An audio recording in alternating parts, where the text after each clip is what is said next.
Hello everyone, I'm Thomas, and I'm here to help you unwind and drift off tonight.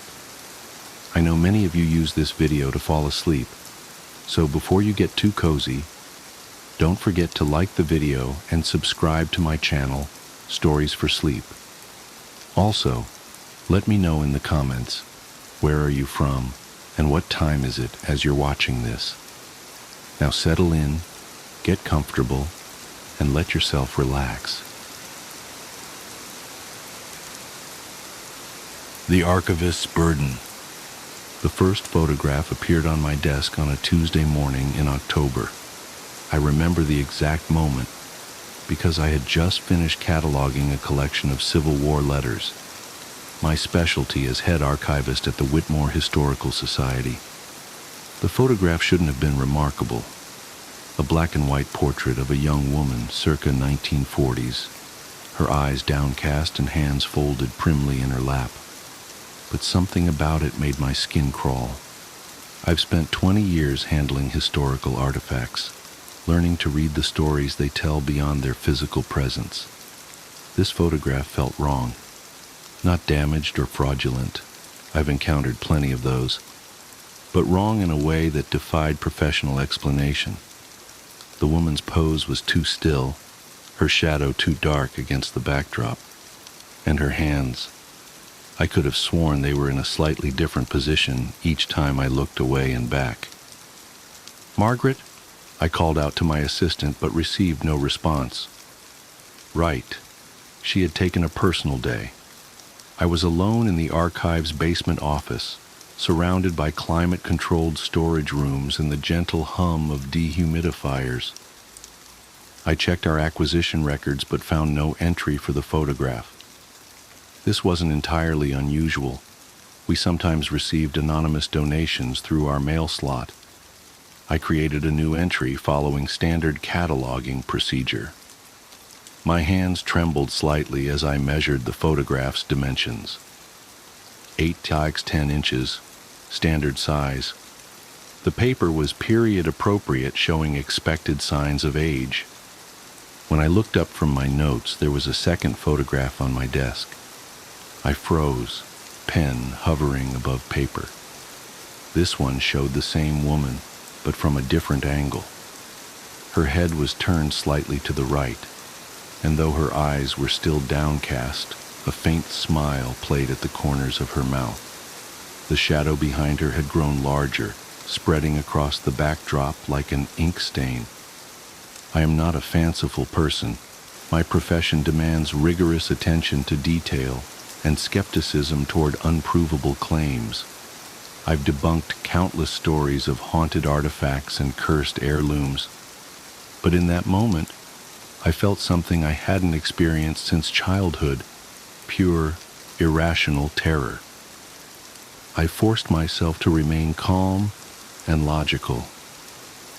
Someone must have placed the second photograph there while I was distracted with cataloging.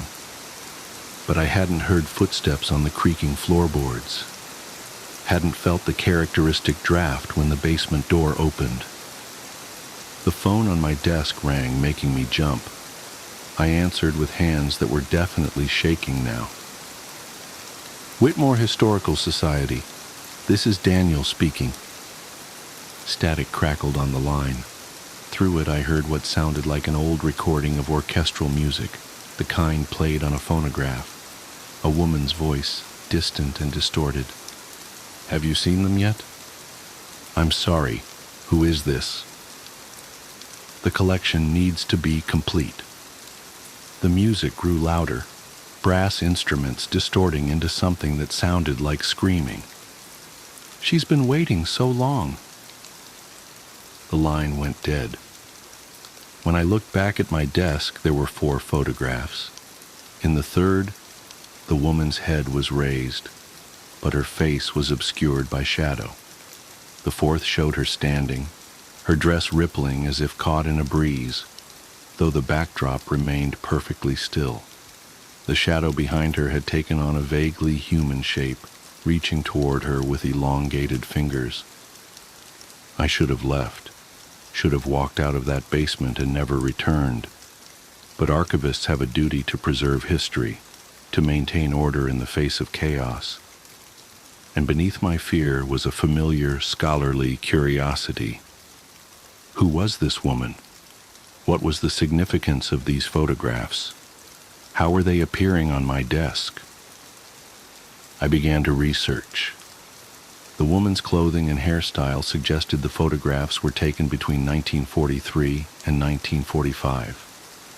The backdrop and lighting setup matched the style of Marcus Sullivan, a photographer who operated a studio in downtown Whitmore during that period. Sullivan was known for his innovative techniques and had a particular interest in capturing movement in still photographs. He also disappeared under mysterious circumstances in 1945, leaving behind a fully equipped studio but no traces of his work.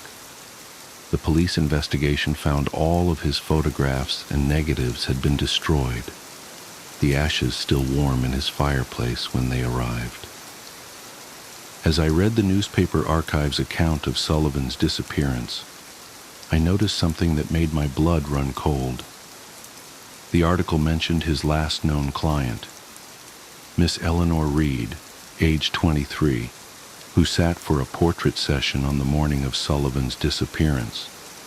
When questioned, Miss Reed claimed to have no memory of the session, though multiple witnesses saw her enter the studio.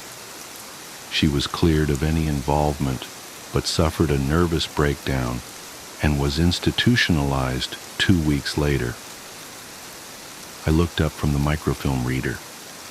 8 photographs now covered my desk. In each successive image, the woman, Eleanor, was closer to the camera. Her smile had widened into something that stretched too far across her face. The shadow behind her had resolved into a dark figure that exactly matched her pose, like a 3-dimensional silhouette trying to peel itself away. The air in the basement felt thick, heavy with the scent of photographic chemicals. The humming of the dehumidifiers had taken on a rhythmic quality that reminded me of the orchestral music from the phone call. I reached for the newest photograph with trembling fingers. The moment I touched it, every light in the basement flickered and died, leaving only the red glow of the emergency exit signs. In that crimson illumination, I saw that the photographs had changed. Eleanor was looking directly at the camera now, her eyes wide and pleading. The shadow figure had wrapped its arms around her waist, its head inclined toward her neck. And then, in the darkness between one emergency light and the next, I heard it, the whir and click of a camera shutter, again and again. Each sound brought a burst of phantom flashbulb light that burned after images into my vision. When my eyes adjusted, the photographs had multiplied. They covered my desk, spilled onto the floor, plastered themselves across the walls. Hundreds of Eleanors stared at me, their expressions progressing from fear to resignation to something else entirely. In each image, the shadow figure grew more substantial, more real, while Eleanor became increasingly transparent, like a double exposure slowly fading away. The temperature plummeted. My breath fogged in the air as I stumbled backward, knocking over a stack of archival boxes. The crash echoed through the basement, but beneath it, I heard something else. The scratch of a phonograph needle, followed by that distant orchestral music. The collection must be complete. The voice came from everywhere and nowhere, Eleanor's and not Eleanor's, a chorus of whispers that made my teeth ache.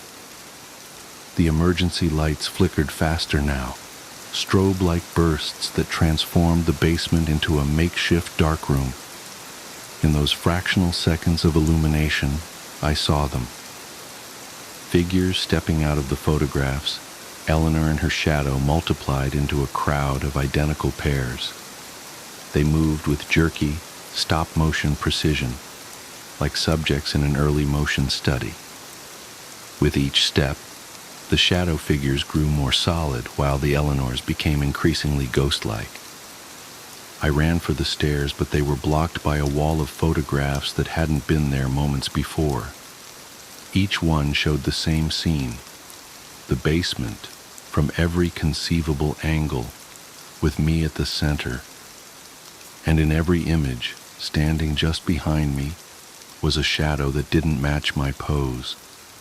The whirring of camera shutters reached a deafening crescendo. The emergency lights exploded in a shower of sparks and glass. In the total darkness that followed, I felt something cold brush against the back of my neck, like fingers made a photographic negative. "Your turn," Eleanor's voice whispered, her breath like chemical fixer against my ear. "The artist needs new subjects." The last thing I saw before the flashbulb went off was my own shadow, standing 3 feet away, smiling back at me. They found me the next morning when Margaret came in to work. I was sitting at my desk, apparently cataloging a collection of photographs that didn't exist. The doctors called it a psychotic break brought on by prolonged isolation and archival gases. They said I was lucky. Most of the other victims of the Whitmore photography incident didn't survive their encounters. I've been in this institution for 3 months now. The medication helps with the tremors, but nothing can erase what I saw, what I became. Sometimes, when I look in the mirror, my reflection moves a fraction of a second too late. My shadow falls in impossible directions, no matter where the light source is, and the photographs keep appearing. On my bedside table, under my pillow, tucked into my case file. Always the same progression, always ending with a new subject. The collection grows, one portrait at a time. I know how this story ends. I've seen it play out in silver halide and shadow, frozen in countless variations. The artist is patient. The camera is always watching. And somewhere in that basement archive, in a box that can't be found but can't be destroyed, the negatives are waiting to be developed. Here's the truth I've learned too late. Some histories shouldn't be preserved. Some stories are meant to fade away, like old photographs left in sunlight. But art is permanent, and shadows never truly disappear. They just find new subjects to cast them. I have to go now. The orderly is here with my medication, but his shadow is walking in the wrong direction. And I swear I can hear very faintly the sound of orchestral music playing on an antique phonograph. Click, the haunted doll. The doll's eyes haunted me before I even knew its story. They were glassy, unsettling, and seemed to follow me as I browsed the tables of trinkets and antiques at the garage sale. I'm no stranger to collecting oddities, items with history, pieces that seem to whisper tales of a bygone era. This doll, however, was different. It was exquisite, its porcelain face delicately painted, its dress made of faded lace, and its hair curled in a way that hinted at meticulous craftsmanship. Yet there was something unnerving about it that I couldn't place. When I asked the seller how much she wanted for it, her eyes widened. She stammered out a price so low that I couldn't help but feel suspicious. I need it gone," she murmured almost too quietly to hear. For someone who seemed desperate, she hesitated for a long moment before handing it over, her fingers trembling slightly as they brushed mine. That night, I set the doll on the shelf in my study. It was a prominent spot, surrounded by other antiques, but it felt like the doll demanded to be there, almost as if it had chosen its place among my collection. I worked late that evening, sorting through papers for an upcoming project. The faint ticking of a nearby clock was the only sound until my phone rang. I glanced at the screen. No caller ID. Hesitating, I answered. Nothing. Just static. Then faintly, as if from a great distance, a sound like laughter, childlike, high-pitched, and fleeting. I hung up, shook off the unease creeping up my spine, and returned to my work. The rest of the night passed uneventfully, but I couldn't shake the memory of that sound. The next few days were uneventful, or at least I convinced myself they were. The lights in my study flickered every so often, but it was an old house, prone to quirks and electrical issues. The doll's presence, however, felt heavier. It wasn't just its physical weight. It seemed to occupy space in a way that was impossible to ignore. Every time I entered the room, my eyes were drawn to it, its gaze almost magnetic. One morning I woke to find it had moved. At first I thought I was mistaken. It had been on the shelf the night before, but now it sat at the foot of my bed. Its lifeless glass eyes stared directly into mine, and one porcelain hand was extended, its finger pointed accusingly at my chest. My breath hitched and my heart raced. I tried to rationalize it. Maybe I had moved it and forgotten. Maybe someone else had, though I lived alone. I placed it back on the shelf that morning, determined to put the incident out of my mind. Still, I couldn't help but notice the growing sense of dread that seemed to radiate from the doll. It was as if the air around it had grown colder, heavier, more oppressive. The breaking point came 3 nights later. I was jolted awake by the unmistakable sound of laughter. It was faint but clear, echoing through the otherwise silent house. My bedroom door creaked open on its own, and I swear I saw a shadow dart across the hallway. Trembling, I grabbed a flashlight and crept downstairs to the study. The doll wasn't on the shelf. I found it sitting on my desk, its head tilted slightly as if it were studying me. Its expression seemed almost mocking now, its delicate features twisted into something sinister. My instincts screamed at me to destroy it, but I hesitated. I couldn't bring myself to act. Instead, I grabbed a blanket from the couch and spent the night huddled in the living room, unable to close my eyes. The next morning, I took the doll to the local church. The priest was a kind man, someone I had spoken to a few times before, and I hoped he could offer a solution. As I explained the events, his expression grew grim.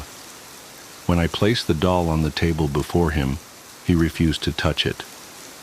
"This isn't something we can help with," he said, his voice low and steady. "You need to get rid of it." "What do you mean?" I asked, panic rising. "Burn it? Throw it away?" He shook his head. "It's not that simple. Be careful how you proceed." Desperate, I decided to bury the doll in my backyard.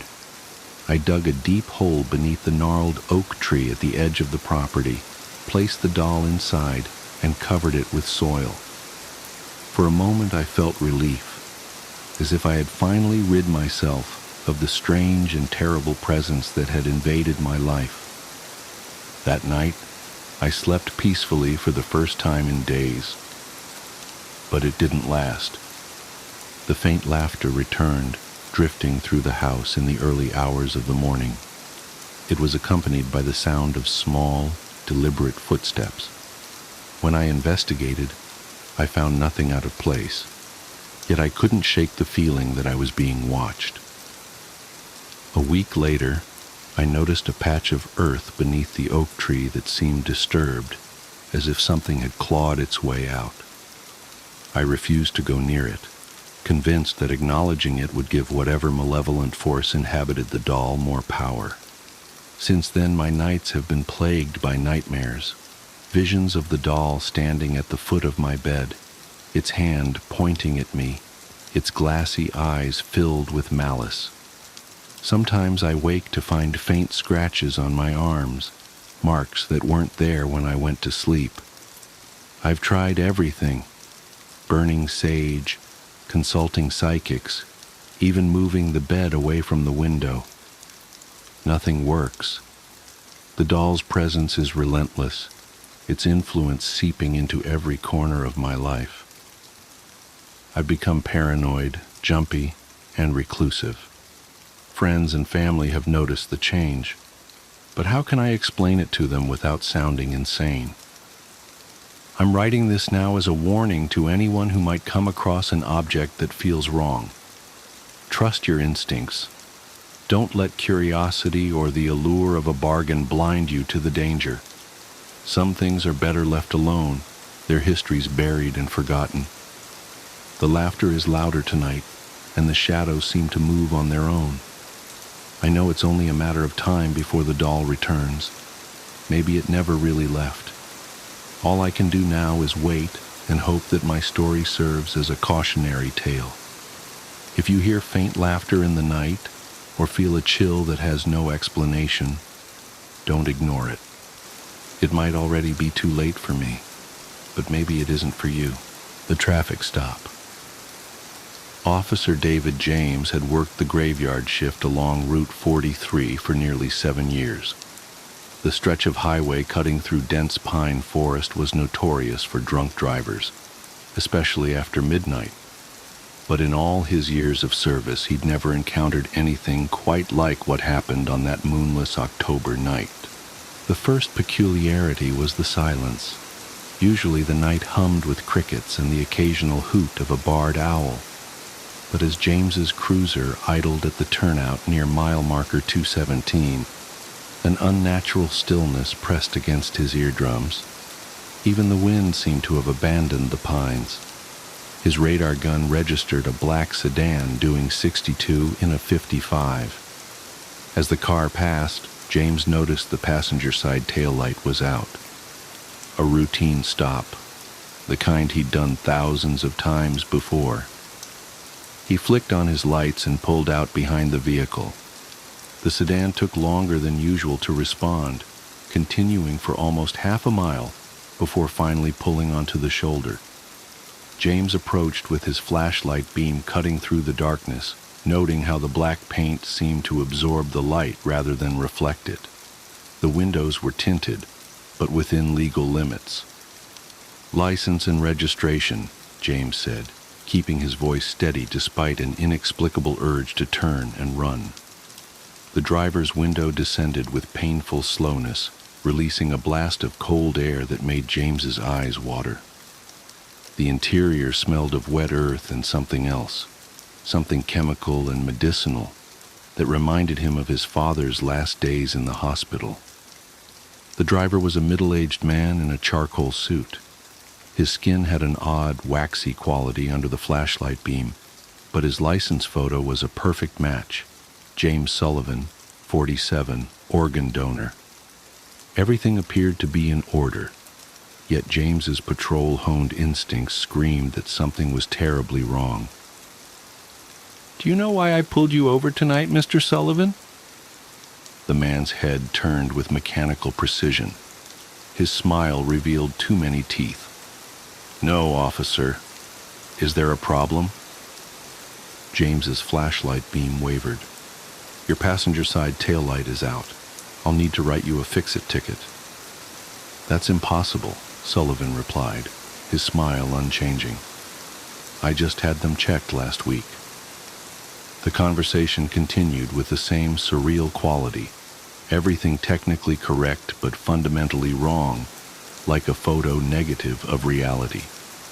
James wrote the ticket with trembling hands, his pen leaving dark grooves in the paper.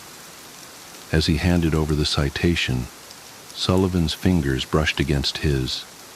They were ice cold and slightly tacky, like leather left out in the rain. "Have a good night, Officer James," Sullivan said, though James hadn't given his name. James hurried back to his cruiser, fighting the urge to wipe his hand on his uniform. As he watched the sedan pull away, its functioning taillights blazed an impossible crimson in the darkness. Wait. Both taillights were working perfectly. James's radio crackled to life, making him jump.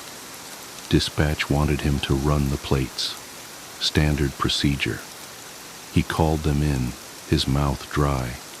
The response came back garbled at first, forcing the dispatcher to repeat herself. Unit 417, be advised. That vehicle was reported totaled in 2014, impounded and scrapped following a fatal accident. The registered owner, James Sullivan, was declared dead at the scene. James's blood turned to ice water in his veins. He immediately hit his lights and sirens, accelerating after the sedan.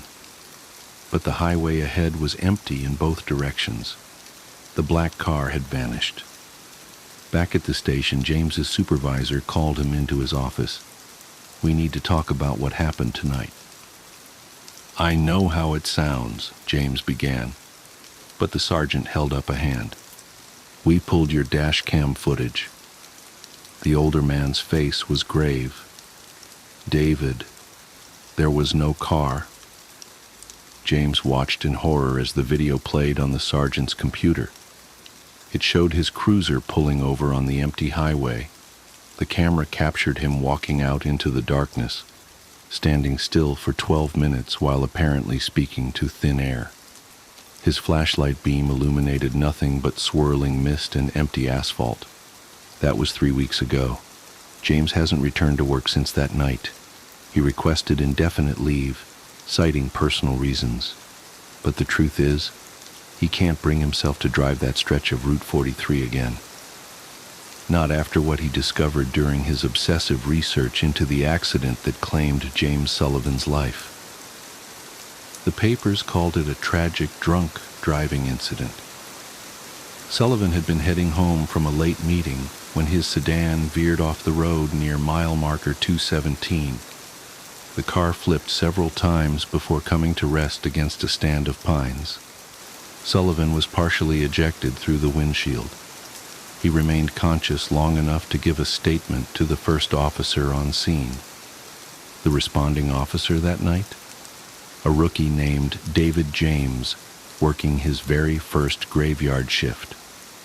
In his incident report, James wrote that Sullivan kept apologizing, saying he should have noticed his taillight was out. The report also noted that James had tried to comfort the dying man, promising to stay with him until the ambulance arrived. But James has no memory of that night. None at all. The first year of his service is a complete blank in his mind, as if something reached in and carefully excised those memories, leaving behind nothing but shadows and the lingering scent of wet earth. Last week, James finally worked up the courage to visit the accident site. The old skid marks have long since faded, and new saplings have begun to reclaim the small clearing where Sullivan's car came to rest. But as James stood there in the weak autumn sunlight, something caught his eye, a glint of metal half buried in the soil. He dug it up with trembling hands, a police badge, caked with dried mud and what might have been blood. The number was still legible despite years of exposure to the elements. It was his badge, the one he'd lost during his first year on the force, the one he'd had to replace but could never remember losing. James sits in his dark apartment now, staring at the badge and trying to piece together the truth. Every night, he dreams of standing on that empty highway, watching headlights approach through the mist. In the dreams, he's the one behind the wheel of a black sedan, and a young officer named David James is walking toward his window with a flashlight beam that illuminates nothing at all. He knows he should tell someone what he's discovered, should warn them about what happens on that stretch of Route 43 when the night grows too quiet and the darkness seems to pulse with its own heartbeat. But who would believe him? Besides, he's beginning to understand now, beginning to remember fragments of that lost year, like shards of a broken mirror slowly being pieced back together. He remembers the sound of tearing metal and breaking glass, remembers the taste of copper in his mouth and the feeling of cold asphalt against his cheek, remembers a kind young officer who held his hand and promised to stay, even as the ambulance sirens wailed in the distance and the world grew dim around the edges. Most of all, he remembers the guilt, the soul-crushing weight of it, because there was something else in his original incident report, something that's been eating away at his subconscious for 10 years, like a cancer. When Sullivan apologized for his tail light, James had assured him it was working fine, had even walked around to check, just to give the dying man some peace of mind. Both tail lights were functioning perfectly that night, just like they were 3 weeks ago, when James pulled over a black sedan driven by a man with too many teeth and cold, tacky hands. James's phone buzzes, making him flinch. It's a text from an unknown number. "Time to collect, rookie." The message is time-stamped 10:17 p.m., exactly when he'd first spotted the black sedan 3 weeks ago, exactly when Sullivan's accident occurred 10 years ago. As he stares at his phone's screen, another text appears. "Your tail light's out." James's hands shake as he dials dispatch. The phone only emits a low, wet, gurgling sound, like someone drowning in mud. The smell of wet earth and antiseptic suddenly fills his apartment, and the temperature plummets. "No," James whispers, backing away from the window. Through the gap in his curtains, he can see the street below. A black sedan idles there, both taillights blazing an impossible crimson in the darkness. Its engine growls like something from the depths of hell. James runs for his bedroom, but his legs won't work right. Each step feels like moving through tar. He reaches for his service weapon, but his fingers pass right through it as if it's made of smoke. "You promised?" Sullivan's voice whispers from every corner of the room. "You promised you wouldn't let me drive alone." I was trying to comfort a dying man," James shouts into the darkness. "I didn't mean—" "But you promised," the voice interrupts, closer now. The smell of rot in hospital corridors grows overwhelming, and now it's time to pay. James tries to scream as invisible hands grasp his shoulders, their touch cold and tacky like old leather left in the rain. But no sound comes out. His body moves against his will, walking puppet-like toward the door. His old badge, still caked with mud from that fatal night, slides across the coffee table on its own and into his pocket. It feels impossibly heavy, like it's made of black holes and broken promises. "Please," James begs as his feet carry him down the stairs. "I have a family, a life. You can't—" "I had those too," Sullivan's voice hisses in his ear. "Before the crash, before you made your promise." The black sedan's passenger door swings open by itself. The interior smells of grave dirt and formaldehyde, and the man behind the wheel smiles with too many teeth, far too many, row upon rotting row disappearing down his throat like a shark's maw. "No, please," James struggles, but his body moves inexorably forward. His muscles respond only to Sullivan's will now. "Someone help me." "Nobody can hear you," Sullivan says, his leather-textured fingers drumming on the steering wheel. "Nobody could hear me that night either. Just you. Just the rookie who promised to stay." James's body slides into the passenger seat against his will, his old mud-stained badge burning cold in his pocket like a chunk of ice. "How long?" he manages to whisper. Sullivan's impossible smile widens. "Forever, partner. We have so many more traffic stops to make." The sedan pulls away from the curb, its taillights cutting bloody swaths through the darkness. Tomorrow, someone will find James's apartment empty, his service weapon and current badge still on the coffee table next to his phone. The screen will show a final, unsent text: "Help me." But tonight belongs to Route 43. Tonight belongs to the endless dark and the promises we make without understanding their cost, to the debts that come due when the crickets fall silent and the shadows grow teeth. Somewhere ahead, another young officer is starting their first graveyard shift. They're parked at mile marker 217, watching the empty highway and wondering why the night feels so strange, so hungry. Their radar gun will soon register a black sedan doing 62 in a 55, and they'll see two men in the front seat, one with too many teeth, and one whose eyes silently scream for help that will never come. Because some promises bind us whether we want them to or not. Some nights never really end. They just keep repeating, like an endless loop of dashcam footage showing nothing but mist and darkness and the price we pay for the words we can never take back. Have a good night, officer. And remember, never make promises to the dying. They have nothing left to lose and eternity to collect. The passenger. I can still hear the rain pounding against the windshield, like 1,000 desperate fingers tapping to be let in.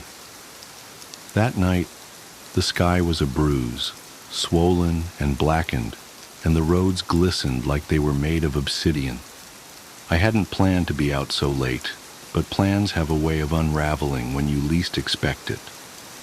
I was driving back from a work meeting that had run longer than it should have, and the weather had taken a turn for the apocalyptic. The radio crackled intermittently, the storm's interference punctuating the static like ghostly whispers.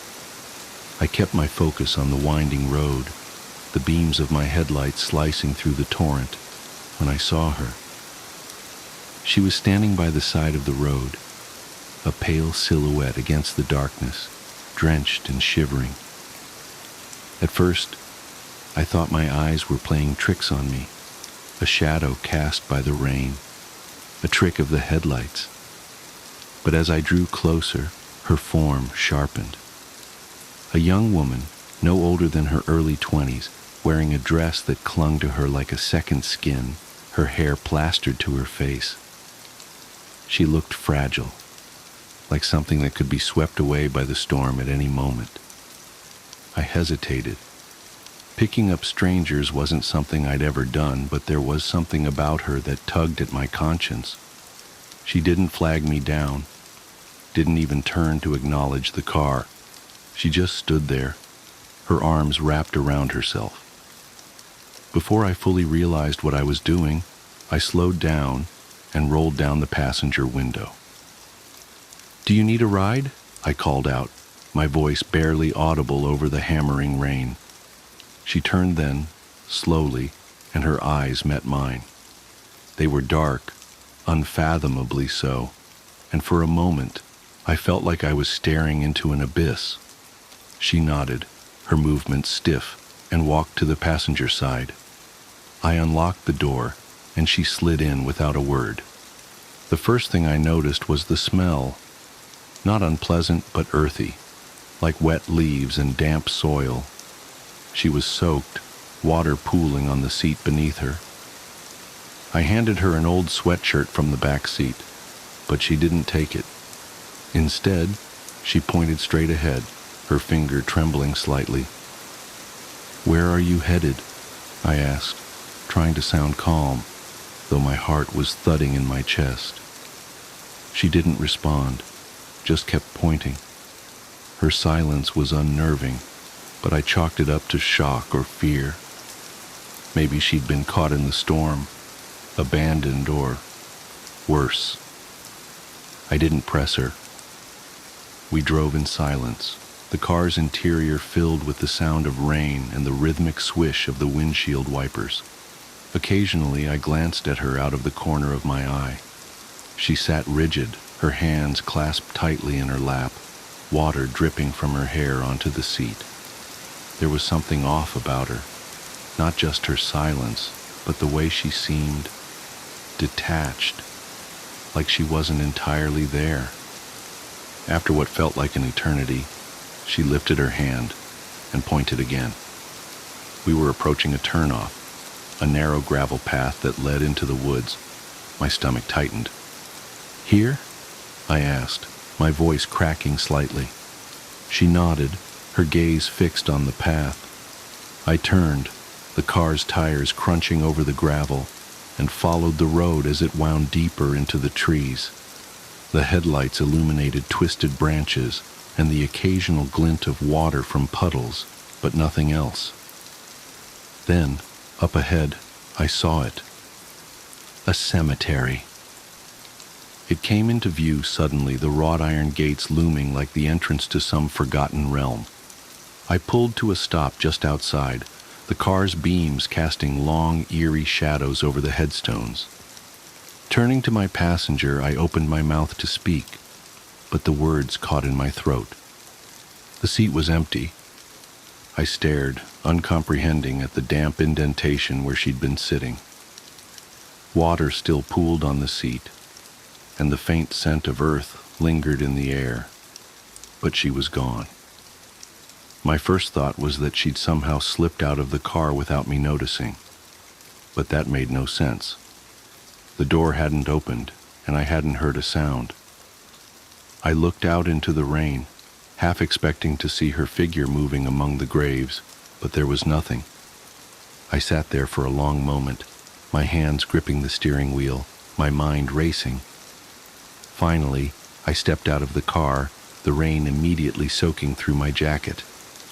I called out into the night, my voice trembling, but the only response was the wind and the patter of rain on stone. As I approached the gates, something caught my eye. A headstone near the entrance, its surface slick with rain, bore a name that sent a chill down my spine. It was hers. The name etched into the stone matched the monogram on the bracelet I'd glimpsed on her wrist when she'd climbed into the car. The date of death? 5 years ago to the day. I stumbled back, my breath coming in shallow gasps. My rational mind struggled to make sense of it. Maybe it was a coincidence. Maybe I'd imagined the whole thing.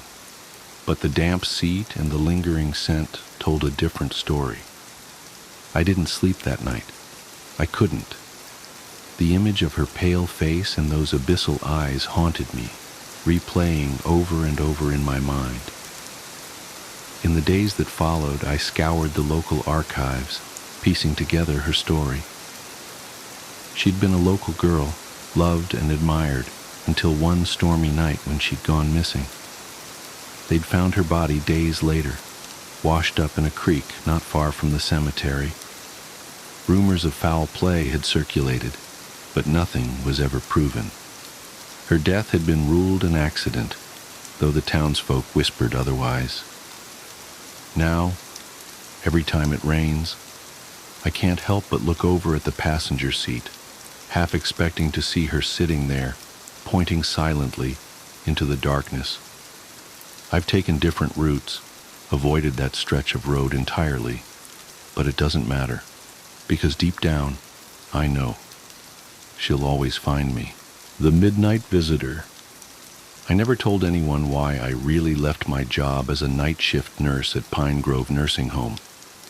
They all assumed it was the stress, the long hours, the emotional toll of watching patients decline. I let them think that. It's easier than explaining what really happened during my last night there. Easier than trying to convince them that what I saw was real. But now I have to tell someone, because last night, at exactly 3:17 a.m., my phone rang. The caller ID showed Pine Grove Nursing Home, and when I answered, I heard the soft, steady beep of a cardiac monitor, followed by the voice I've been trying to forget for the past 6 months. "Nurse Anderson, I'm ready for my medicine now. Mrs. Eleanor Webb. Room 217. Deceased as of April 15th, 2024, at 3:17 a.m. I should start at the beginning. It was supposed to be a normal night shift. They're all normal until they're not. I'd been working at Pine Grove for 3 years, long enough to know every creaky floorboard, every flickering fluorescent light, every patient's particular habits and needs. Night shifts in a nursing home have their own rhythm. Medication rounds, hourly checks, the quiet moments in between when the building seems to breathe with the collective inhales and exhales of its sleeping residents. Mrs. Webb had been with us for nearly a decade, a sweet woman, always lucid despite her advanced age, with a sharp wit and sharper memory. She loved to tell stories about her years as a high school English teacher, about the thousands of students whose lives she'd touched. She never had children of her own, she'd tell me during our late-night talks, but she had all those students, all those young minds she'd shaped. That night, her last night, started like any other. I made my rounds at midnight, checking vitals, administering medications. Mrs. Webb was awake when I entered her room, sitting up in bed with her reading glasses perched on her nose, a weathered copy of The Turn of the Screw open on her lap. "Just getting to the good part," she said, smiling up at me. "Have you ever read it, dear?" I told her I hadn't. "Oh, you should. It's all about the things we see when we're alone in the dark. The things that might be real or might be in our minds. Sometimes there's not much difference between the two, is there?" I nodded politely, checked her vitals, all normal, and gave her her evening medications. Before I left, she called me back. "Nurse Anderson, would you mind bringing me my red cardigan? The one in the closet? It gets so cold in here sometimes." I opened her closet door. There was no red cardigan. "Mrs. Webb, I don't see..." But she was already asleep, the book fallen closed on her chest, her glasses slightly askew. I did my 1 a.m. rounds, my 2 a.m. rounds, everything normal. The building settled into its nighttime quiet, broken only by the occasional cough or creak of an adjusting bed. At 3:15 a.m., Mrs. Webb's call button lit up. I wasn't worried at first. She often woke in the night needing water or help to the bathroom. But when I entered her room, something felt wrong. The air was dense, heavy with an electrical charge like just before a storm. And it was cold. So cold, I could see my breath clouding in front of me. Mrs. Webb was sitting up in bed again, but something was different. Her posture was too straight, too rigid. Her hands were folded neatly in her lap, but her fingers were moving, not fidgeting, but writing invisible words on her thighs, over and over. "Mrs. Webb, did you need something?" She turned her head toward me, but her eyes weren't right. They were completely black, like empty holes in her face. "I need my cardigan," she said, but her voice wasn't right either. It echoed, as if multiple voices were speaking in almost perfect unison. "The red one. They're all waiting." "Who's waiting, Mrs. Webb?" Her fingers kept writing, faster now. I could hear her nails scratching against the fabric of her nightgown. "My students," she said. "All my students. The ones who never left." She smiled then, and her teeth were wrong too. Too many of them. Too sharp. "Would you like to meet them, Nurse Anderson? They're just there, in the closet, with my red cardigan." I looked at the closet door. It was open now, though I hadn't opened it. Inside was absolute darkness, a darkness that seemed to pulse and breathe. And something was coming out of that darkness. Many somethings. Young faces, twisted and wrong. Hands reaching, grasping. Mouths opening to reveal too many teeth, just like Mrs. Webb's. "My students," Mrs. Webb said, her voice now a chorus of dozens, hundreds of voices. "The ones who never left, the ones I kept, the ones I taught my final lesson." The shadows were taking shape now, forming into figures in old-fashioned school uniforms, their faces a horrible mixture of youth and ancient evil. They moved like smoke but left wet footprints on the floor.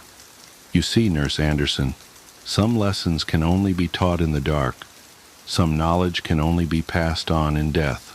And now, her head turned toward me, rotating too far, until she was looking at me over her own shoulder. Now it's time for your lesson. The cardiac monitor started to beep frantically. The shadows surged forward. I ran. I don't remember much after that. The official report says I was found in the parking lot at 3:45 a.m., incoherent and hyperventilating. They told me Mrs. Webb had passed peacefully in her sleep. Natural causes, nothing unusual, but I know what I saw. And now, 6 months later, my phone is ringing again. 3:17 a.m., Pine Grove Nursing Home. This time there's a text message too. Found my red cardigan, dear. Won't you come see? The students miss you. We have so much to teach you. Attached is a photo, a closet door standing open. Inside, hanging on a hook, is a red cardigan. It's dripping something dark onto the floor. And in the darkness behind it, I can see faces. Young faces. Smiling faces. Waiting faces. My phone rings again. Nurse Anderson? I'm ready for my medicine now. We're all ready. Won't you come back to room 217? The lesson is about to begin. I should block the number. I should throw my phone away. I should run. But I can't stop staring at the photo, at the cardigan, at the faces in the dark, because I've just noticed something. Something that makes my blood run cold. In the reflection of the closet mirror, I can see myself, standing there, wearing a nurse's uniform. But it's not my face anymore. I'm smiling with too many teeth, and my eyes are completely black. The lesson has already begun, and I think I'm starting to understand what Mrs. Webb meant about the things we see in the dark, about how sometimes there's not much difference between what's real and what's in our minds. Because now I can hear them too, the voices of her students, whispering, teaching, calling, and I'm learning. Oh God, I'm learning. Won't you come learn with me? Room 217 is waiting. We're all waiting. And we have so much to teach. My sister discovered a universal language, but she hasn't spoken a word since 2003. My sister is a genius. When she was about 13, she made this device that honestly still blows my mind. I've spent my entire life studying physics, and I still don't know what she did, or how, which is probably for the best considering how this all played out. I don't know how she did it, but what I do know is, in the summer of 2003, the laws governing matter and atomic mass didn't seem to affect her anymore. She was invisible to the human eye, and she was speaking a universal language we've never been able to identify or reproduce. Before I get into this, though, have you ever seen Firefly? Allow me to quote, I am very smart. I went to the best medikid in Osiris, top 3% of my class.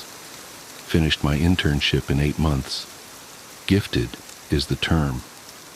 So when I tell you that my little sister makes me look like an idiot child, I want you to understand my full meaning.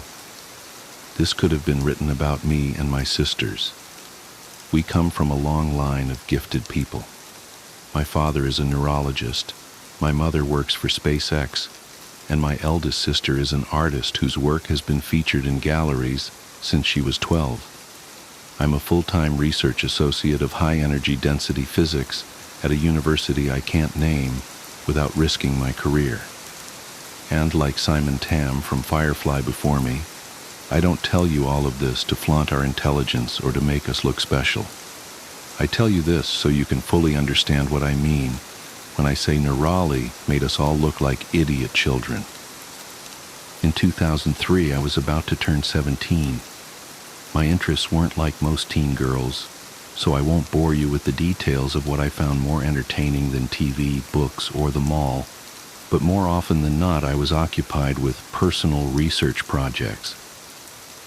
The first time Nirali made herself invisible, I was in the middle of a research rabbit hole.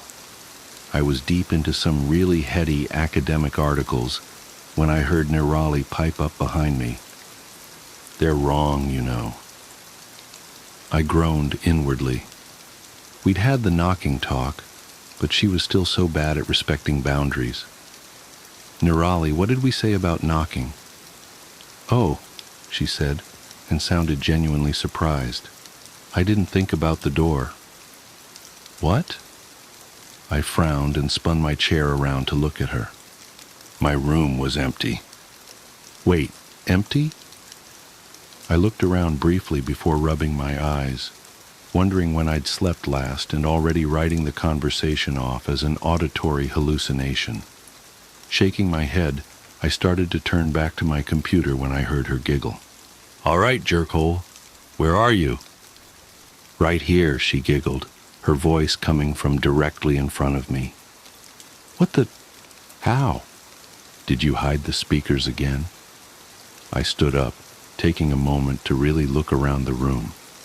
She'd pulled a prank like this before, hiding a complex set of speakers she'd modified to create a confluence of sound she could manipulate. It would sound like someone was anywhere in the room, she specified. She'd even made it sound like she was moving around. It was really impressive, especially since she'd only been 10 at the time. This time, though, she'd either gotten much better at hiding the speakers or something else was going on. She giggled again. "No speakers, just me." "Okay, just me, but how?" I folded my arms, looking in the direction of her disembodied voice. "That's going to be hard to explain." That was Nirali for "you won't get it." "Try me," I said, "because I'm stubborn." She did, though, and I didn't. I had the beginnings of a migraine chewing on my right eye by the time she was done. Almost none of it made sense. There was something about atomic frequencies and post-dimensional drift, superliminal desynchronization, and something she dubbed the Planck supertemporal parallel. It was all way over my head. "Okay," I said, rubbing my temple as I tried to digest it all. "But how did you get here?" I walked. Infuriating. "I mean, how did you get in here?" I gestured widely to the door, which was closed, and the walls around us. "Oh." I could hear the shrug in her voice. "I just walked where the walls weren't." I squinted at the spot I thought she was standing. "You... what?" She sighed. It was a special sigh. It was the kind of sigh that told you someone much smarter than you was put out at having to dumb something down enough for you to understand. An embarrassed heat flooded my cheeks. I knew she was smarter than me, smarter than all of us, but it still made me feel like I'd failed simple math in front of Neil deGrasse Tyson and a puppy, and they were both disappointed. "I walked where the walls weren't. The walls aren't everywhere, Divya. In fact, in most places, like realities, the walls aren't there at all, so I just walked in those places." I wanted to see the proofs of this statement, though I knew she wouldn't have bothered writing them down, except in scraps and incomplete snippets that only made sense to her. I also knew the proofs wouldn't make any more sense than her original explanation. Even so, it bothered me that I only understood what she meant in the vaguest, most conceptual way. It wasn't natural for me. That abstractness of thought warred with the linear way of my brain, making actual understanding impossible, and I hated it. Sana would have understood. Her brain worked that way, but not mine. I must have looked like I was struggling with it, and I was, because she continued on. Where I am, or technically when and how, everything is a Schrodinger's puzzle of is and isn't. All I have to do is observe the places where the state of something isn't, and go there. This wasn't helping. It was. I got the basic concept of what she was saying, but in terms of the practical application of physics, it was a mess of meaningless science-y buzzwords. Nothing she said had any foundation in known science. She could have told me, I ate ice cream upside down and chanted purple backwards 30 times and the wall turned to jello, but only as long as I looked at it from a 45-degree angle. And it would have been exactly as scientifically sound as what she'd actually said. Yet she was the one who was invisible, so the limits of my understanding and science itself had no bearing on her corporeal existence. Do you still have a body? Can you see you? Oh yeah, she said, her voice pitched higher in excitement.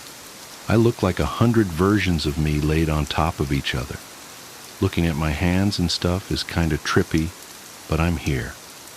Cool. I had no idea what to do with this information. She started giggling again. What now? I can't believe you haven't noticed yet. Noticed what? I couldn't keep the flash of irritation out of my voice. It wasn't easy to accept the premise that she'd managed to trick physics into letting her pass through matter while being imperceptible to the human eye. But I'd had just about all the how much dumber than Nirali. Are you I could take for one day. What language am I speaking? I had to blink at that and think a moment. It's English, isn't it? She giggled again. Say something, I ordered in my most authoritative big sister voice. Nor again is there anyone who loves or pursues or desires to obtain pain of itself, because it is pain, but because occasionally circumstances occur in which toil and pain can procure him some great pleasure. If I concentrated, I could tell the words she was saying didn't quite match what I was apparently translating in my head, but I couldn't hear them for what they were. Except, wait, is that the lorem ipsum translation from de finibus bonorum et malorum? She giggled again. Yep. Want me to try something in Hindi? Yeah, I said, a little stunned and more than a little curious. Go for it. May he in whose lap shines forth the daughter of the mountain king, who carries the celestial stream on his head, on whose brow rests the crescent moon, whose throat holds poison, and whose breast is support of a huge serpent, and who is adorned by the ashes on his body, may that chief of gods, the Lord of all, the destroyer of the universe, the omnipresent Shiva, the moon-like Shankara, ever protect me. I frowned, torn between focusing on the words and trying to identify what she was quoting. I started mouthing some of the words as my mind ran back over them, and gawped a little as recognition settled in. Did you just quote the Ramcharitmanas Ayodhya Kand invocation? Another giggle. But how? That didn't sound like Hindi at all. Fascinating, she said. It didn't feel like Hindi when I said it, but I was thinking the Hindi words. What did it sound like to you? English, I guess. It didn't sound like anything, but I understood you in English. That's so cool. Can you actually hear something other than English? Kinda. Almost. If I try, I can tell the sounds you're making don't match the meaning of the words I'm not hearing, but understanding. But the meaning overrides everything else, so I can't actually identify individual sounds or phrases. Do you think you could identify the physical linguistics if we went word by word? It may be the processing of complete phrases prevents the identification of individual phonemes. Maybe, I said, shrugging. still trapped in awe of this aspect of her discovery. We could try it. She had me run her through some general object identification to give me a chance to listen for the sounds she was making and how they differed from the words I knew, the words I was hearing. But I only ever caught the ghosts of divergent beginnings and ends. She thought this was hilarious. I thought it was magical. She started making regular trips to my room in this state, usually after lights out or when our parents were at work. I didn't blame her for sneaking.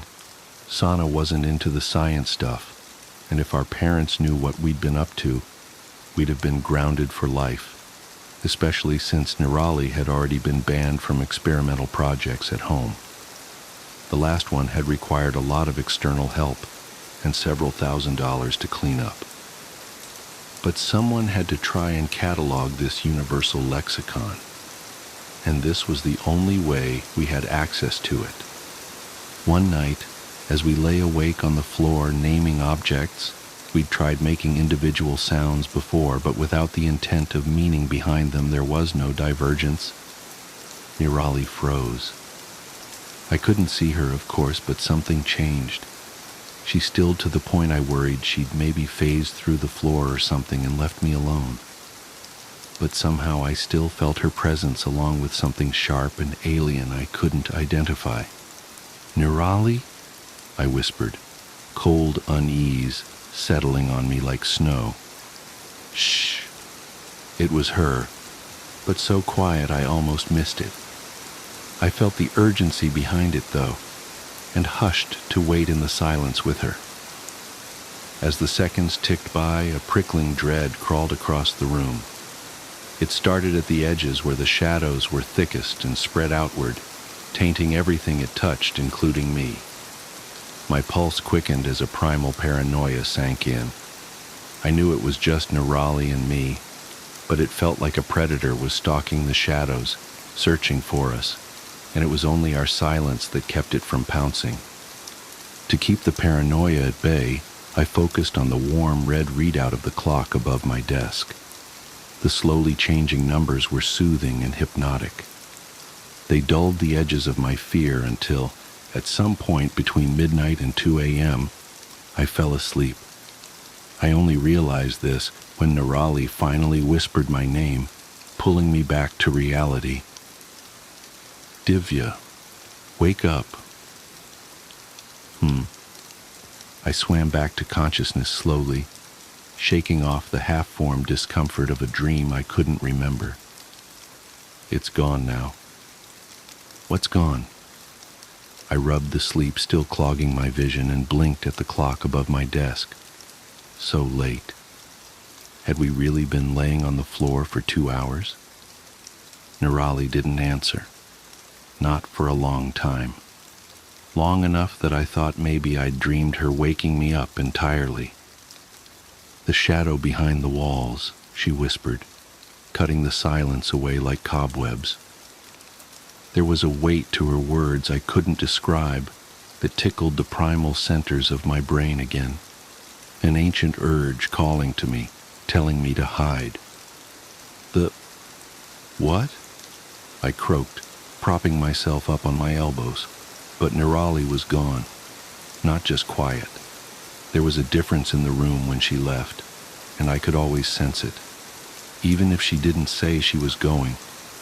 A few minutes later, she was at my bedroom door, actually knocking.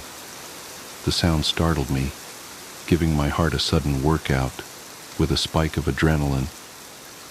I snuck over to the door to let her in, too keenly aware of the night around me and jumping at shadows I suddenly worried couldn't be trusted.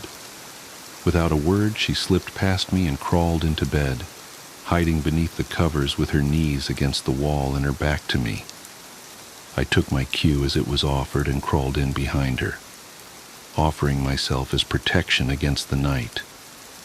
Sleep was slow in coming as my body flushed the survival instinct from its veins, but eventually it must have come as the next thing I knew, the sun was peeking through the windows, and Nirali was watching me sleep. "Divya?" Nirali said my name like she was testing it. as if she didn't expect to hear it again. "Yeah? Nothing," she said, curling back under the covers before adding, "Thanks." It was a week before she came to me through the walls again. "I think it's drawn to the language," she said, pulling me out of a dream about superfluid. "What is?" I yawned, oddly comfortable with the resumption of our nightly conversations. "The shadow behind the walls." "What is that?" "I don't know. Something big. Something old. Older than time, maybe." "What's with the sauna talk? Older than time?" "I don't know, Divya. That's just what it feels like." She was always like this, caught somewhere between science and emotion, like the perfect cross between me and sauna. I think it allowed her to think abstractly enough to escape the box of the known to innovate, while remaining linear enough to build a new box to house her innovations. But sometimes it meant she didn't have the math to back it up.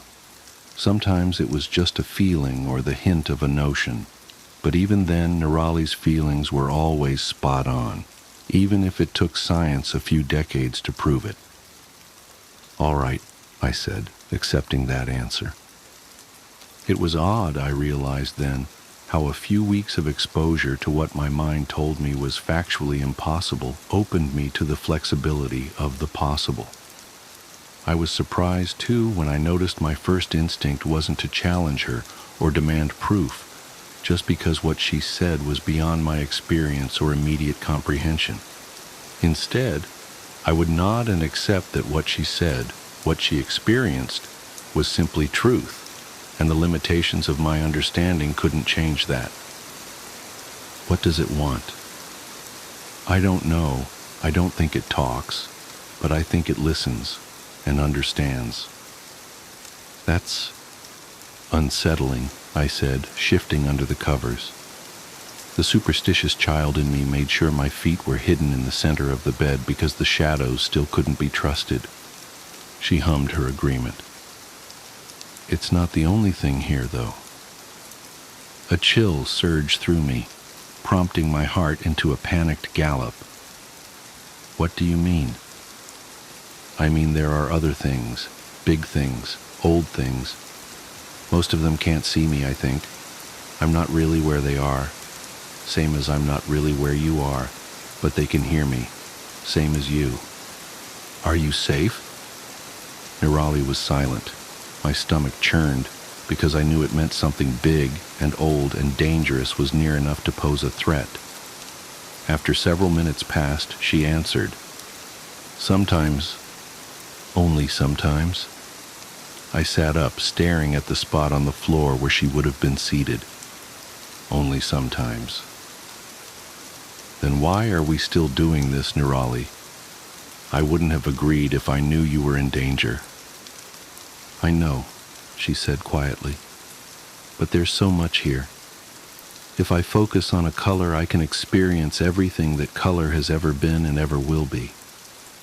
If I think about a time, I'm sitting in what used to be here, or sometimes what will be here, watching a blur of activity that won't happen for another 1,000 years. I've seen cities you can't even begin to imagine, made of glittering bone and glass, monolithic wonders to shame the gods. Last night I was standing in the center of a black hole, not a hologram or a simulation, but an actual black hole. Captured, contained, reproduced, harnessed, I don't know what, but it was here, and so was I. And through the black hole I saw so many other universes, all laid out like mirrors into infinity." "Nirali," I whispered, both awed and terrified. Had she been experiencing these things every night? All the hours we talked about nothing and nonsense? "But there are also bigger things," she said, her voice dipping into darkness. "Things that hide in the glint of starlight on glass. Things that follow me back from the future and wait for me in the past. They skip like stones on water, only touching the surface for a minute and never with their whole selves. but even that much is too much. It hurts to look at them. There are too many shapes at once, and all of them are hungry in ways I don't understand. Tears welled in my eyes as I listened to her. It hurt to accept these things as truth. I couldn't understand them or touch them or even experience them myself. But I had to accept they were real, because my sister was invisible. She could pass through matter at will and spoke a universal language to me every night. But accepting all that also meant accepting that my sister spent every night compelled by her own curiosity to go back to this dangerous state again and again, only to be terrified by what waited in between. I'm glad they can't see me, but I don't think that will be true much longer. What? Why? The shadow behind the walls has been in my room all week. I can feel it following me around. It's listening now, but I don't think it will come in your room again. Nene, you have to stop this.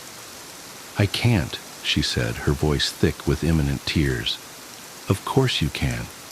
Just come back and we'll destroy whatever you've been using to shift. We can fix this. No, she said. The word wet and bent beneath an anguish no 13-year-old should have known. You don't understand. What could possibly be worth the risk? My heart broke in the silence that stretched between us. An eternity of pain and longing swirled between us, and one final fragile breath spoke of the tears she held back when she found her voice again. I can't speak English anymore. I didn't understand. Like the first time she described the math to me, this statement defied understanding. What do you mean you can't speak English anymore? I mean I can't speak anything but this stupid between language, Divya. I tried and tried all week, but all that comes out now is this ugly mess of gurgles and scrapes and noises I don't recognize, and I'm so scared. I'm so scared, because they can still hear me when I'm out there with you, and out there I'm not invisible. And you, and Sana, and Mom and Dad aren't invisible, and none of us are safe when I'm out there, and the only time I can talk right is when I'm in here, she sobbed. When I'm here with you. My heart turned somersaults in my stomach. I let this happen. I should have stopped her the day she showed me her stupid, science-shattering trick. Nene, I whispered, and all I wanted to do was hold her until everything was right. You have to come back. I don't know what we'll do to fix this, but you can't stay there. I know, she said through a heavy veil of tears. I just didn't want to lose you, to lose us. You still have me, but I won't out there, not like this. I didn't have a good answer for her. We'll find a way to fix it, was all I could say, and we both knew it wasn't enough. We also knew that it had to be, because we didn't have a choice. I felt her presence fade, and a few minutes later there was a quiet knock at my door. Nirali stood on the other side, shaking as silent sobs racked her narrow frame. I gathered her up, shutting the door behind her, and together we curled around each other on the floor and cried. We cried until we passed out from exhaustion and woke up long after the sun had risen. I woke to Nirali watching me again and blinked away the haze of tear-stained sleep. Nirali? She nodded, mute, a sadness hanging over her shoulders. Can you? She shook her head. Nothing? She glanced up, looking over me and toward the hall as someone passed by. I could tell a million thoughts were flitting through her head in that moment, most of them conflicting, but after a minute or so, a stony resolution had settled in her eyes, and she scooted closer, waving for me to do the same. Her mouth was almost against my ear when something unimaginably foul rattled from her lips. A shudder of revulsion rocked through me at the sound of each mangled phoneme. I've never been so disgusted and terrified in my life. I could hear her voice, but it was dripping with caustic venom, dragging over hot coals, buried in the deepest ocean and clawing at the edges of sanity with angry talons. It was wrong. And to this day, it was the most vile, viscerally upsetting experience of my life. The words, this language, was never meant to be spoken by man. Science won't support me, but I know in my bones these words have power man wasn't meant to use. And yet, despite my mind rebelling from the mere sound of her voice warped around these hideous words, I still knew what she'd meant, as if she'd said it in English. Don't tell Mom and Dad. The phone call. There's an old saying that nothing good happens after 2 a.m. I used to dismiss it as something parents tell their teenagers to keep them from staying out late. Now I know better. Now I know that the real horror begins at exactly 3:33 a.m. It started 3 weeks ago. I was jolted awake by my phone's ringtone, that default iPhone marimba that suddenly seemed sinister in the dead of night. The screen's harsh blue light illuminated my bedroom as I fumbled to silence it. Through bleary eyes, I saw my own phone number displayed as the caller ID. I almost declined the call. Looking back, I wish I had. But curiosity got the better of me. After all, how could I be calling myself? Hello?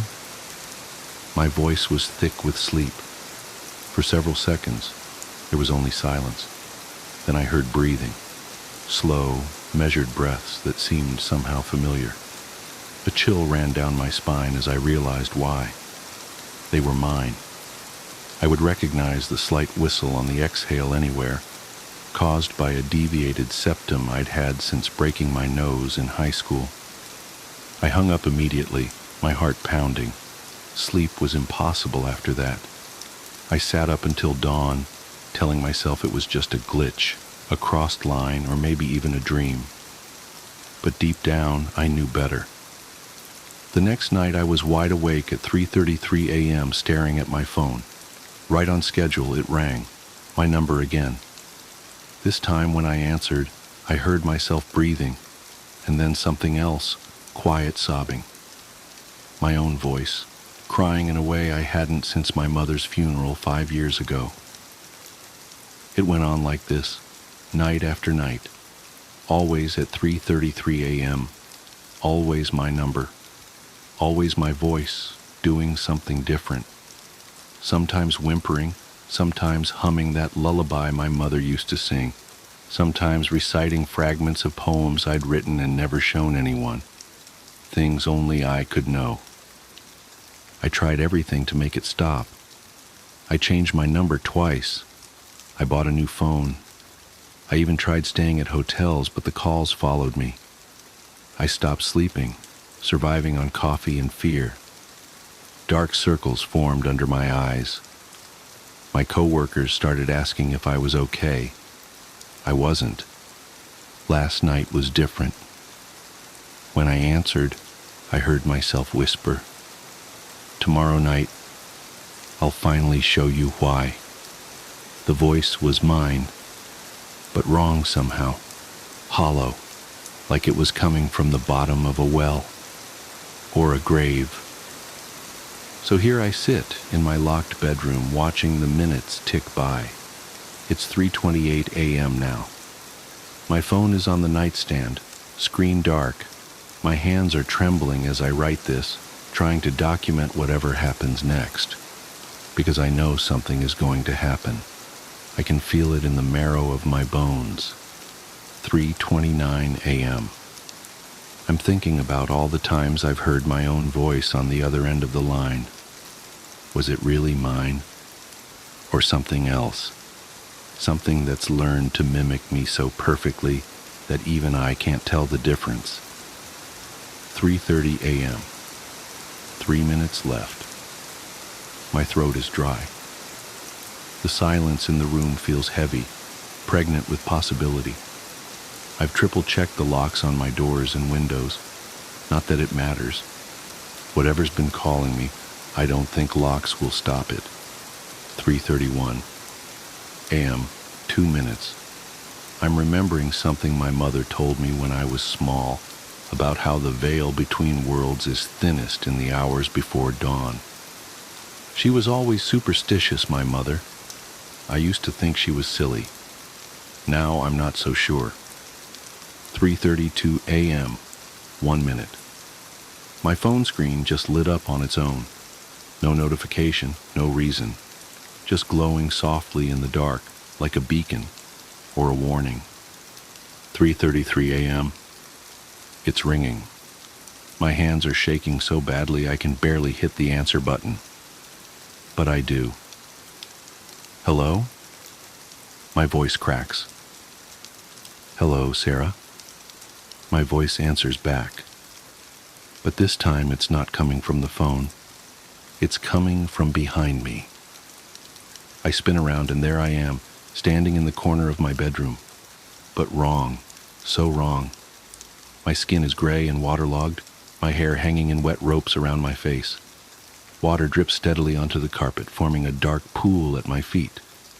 My other self's eyes are milky white, but somehow I know they can see me. What are you?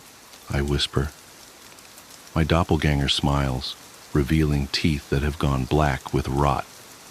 I'm you, it says in my voice. From the lake. Don't you remember the lake, Sarah? And suddenly I do. 5 years ago, right after my mother's funeral. I was drunk, devastated, driving too fast on the winding road that borders Lake Marshall. The guardrail gave way like it was made of paper. The water was black and cold. I remember the car filling up, remember thinking that maybe this was okay. Maybe I'd see my mother again. But then I changed my mind. I fought my way out of the sinking car, swam to the surface, survived. Or at least, that's what I thought happened. You never made it out, my other self says, taking a step closer. Water squishes in its shoes. Your body is still down there, Sarah. Still strapped into that car at the bottom of Lake Marshall. What's left of it, anyway? No, I shake my head. No, that's not possible. I'm here. I'm alive. I've been alive for 5 years. Have you? It asks. Think hard, Sarah. When was the last time you felt hungry or thirsty? When was the last time you actually slept, instead of just lying in the dark waiting for my call? When was the last time anyone other than your coworkers spoke to you? I open my mouth to argue, but the words die in my throat. Because I can't remember. I can't remember any of those things. 5 years, my other self says softly. 5 years I've been down there in the dark, while you've been up here pretending to be alive. But it's time to stop pretending now, Sarah. Time to come home. It reaches for me with gray, bloated fingers. Its touch is cold and wet against my cheek. And suddenly I can feel the water filling my lungs again. Can feel the pressure of the lake crushing down on me. Can feel the slow decay of 5 years beneath the black water. The next morning, Sarah Chen doesn't show up for work. Her co-workers notice her absence, of course, but none of them seem particularly concerned. In fact, when asked about her later, they have trouble remembering exactly when they last saw her. Some say it was yesterday, others swear it was last week, and a few insist they haven't seen her in years, not since that tragic accident at Lake Marshall. The police eventually break down her door and find her apartment empty. The only unusual thing they notice is a large wet spot on her bedroom carpet, roughly the size and shape of a person lying down. But by the time they think to take samples, the spot has dried, leaving no trace behind. At the bottom of Lake Marshall, in the rusted remains of a 5-year-old car, 2 bodies sit side by side in the driver's seat, identical down to the last detail, slowly becoming one again in the endless dark. And somewhere, a phone rings at 3:33 a.m., waiting for someone to answer. The echo chamber. I should have known something was wrong when the echoes started talking back. My job as a sound engineer at Whispering Pines Recording Studio was simple enough. Maintain the equipment, assist with recording sessions, and ensure the acoustics remained perfect in our prized echo chamber. The chamber was an architectural marvel from the 1960s, a specially designed concrete room 3 stories underground, where we could capture the most pristine natural reverb for our recordings. The thing about echo chambers is that they're designed to make sounds repeat, to take a single note and transform it into something longer, deeper, more complex. But they're not supposed to create new sounds. They're not supposed to remember. I first noticed it during a late-night session with a local indie band. We were recording backing vocals, sending them through the chamber for that otherworldly echo effect, when I heard something odd in my headphones. Between the vocalist's phrases, in that split second of silence, there was something else. A whisper so faint I almost missed it. I adjusted the levels, thinking it must be some kind of technical glitch or ambient noise bleeding through. But when I isolated the chamber feed and played it back, there it was again. A voice, barely audible, speaking words I couldn't quite make out. "Did anyone else hear that?" I asked the band, but they just shrugged, eager to wrap up the session and head home. I made a mental note to check the equipment in the morning and tried to put it out of my mind. That night, alone in my apartment, I couldn't sleep. Something about that whisper kept nagging at me. I'd been working with sound for 15 years, and I'd never heard anything quite like it. It wasn't an artifact of the recording process or environmental noise. It had seemed deliberate. The next day I arrived early to run some tests. I set up a simple recording, just me speaking a few words into a microphone, fed through the chamber. Testing 1, 2, 3. Simple enough. When I played it back, my blood ran cold. Between testing and 1, clear as day. Help us. I nearly knocked over my chair, scrambling to check the waveform on my computer screen. There it was, a distinct spike of audio between my words, exactly where I'd heard the voice. This wasn't my imagination. This was real. Over the next week, I became obsessed. I spent every spare moment running tests, recording different sounds through the chamber, analyzing the results. The voices became clearer, more frequent. Sometimes they were whispers, sometimes crying, sometimes just breathing, but they were always there, hiding in the spaces between other sounds. I started researching the history of Whispering Pines. The studio had been built in 1964 on the site of an old industrial complex. Before that, the land had belonged to a psychiatric hospital that closed under mysterious circumstances in the 1940s. The more I dug, the more unsettling details I uncovered. The hospital had specialized in experimental treatments for severe mental illness, electroshock therapy, insulin comas, ice baths, all the barbaric cures that were in vogue at the time. But there were rumors of other experiments, unofficial ones, conducted in the basement levels. Patients who were checked in, but never checked out. Screams in the night that the staff were told to ignore. When the hospital finally closed, dozens of patients were simply unaccounted for. Their records disappeared. Their families were told they had been transferred, and eventually they were forgotten. The buildings were demolished, new ones were built, and life went on. But what if they weren't all gone? What if something of them remained, trapped in that underground space where our echo chamber now stood? The thought kept me awake at night, staring at my ceiling, remembering all the times I'd been alone in that room, feeling like someone was watching me from the shadows. I knew I should tell someone, but who would believe me? The studio owner would think I was having a mental breakdown. The other engineers would laugh it off. I needed proof, undeniable evidence that something impossible was happening in that room. So I set up an experiment. I cleared my schedule for an entire night and set up multiple recording devices in the chamber.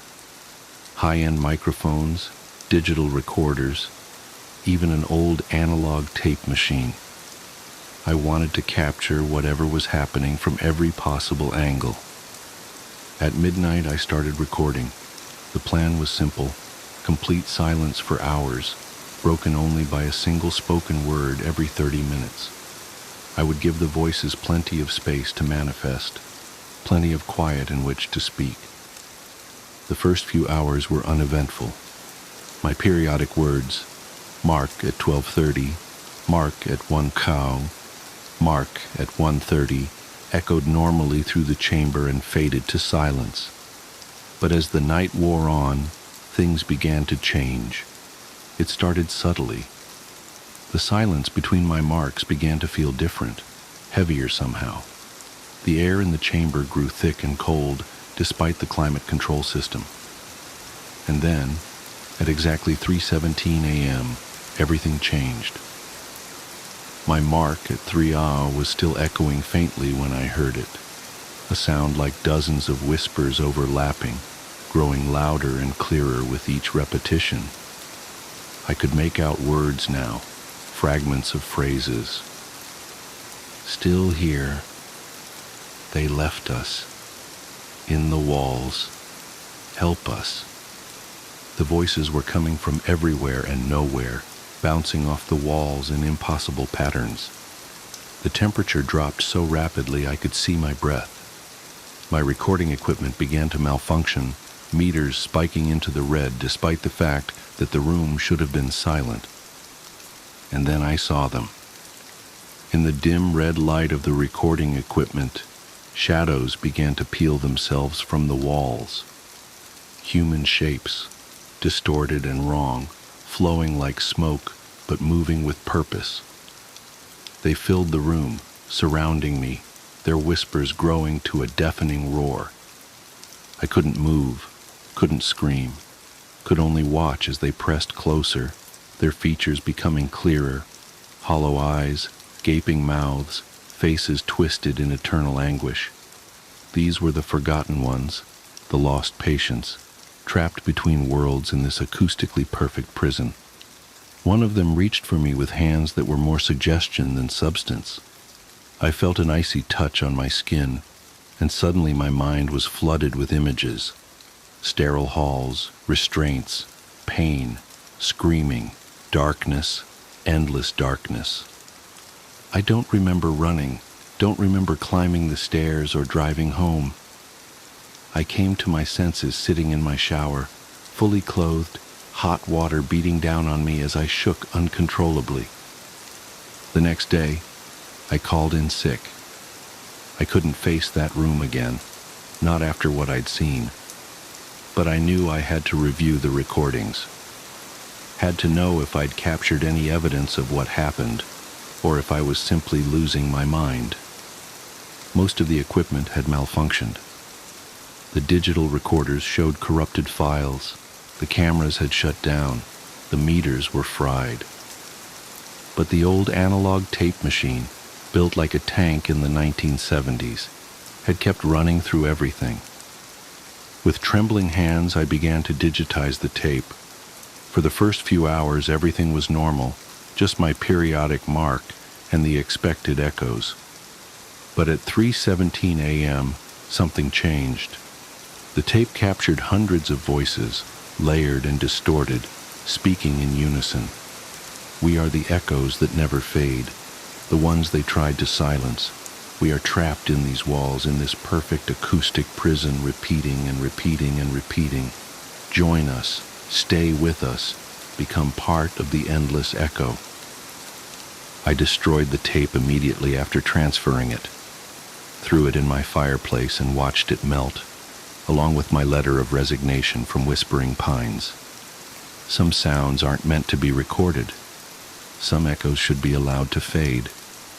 But here's the thing about echoes. Once you create them, they never really go away. They just get softer and softer until you can't hear them anymore. But they're still there, bouncing between molecules of air, too faint for human ears to detect. I've tried to move on, found a new job at a different studio across the country, but sometimes in the dead of night, I still hear them. In the space between heartbeats, in the pause between breaths, I hear those whispers, and I know they're still there, in that perfect room 3 stories underground, waiting for someone else to listen. The new sound engineer at Whispering Pines is young, eager, ambitious. Last week she called me asking about some odd sounds she'd been hearing in the echo chamber. Some weird artifacts showing up in her recordings around 3:17 a.m. I told her it was probably just equipment interference, told her not to worry about it, told her everything was fine. But I know what's happening. The echoes are starting again. The cycle continues, and somewhere in that acoustically perfect room, the forgotten ones are still whispering, still waiting, still hoping that someone will finally hear their story and set them free.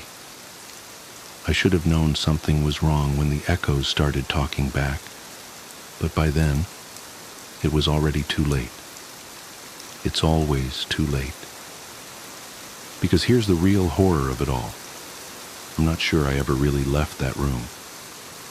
Sometimes, when I look in the mirror, I see something different in my reflection. Something hollow. Something that echoes.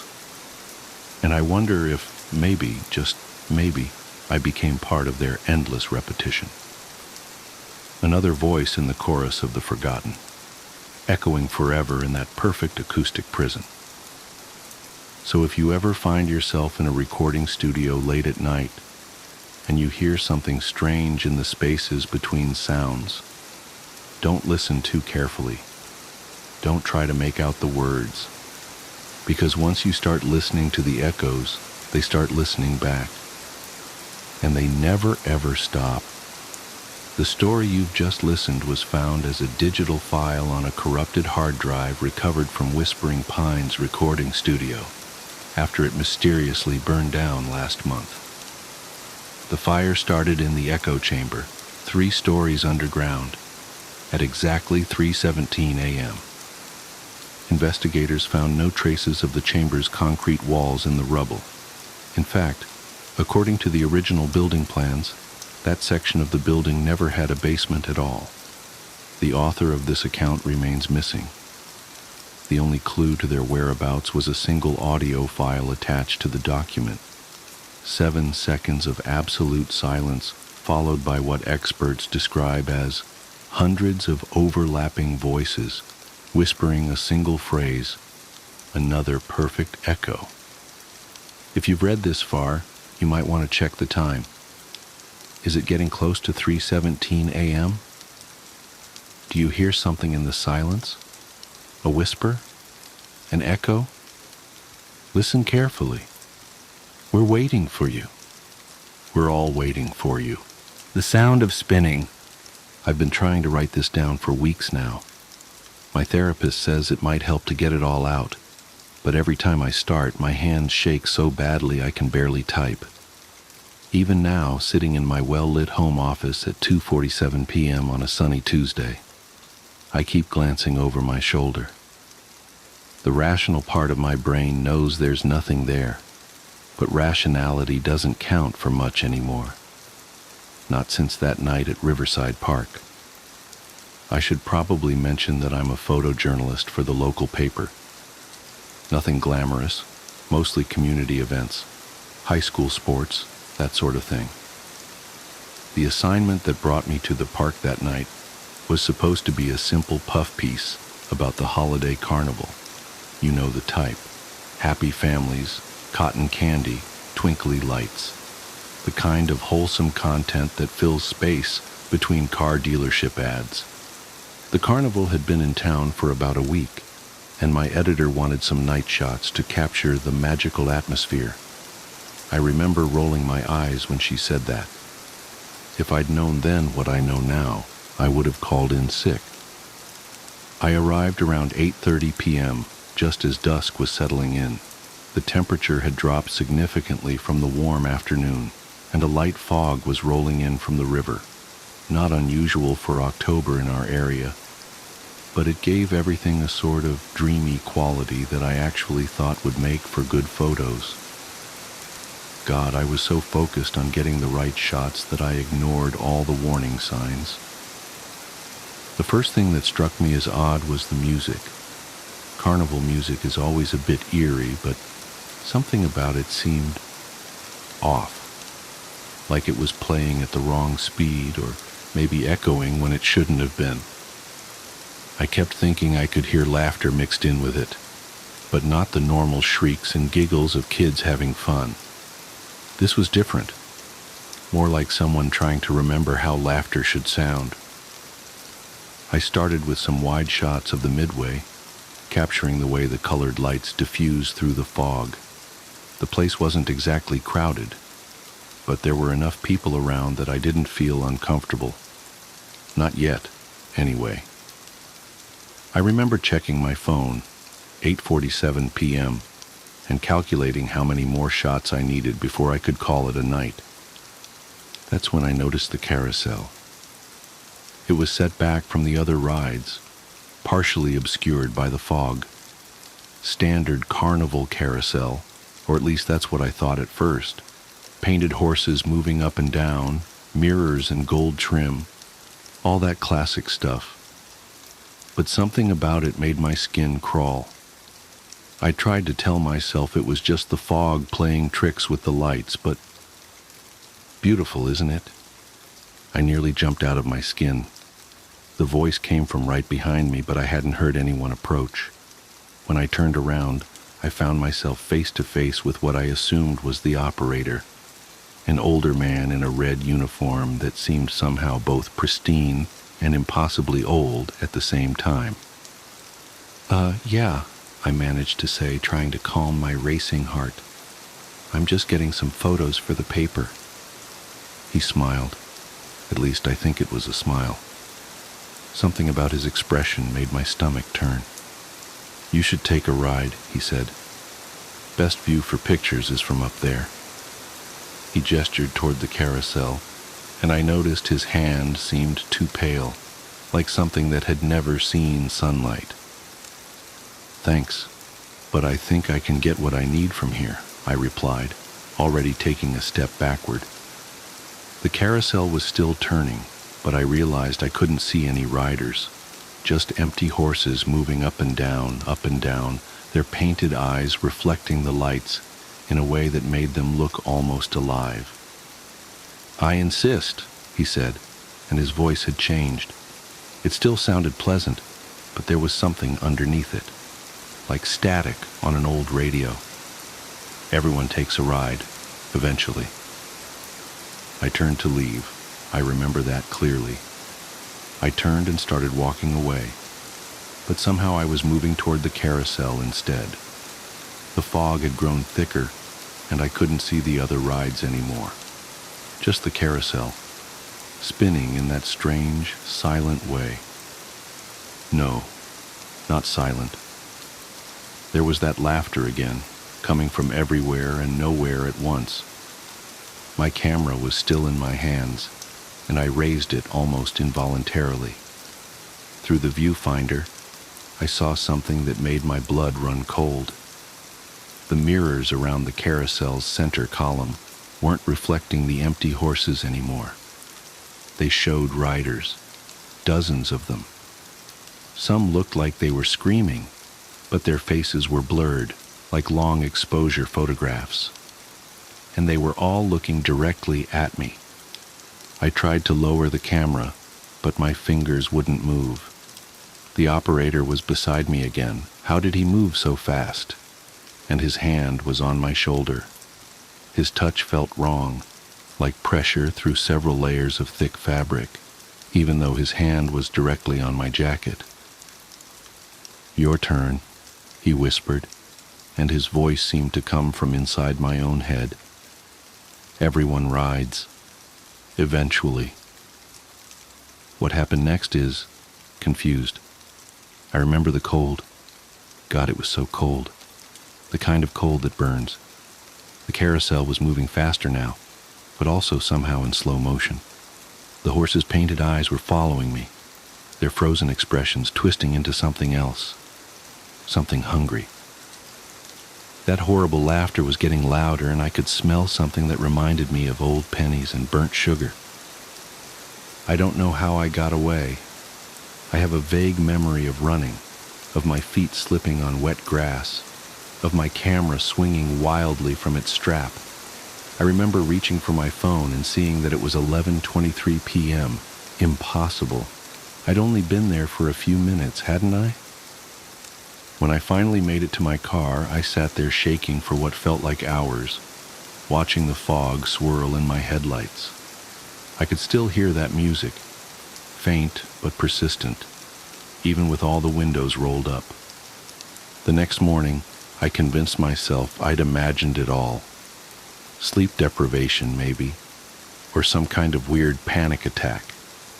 But then I looked at my camera. Most of the photos were normal, just carnival shots, exactly what my editor wanted. But the last one showed the carousel, empty horses, fog, normal carnival stuff. Except in every mirror, in every reflective surface, there were faces, not blurred this time, crystal clear. And in the front row, sitting rigid on a horse with bared teeth and wild eyes, was me. I called in sick and spent the day doing research. The carnival had been setting up in Riverside Park for as long as anyone could remember, always in October, always for exactly 1 week. And every year, like clockwork, people would go missing. Not many, 1 or 2 per season. Usually dismissed as runaways or drifters. The only connection was that they were last seen at the carnival. I tried to talk to the police, but they looked at me like I was crazy. The carnival had already moved on, right on schedule. No one seemed to remember anything unusual about the carousel or its operator. The missing persons reports I found online started throwing up error messages, and within days, I couldn't find them at all. But I know what I saw. I know what's on that last photo, even though I can't look at it anymore. I keep it in a locked drawer in my desk, and sometimes, late at night, I swear I can hear music coming from it. Carnival music, playing just a little too slow, mixed with that terrible laughter. The carnival will be back next October. It always comes back. And sometimes, when the fog rolls in from the river, I catch myself wondering about those faces in the mirrors. Were they all like me? People who got away? Or were they the ones who didn't? I've been trying to convince myself to destroy the photo, but I can't. It's evidence, proof that I'm not crazy. And maybe, just maybe, it might help someone else understand what's happening before it's their turn to ride. Because he was right, everyone rides. Eventually. 2 weeks after posting this account, the author was reported missing. Their home was found empty except for an open drawer containing a single photograph. The photo, according to police reports, showed only an empty carnival carousel in heavy fog. The security camera. The first time I saw my husband's double, I thought it was a glitch. I had just installed our new security system that afternoon, one of those fancy setups with motion detection, night vision, and smartphone connectivity. David thought I was being paranoid, but after the string of break-ins in our neighborhood, I wasn't taking any chances. Besides, as a software engineer who often worked late from home, I liked having eyes on our property when I was alone at night. The cameras had been running for less than 6 hours when my phone buzzed with its first motion alert. 2:01 a.m. I was still awake, catching up on some code reviews in my home office. The notification showed a still from our backyard camera, a dark figure standing motionless in the grass. My heart rate spiked until I recognized David's familiar silhouette. His broad shoulders, the slight slouch he'd developed from years hunched over keyboards, that distinctively messy bedhead I'd tease him about. I figured he must have had trouble sleeping and stepped out for some air. Not totally unusual. He'd been stressed about the upcoming product launch at work. I was about to dismiss the alert when something made me pause. The figure was completely still. Not the natural shifting of weight or subtle movements you'd expect from someone standing outside. Just perfectly, unnaturally motionless. That's when I realized he wasn't looking around the yard or up at the stars. He was staring directly at our second-floor bedroom window. Our bedroom window, where I could see the warm glow of our bedside lamp still burning. The lamp I always left on because David liked having some light when he got up to use the bathroom. A cold weight settled in my stomach. I pulled up the live feed from the indoor security camera I'd installed in our bedroom. There was David, curled up under the covers on his side of the bed, chest rising and falling in the peaceful rhythm of deep sleep. I looked back at the yard camera. The figure was still there, still staring. I closed my laptop and crept upstairs, my bare feet silent on the carpet. Our bedroom door was slightly ajar, just as I'd left it. David was exactly as I'd seen on camera, sound asleep, occasionally making the soft whistling sound through his nose that I normally found endearing, but now sent chills down my spine. I crossed to the window on trembling legs. The yard below was empty. I checked the security footage immediately. At exactly 3 a.m., the figure had simply vanished. One frame it was there, the next gone, with no movement in between. I rewound to the beginning of the incident. Same thing. At 2 a.m. sharp, it had appeared instantaneously in the middle of our yard. I barely slept that night, watching David's peaceful face in the lamplight and trying to convince myself I'd seen some kind of technical glitch. But the next night, it happened again, and the next, and the next. Always at exactly 2 a.m. Always standing in the exact same spot.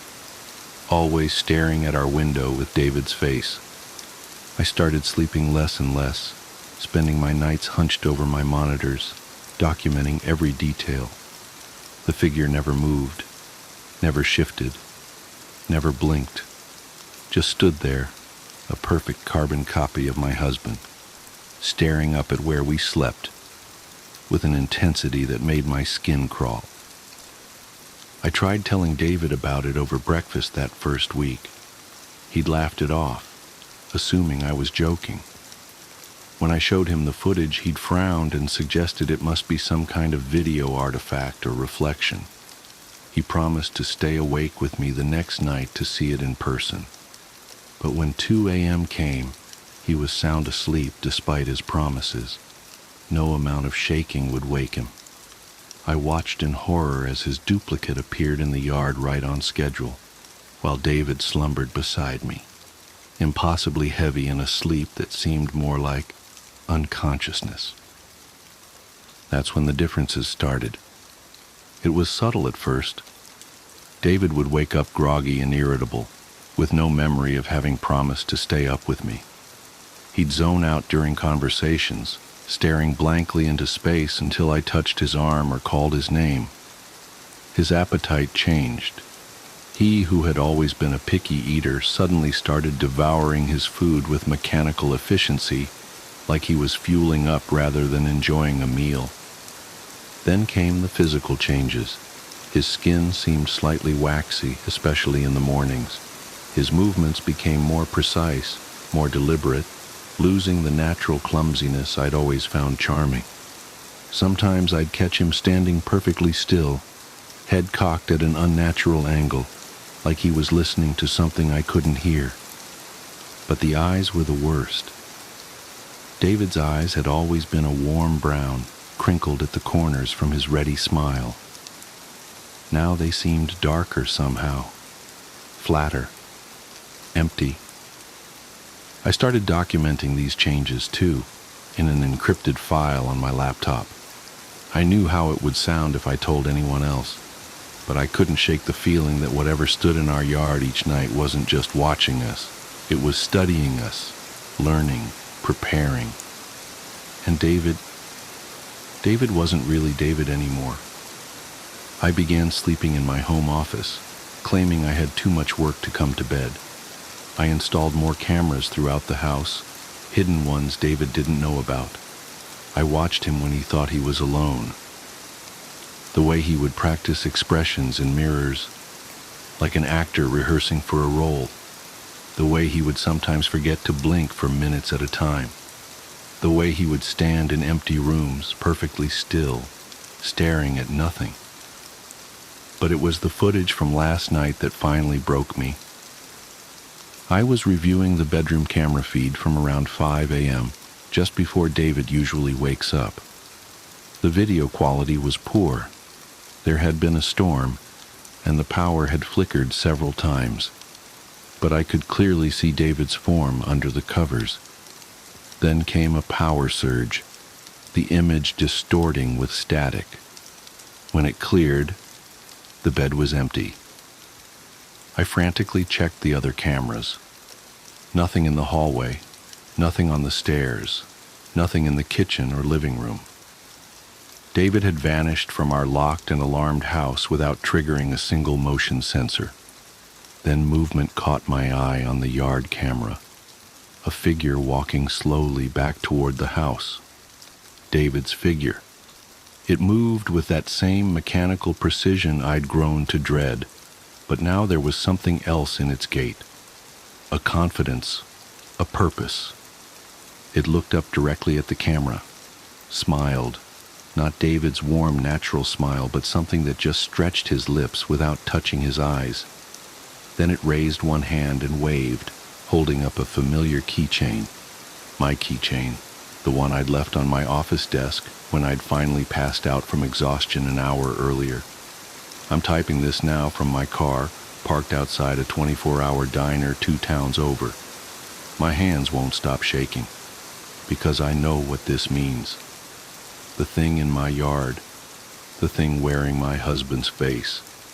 It's not watching anymore. It's done learning, done practicing, done replacing. And now it's coming for me. My phone buzzes, another motion alert. I don't want to look, but I can't help myself. It's footage from one of my hidden cameras inside the house.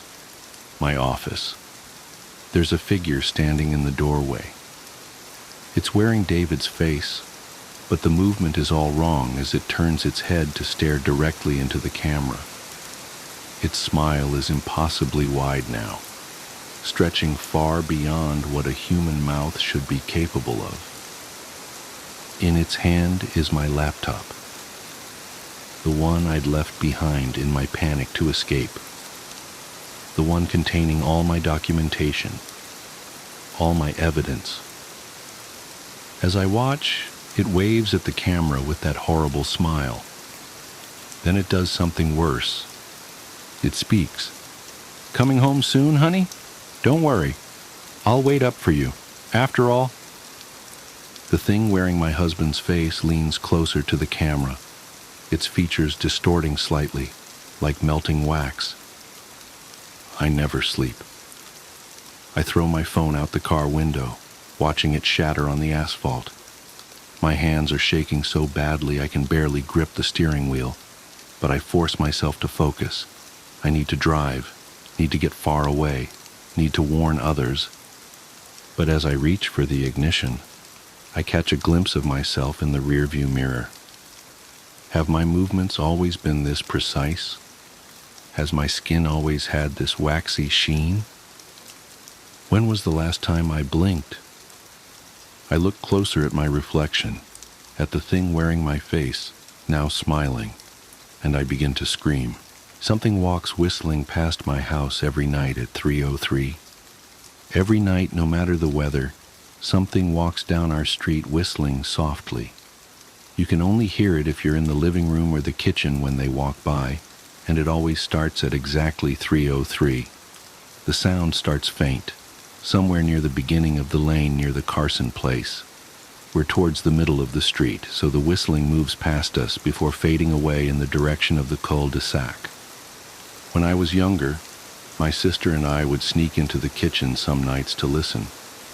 Mom and Dad didn't like that, and we'd catch hell if they found us out there, but they were never too hard on us since we always stuck to the one big rule. Don't try to look at whatever was whistling. My neighborhood is a funny place. I've lived here since I was 6 and I love it. The houses are small but well kept, good-sized yards, plenty of places to roam. There are a lot of other kids here my age. I turned 13 back in October. We grew up together and would always play foursquare in the cul-de-sac or roam around from back porch to back porch in the summer. This was a good place to grow up. I'm old enough to see it. And there's only the two strange things here, the night whistling and the good luck. The whistling never bothered me much. Like I said, I couldn't even hear it from my bedroom. But Mom and Dad don't like talking about it, so I've stopped asking questions. My dad is a strong guy, tall and calm. He has an accent since he moved to the U.S. as a kid. His family, my grandparents, they're from the islands. That's what they call it. My dad, the only time he isn't so calm is if the whistler comes up. He talks a little quicker then, eyes move faster, and he tells us not to think about it so much, and to always remember the one rule, the big rule. Don't try to look outside when the whistler goes past. Not that we could look even if we wanted. See, there are shutters on the inside of every window, thick pieces of heavy canvas that pull down from the top and latch to the bottom of the window frame. Each latch even has a small lock, about the size of what you'd find on a diary. My dad locks those shutters every night before we all go to bed and keeps the key in his room. My mom, I don't know what she thinks about the whistling. I've seen her out in the living room before at 3:03 when the sound starts. I could see her if I cracked my door open just an inch to peek. She's not out there often. At least I haven't caught her much. But once or twice a month, I think she sits out there on our big red couch, just listening. The whistler has the same tune every night. It's cheerful. Da-da-da-da-da-dum. Da-da-da-da-da-dum. Remember how I said there are two odd things about where I live? Well, besides our night whistler, everyone in my neighborhood is really lucky. It's hard to explain, and Dad doesn't like us talking about this part much either. But good things just seem to happen to people around here a lot. Usually, it's small things, winning a radio contest, or getting an unexpected promotion at work, or finding some arrowheads buried in the yard, you know, the authentic kind. The weather is pretty good, and there's no crime, and everybody's gardens bloom extra bright in the fall. A million little blessings, I've heard my mom say about living here, but the main reason we stay here, why we moved here in the first place, is my sister Nola. She was born very sick, something with her lungs. We couldn't even bring her home when she was born, only visit her in the hospital. She was so small, I remember. Small even compared to the other babies. A machine had to breathe for her. We moved into our house here to be closer to the hospital. As soon as we moved here, Nola started getting better. The doctors couldn't figure it out. They chalked it up to whatever they were doing, but we all could tell they were confused. But my parents knew, even I knew, Nola getting better was just another of the million little blessings we got for living in our neighborhood. So that's why we stayed even after we found out that for every small miracle that happens here every day now and then, some bad things happen. But they only happen if you look for the whistler. See, our neighborhood has a welcoming committee. They show up with macaroni casserole and a gift basket and a manila folder whenever someone new moves in. They're very friendly. 4 people showed up when we moved in 7 years ago. The committee made small talk, gave me a Snickers bar, and took turns holding Nola. It was her first week out of the hospital, so they were extra careful. Then the committee asked to speak to my parents in private, so I was sent to my room where I still managed to hear nearly every word. The welcoming committee told my parents about how nice the neighborhood was, really exceptionally, hard to explain, kind of nice. And then they told my parents about the even harder to explain whistling that happened every morning at 3:03 and ended at the tick of 3:05. The group, our new neighbors, warned my parents that the whistling was quiet, would never harm or hurt us, as long as we didn't look for what was making the sound. This part they stressed, and I pushed my ear into the door, straining to hear them. People who went looking for the whistler had their luck change, sometimes tragically. A black cloud would hang over anyone that looked. Anything that could go wrong would. The manila envelope the committee brought over contained newspaper clippings, stories about car crashes and ruined lives, public deaths and freak accidents. Not everyone dies, I heard the head of the committee tell my dad, but the life goes out of them. Even if they live, there's no light in them ever again, no presence. My mom, I could tell she wasn't taking it seriously. She kept asking if this was some prank they play on new neighbors. At one point, my mom got angry, accused the committee of trying to scare us out of our new home, asked them if they were racist on account of my dad being from the islands. My dad calmed her down, told her he could tell our new neighbors were sincere, and they were just trying to help us. He explained that he grew up hearing these kinds of stories from his mom, and that he knew there were strange things that walked among us. Some of those strange things were good, and some were bad, but most were just different. After the committee left, Dad went out to the hardware store, bought the canvas blinds, the latches and the locks, and installed them on every window in the house after dinner. That first night in our new house, I crept out of my room at 3 a.m., only to find my dad awake sitting on the living room couch, holding my baby sister. My dad held up his finger in a shh motion but patted the couch next to him. I sat, and we waited. At exactly 3:03, we heard the whistling. Da-da-da-da-da-dum, da-da-da-da-da-dum. It came and it went, just like our neighbors said. The whistling returns each night, and we never look, and we enjoy our million little blessings every day. Nola breathes on her own, and she's grown into a strong, clever girl. My dad even joined the welcoming committee. We don't get new neighbors often. Why would anyone want to leave? But when a new family moves in, my dad and the committee bring them macaroni casserole, a gift basket, and the manila folder. I can always tell by the look on my dad's face when he comes back if the family took the committee seriously or if we'd be getting new neighbors again very soon. Not long ago, a family moved in directly next to us. The previous owner, Ms. Maddie, passed away at age 105. She'd lived a good, long life. Our new neighbors seemed like they'd fit in just fine. They believed the welcoming committee, took my dad's advice about the locking shutters since they had a young child of their own.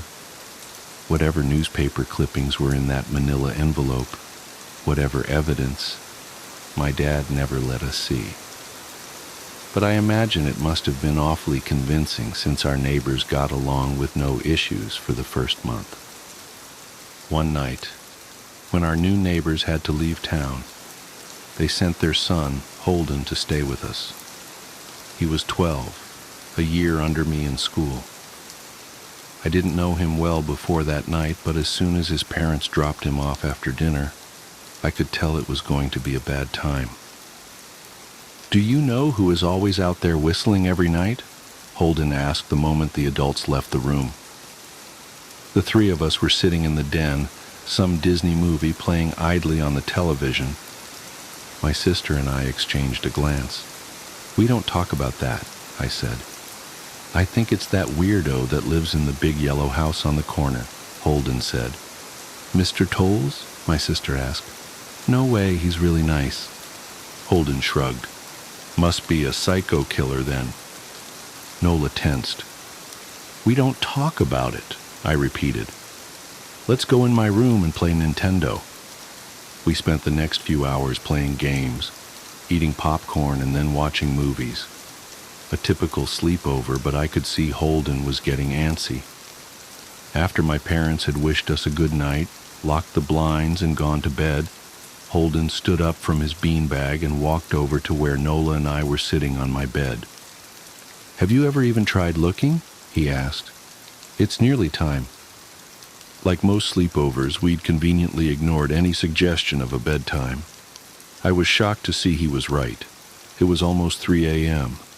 I sighed. "We don't..." "See, I can't even try to look because my dad locks the blinds every night and hides the key," he continued, ignoring me. "So does our dad," said Nola. "No," replied Holden. "No, he doesn't." "You saw him do it," I said, a little sharper than I meant to sound. Holden grinned. "Your dad locks the blinds.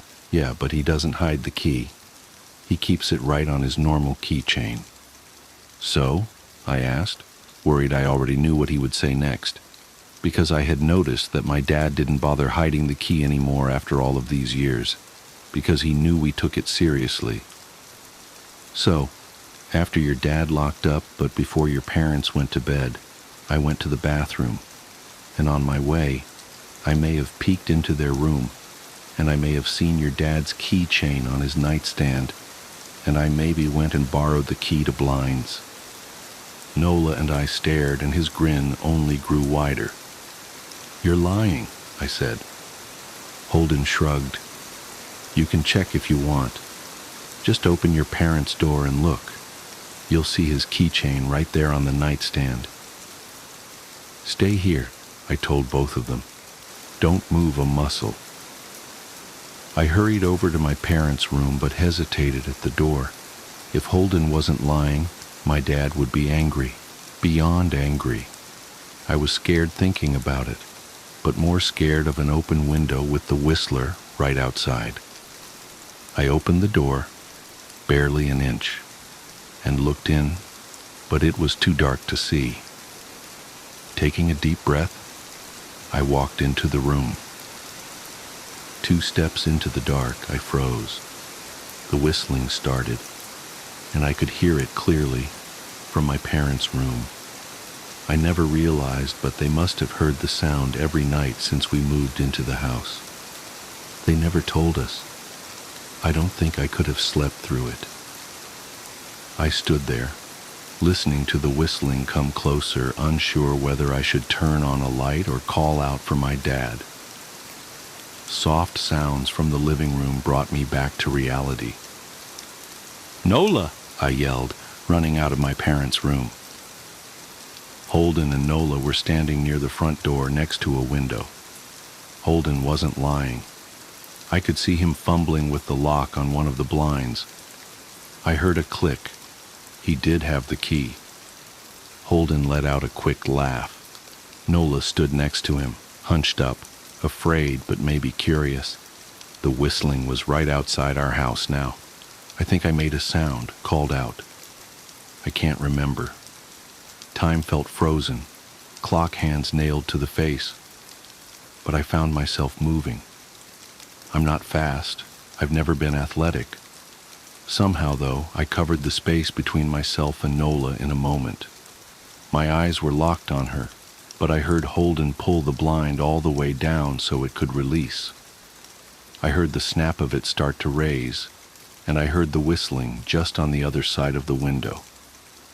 But I had my arms around Nola, and I turned us so she was facing away from the window. At the same time, I jammed my eyes shut. The blind whipped open. The whistling stopped. I felt Nola shaking in my arms. "Don't look, okay?" I told her. "Don't turn around." We were positioned so that she was facing back towards the hallway and I was facing the window. My eyes were still closed. I felt her nod into my shoulder. I reached out with the arm not holding Nola and tried to touch Holden. My hand brushed against his arm. He was shaking worse than Nola. "Holden?" I asked. Silence. I reached past him and gingerly felt for the window, eyes still sealed shut.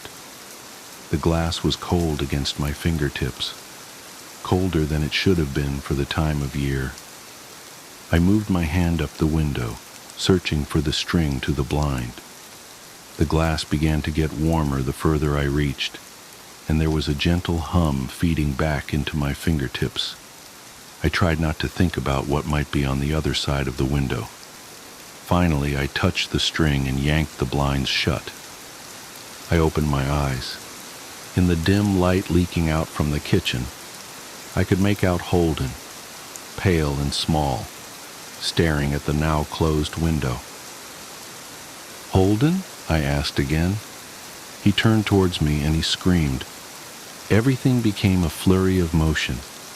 Lights sparked to life in the hall, then the living room. My parents' footsteps thudded across the hardwood floor. I didn't turn to look back at them. My eyes were glued to Holden.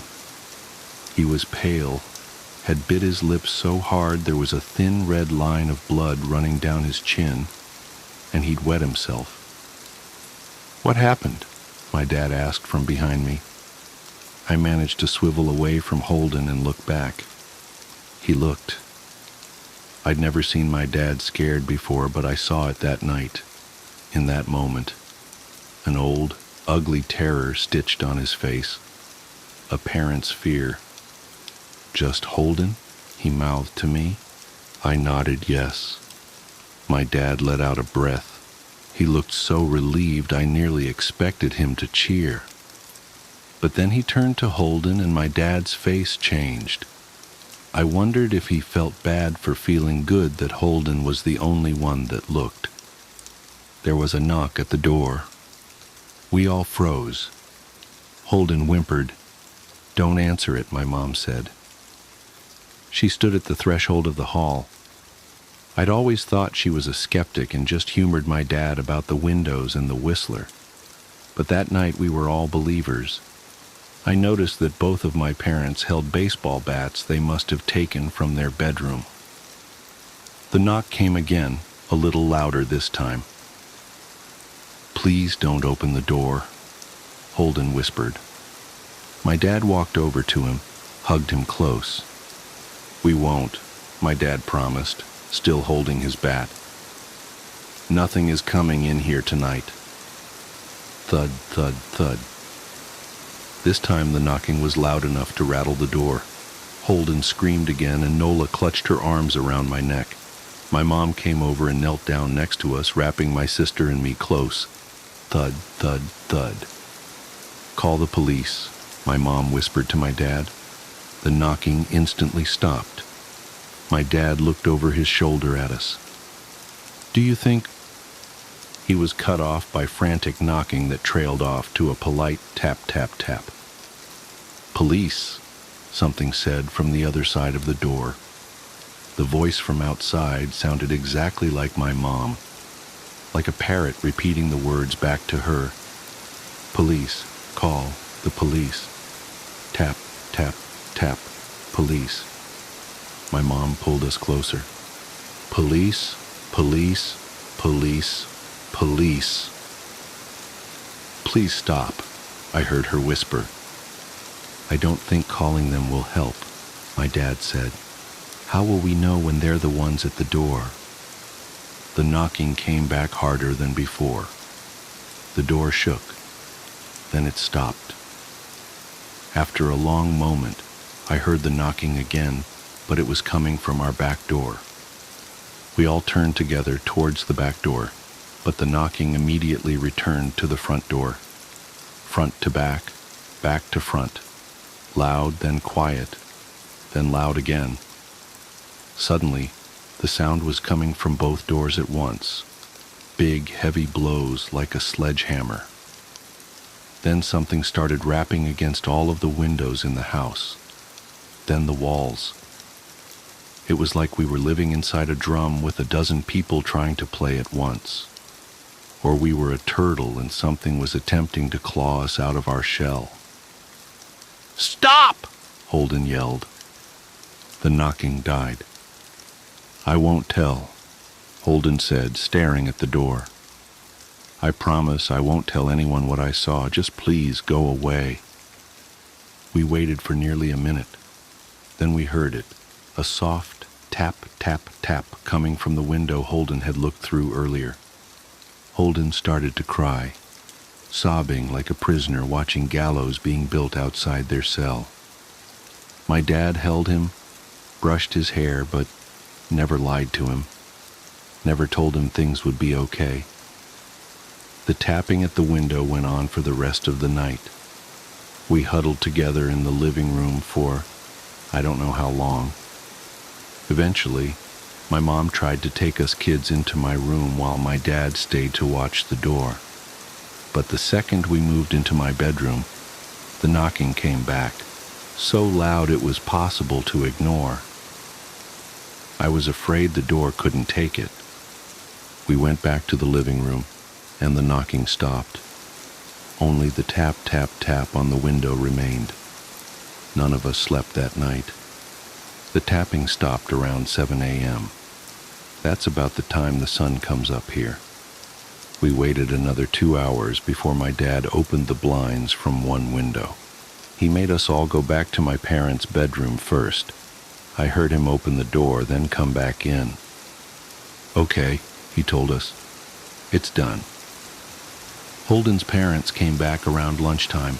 My mom and dad walked Holden over to his house, and they all went inside for quite a while. Nola and I watched from the window. She stuck to me the whole day, right at my side, sometimes holding my hand. When my parents came back, they looked grim, but wouldn't tell us what they said to Holden's family.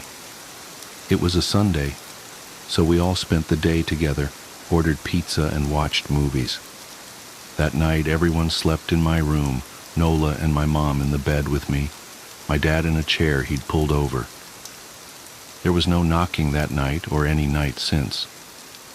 We didn't see much of Holden or his parents for the rest of that week, but by Thursday, there was a moving truck in their driveway.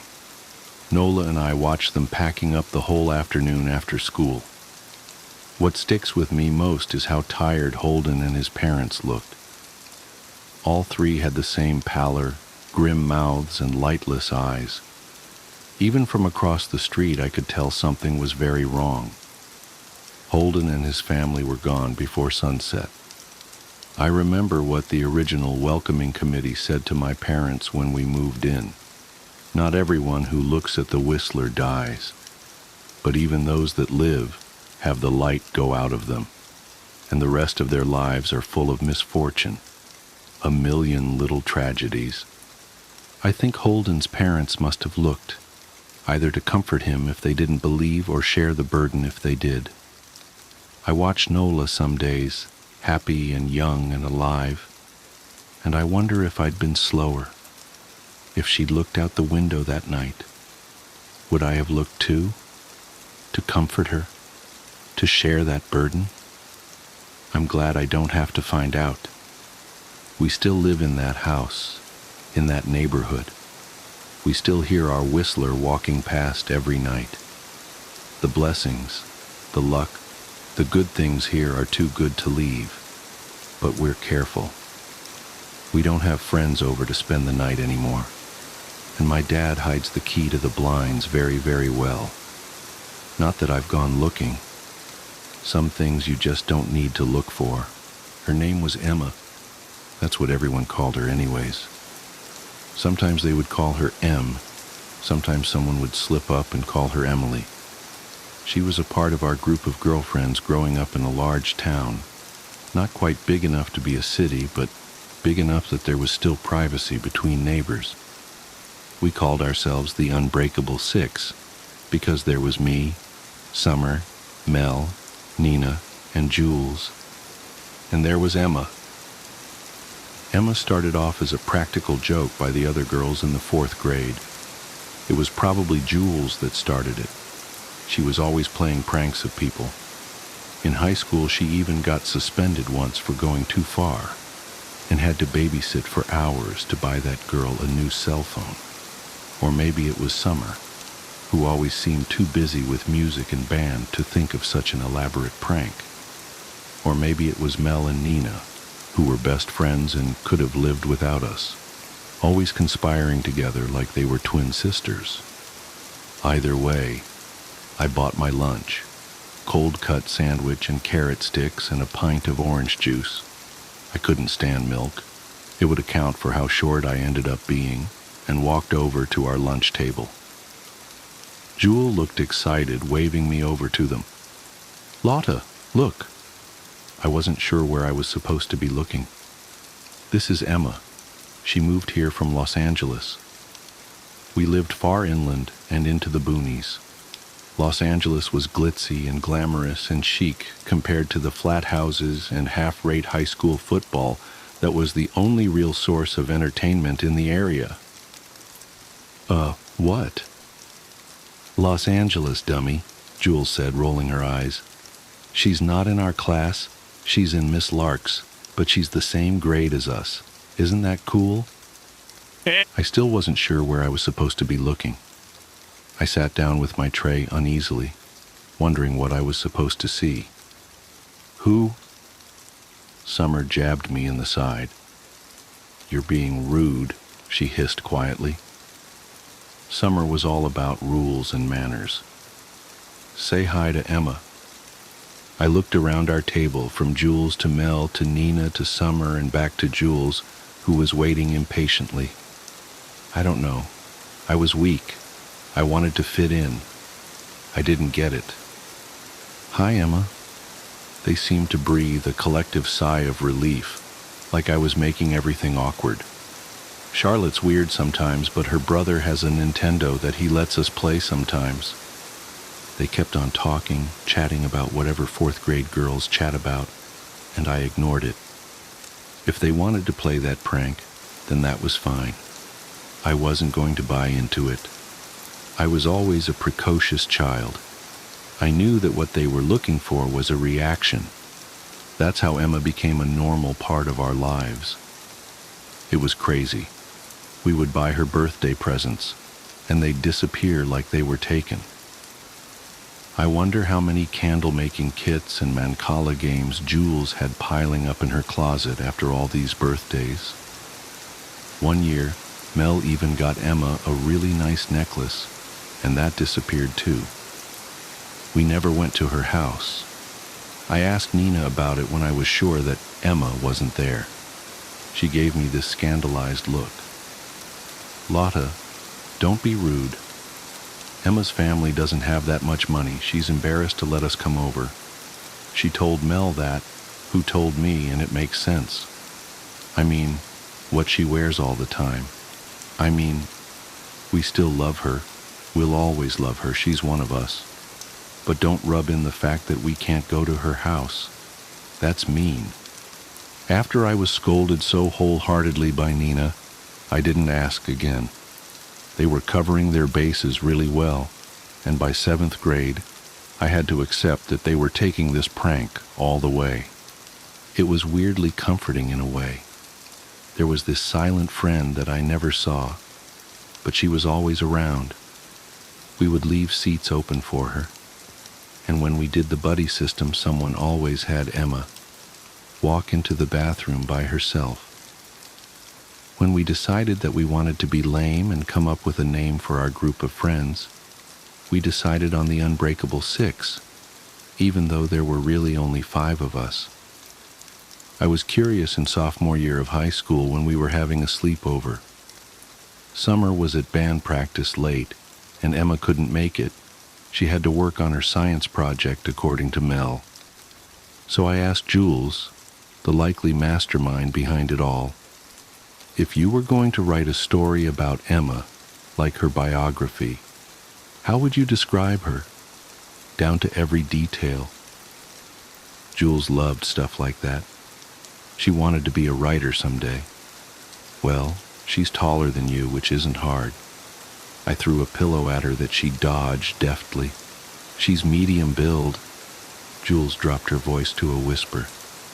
Even though she gained a little weight recently, but we're not going to tell her, and she's still beautiful.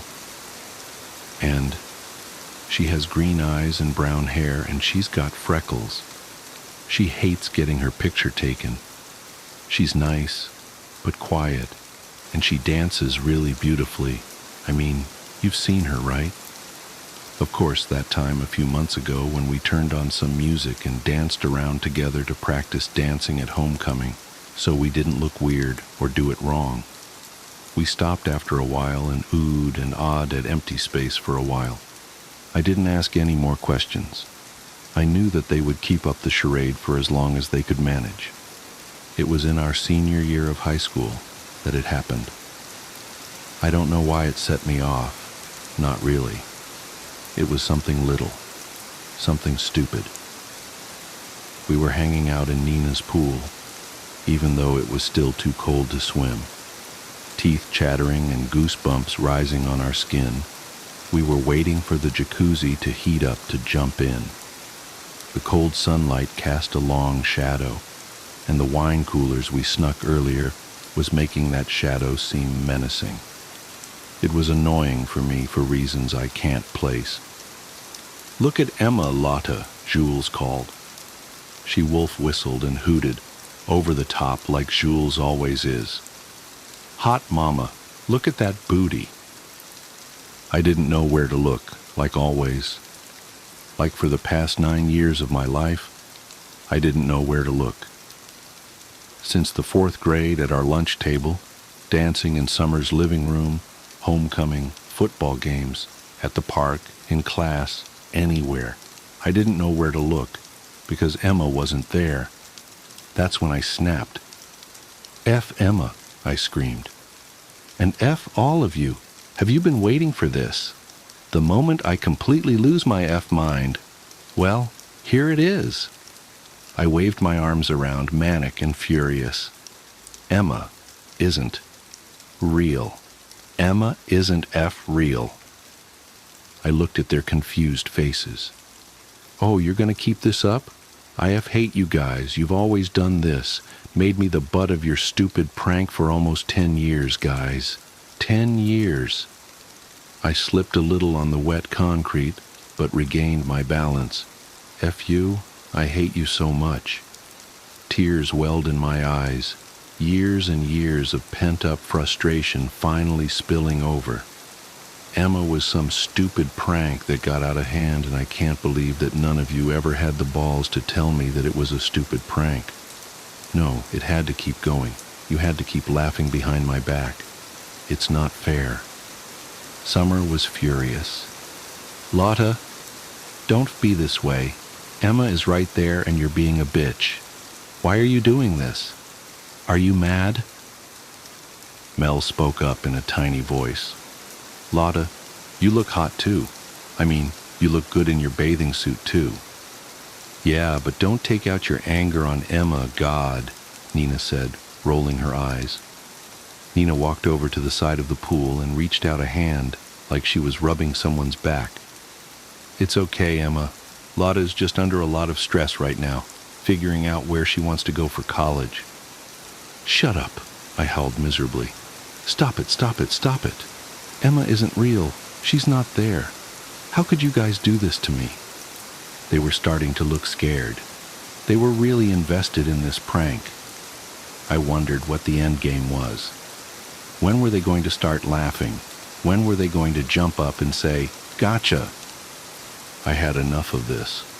If they wanted to play charades, then let's play charades. The next part was a blur. I don't remember it, not even now. But I walked over to where Emma was and I kicked at the air. I heard a scream, and I slipped on the slick, wet concrete and hit my head. There was blood everywhere.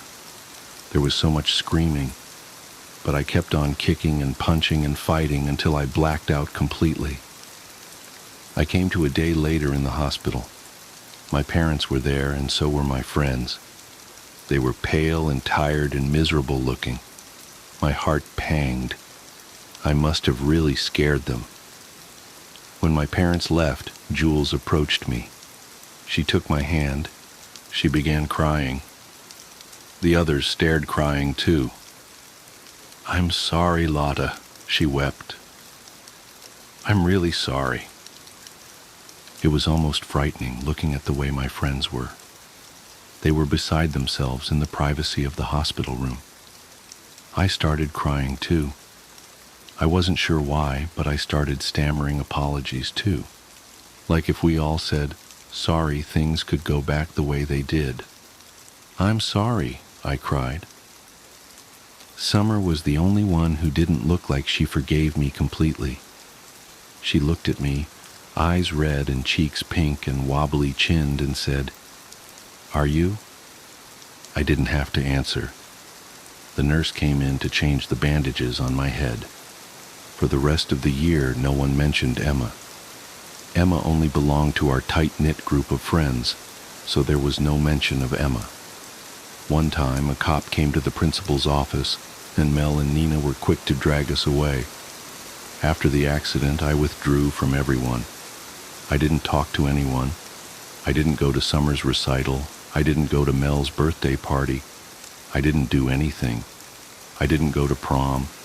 Just stared at the ceiling, wondering what had happened. Emma was in most of my life, and now she felt like a ghost. I graduated high school and left immediately to go to a university far away in Southern California, where the weather was always perfect and the beach was a 5-minute walk away. I started to recover. I realized that I was depressed after what had happened, understanding that my best friends chose a punchline over me. Unbreakable 6? Yeah, right. I got good grades, volunteered at an animal shelter, found a boyfriend. He was so nice to me, even when I got quiet when he asked about high school.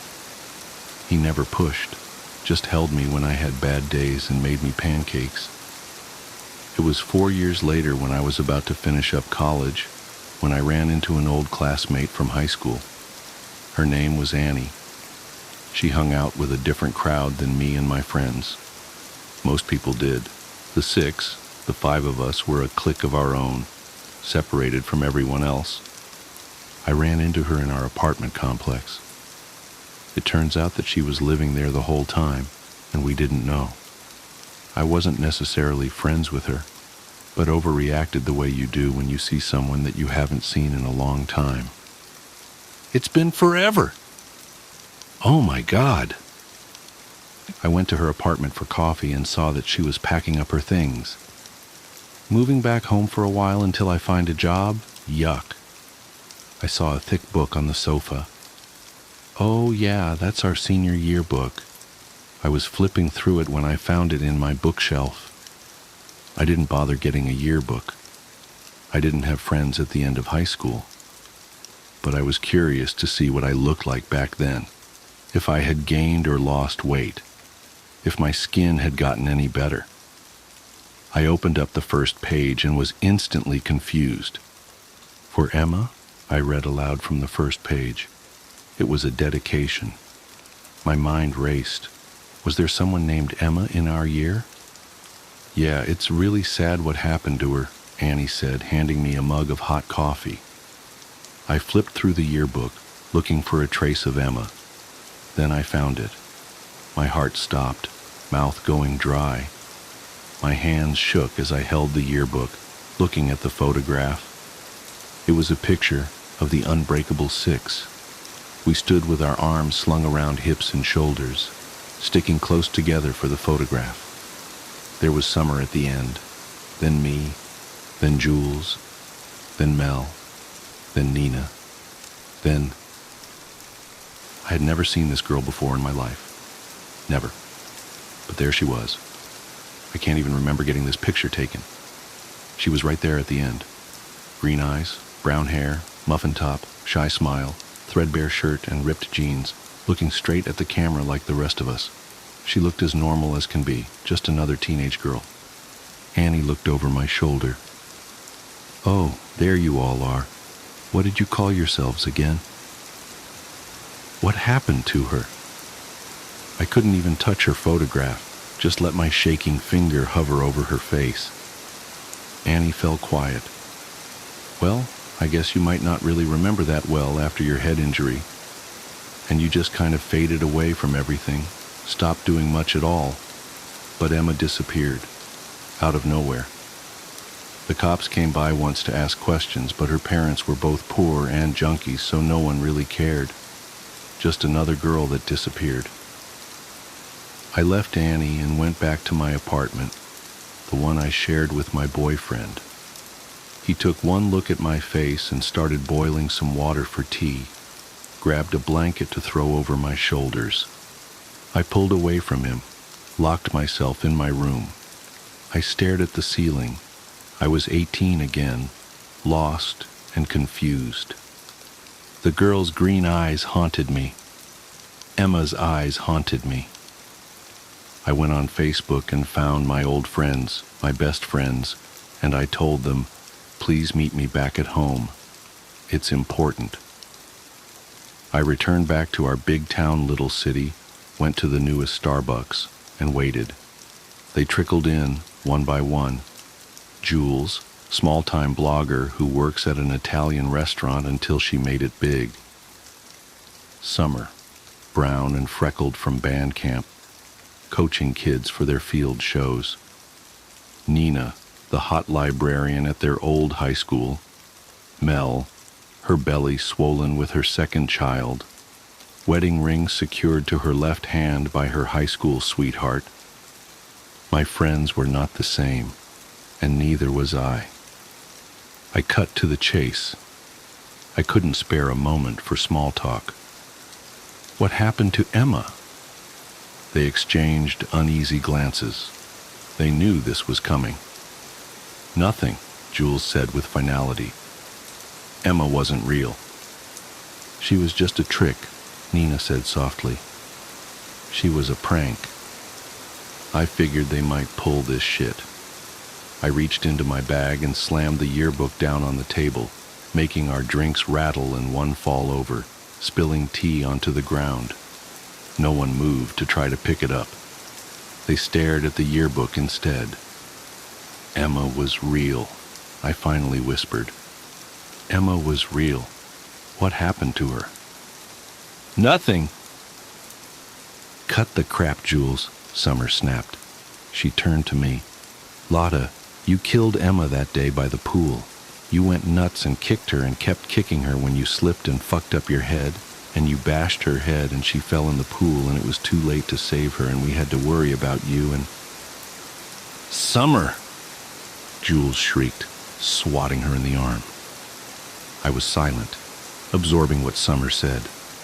Mel spoke up in a tiny voice. "Lotta, we weren't going to let you go to jail." I looked up at my friends, tears running down my cheeks. "Why?" Nina reached across the table and took my hand. She squeezed it, hard. "Because we're the Unbreakable Six.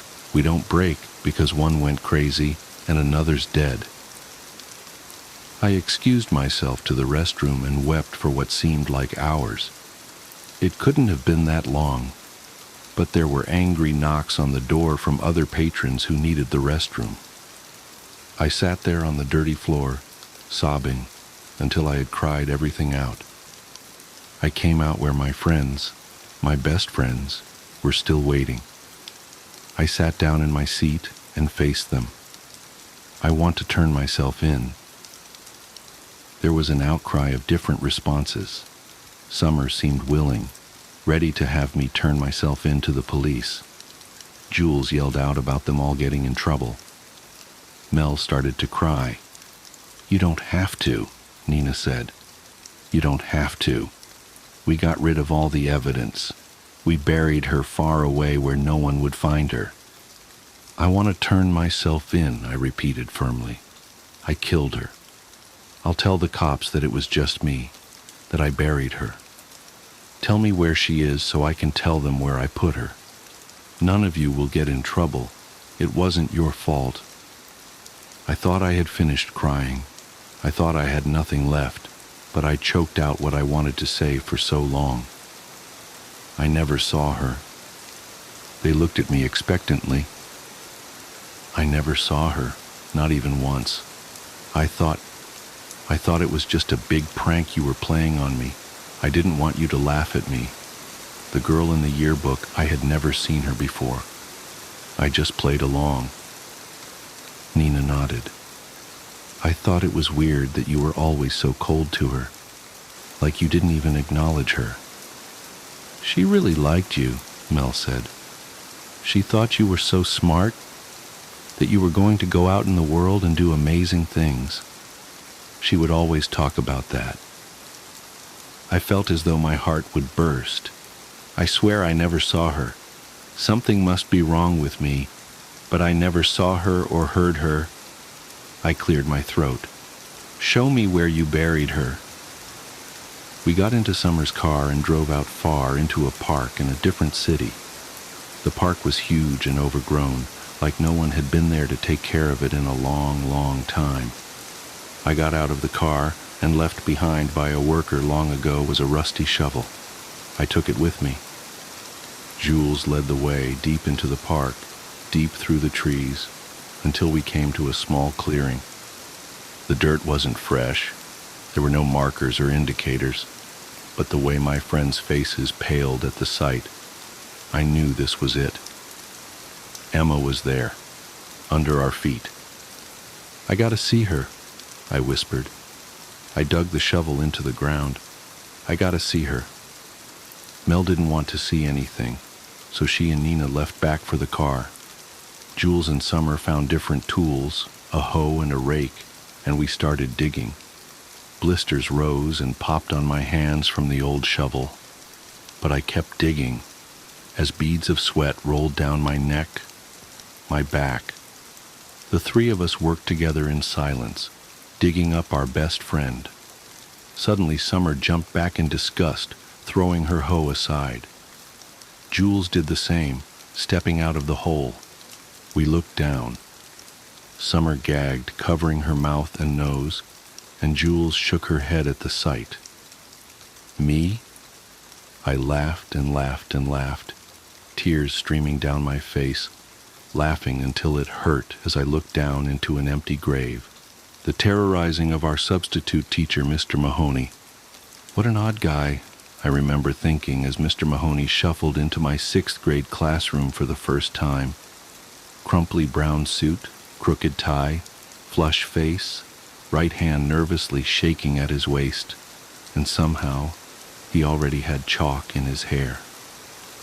He stuttered out his first words to the class, and he hadn't even finished his introductory sentence before I knew he was a goner. I'd never seen a grown man look so squirrely. The principal should have adequately warned him. We were a bunch of sharks, and we smelled blood in the water. The pranks and jokes started small. Mr. Mahoney was asking for it, in a way. He was so unprepared, so utterly clueless. It was impossible not to mess with him. One activity required Mr. Mahoney to draw a clock on the chalkboard. The class counted along together as he drew the numbers on the circular clock face. 1, 2, 3, 4, louder and louder as the numbers progressed, and when we got to 12, we kept going. 13! Everyone shouted in unison. Mr. Mahoney drew 13 o'clock in white chalk. The class erupted in laughter, and Mr. Mahoney turned red in embarrassment. He sheepishly erased the 13, stuttered something incomprehensible, and his trembling hand dropped the eraser. It made a eraser-shaped chalk smudge on his pants. We laughed harder. Mr. Mahoney picked up the eraser, and he banged at his pants with his hand to remove the smudge. The problem was, he was still holding the eraser. His entire brown pant leg turned ghost white. Kids laughed so hard they fell from their chairs. That was the moment I pitied Mr. Mahoney for the first time. Only I couldn't stop laughing with the others. My two friends, Carson Starkey and Dylan Newcomb, everyone called him Nuke, were the worst offenders. They were fans of the classics at first. Tacks on Mr. Mahoney's chair, turning everyone's desks backwards before Mr. Mahoney came into the classroom, stuff like that. But their pranks soon progressed. On one occasion, Mr. Mahoney asked the class for the answer to 9 multiplied by 5. Nuke raised his hand and mouthed the words, 45, but said nothing.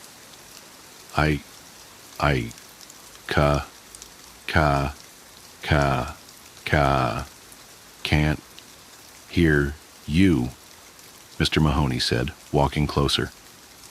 Nuke mouthed the words again, looking confused. Speak, up, pa. Please, Mr. Mahoney said, moving a foot from Nuke's face. 45! Nuke shouted into Mr. Mahoney's face. Mr. Mahoney jumped back and tripped over a desk, sprawling to the floor. The classroom laughter reached a fevered pitch, and then we saw it. A tiny blob of liquid on Mr. Mahoney's pants near the crotch. The guy had pissed himself. Mr. Mahoney stumbled to his feet and ran out of the room, but not before tripping one more time. The class was in stitches, everyone but me. I wasn't laughing this time, but I didn't come to Mr. Mahoney's defense. I didn't tell anyone to shut up and leave the poor guy alone. I just let it happen. That afternoon, Nuke, Starkey, and I were called down to the principal's office. Nuke and Starkey were the dynamic duo of classroom tomfoolery, but me being friends with them, well, I guess I was guilty by association. Mr. Mahoney sat in the corner, wrinkly brown suit and tie, chalk in hair, looking down at the ground. I detected the scent of urine in the air, and so did Nuke. He exaggeratedly plugged his nose. Mr. Mahoney's hand trembled. The principal lectured us for 10 minutes. He jabbed his finger at our chests, and he demanded we stop harassing Mr. Mahoney. There would be dire consequences if we didn't. Mr. Mahoney said nothing. Nuke shot him the stink eye the entire time. I can't believe he told on us, Nuke whispered to me as we left the principal's office. There was venom in his voice. Nuke and Starkey demanded revenge, and lots of it. They quickly devised the prank to end all pranks, the ultimate revenge on Mr. Mahoney for tattling on students. He's such a fraidy cat, Nuke sneered. I'll make him piss so hard he'll drown in his own pants. I unwillingly went along with the whole thing. Truthfully, I thought my part in the prank wasn't that big of a deal. I saw myself as the getaway driver in a bank robbery. I wasn't robbing the bank. I wasn't the one committing the crime. Sure, I was helping, but it wasn't that big of a deal. But looking back on it now, I was too weak to say no to my friends. I should have said no. But when Nuke and Starkey went over the plan, I merely nodded and said, okay. My part was easy, and Mr. Mahoney might not even know I was there. Somehow that made it okay. The prank to end all pranks occurred on a Tuesday night. Nuke called Mr. Mahoney and pretended to be Mr. Newcomb, and he demanded a teacher-parent conference at the Newcomb household. Mr. Mahoney should have known better, but he agreed to come over to the Newcomb home for a chat about Dylan's recent behavior. It was all set. Nuke's parents were gone that night. It was just me, Nuke, and Starkey. I sat in the basement next to the fuse box. Starkey sat next to me, unable to contain his giggles. I heard the doorbell ring and footsteps upstairs. The door opened, and 2 sets of footsteps walked to the family room. Nuke and Mr. Mahoney are sitting on the couch. I waited for my signal, and it came 1 minute later. A loud crash. Nuke just accidentally knocked over the lamp. I flipped the main power switch to the house. The entire home went black. More footsteps. Nuke is telling Mr. Mahoney that he'll check the fuse box. He'll be back in a second. The basement door creaked open, and footsteps echoed down the steps. Nuke is descending the basement steps. A dark figure appeared next to us. It's Nuke. "Do it, Starkey," Nuke whispered. Starkey dumped corn syrup all over the front of Nuke's shirt. Nuke stifled his laughter while Starkey slipped a rubber clown mask over his own head and picked up the silver butcher's knife. "Let's do this." Starkey huffed through the latex. Nuke stumbled upstairs first, with Starkey trailing 5 feet behind. I reluctantly followed from a short distance with a Polaroid camera, and I watched the whole thing unfold. Nuke appeared from the basement door, clutching his chest and sobbing for help. Mr. Mahoney ran over to him. "Oh, my God, Mr. Mahoney blubbered, touching the corn syrup on Nuke's shirt. The killer clown then emerged with a raised butcher's knife in his hand. Mr. Mahoney screamed and grabbed onto Nuke's shirt at the collar. It ripped off, and Mr. Mahoney fell to the floor. He backed up and trembled against the wall, still clutching the torn collar. I watched him quiver in the darkness. "Do it!" yelled Nuke. "Take his picture!" I brought up the camera to my face, but I couldn't do it. Starkey made some monster noises and inched closer to Mr. Mahoney. Our substitute teacher sobbed quietly. "Jesus Christ," said Nuke, pointing at Mr. Mahoney. "He pissed all over my floor." I looked down and saw piss emptying from the bottom of Mr. Mahoney's left pant leg. I had never felt more sorry for another human being in my whole life. It felt like we were torturing an injured puppy. "Tail the picture," Nuke insisted. I didn't do it. I just dropped the camera to the floor, and it shattered into 3 pieces. Starkey removed his mask and tossed it to Mr. Mahoney. It landed in his lap. "We're just joking around, Mr. Mahoney," Starkey said. "It's just a prank." Mr. Mahoney put one arm against the wall, braced himself, and clambered to his feet.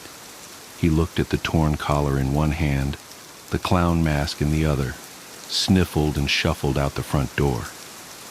"He took my mask," Starkey lamented. "Let him keep the stupid thing," Nuke muttered. Mr. Mahoney wasn't at school the next day. In fact, he never came back. Nuke, Starkey, and I waited each day to be called down to the principal's office to answer for our prank, but that call never came. Our class was assigned a new substitute teacher, and life in the 6th grade marched on. 3 weeks later, a package arrived for our class. It was a stack of math homework that Mr. Mahoney had graded but had never returned to us.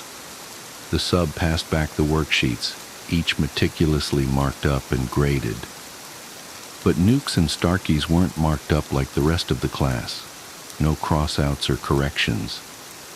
Mr. Mahoney had just written the same thing on each of their essays in blazingly red ink. Nice job. I'm looking forward to seeing more of you soon. I didn't get a worksheet back. I quickly thumbed through my binder and found the worksheet, uncompleted. Never was I so happy to have forgotten to do my homework. What a load of crap, Nuke snickered. He crumpled up the sheet and tossed it on the floor. Starkey did the same. I slipped my unfinished sheet back into my binder, and I wondered what Mr. Mahoney was doing at the moment.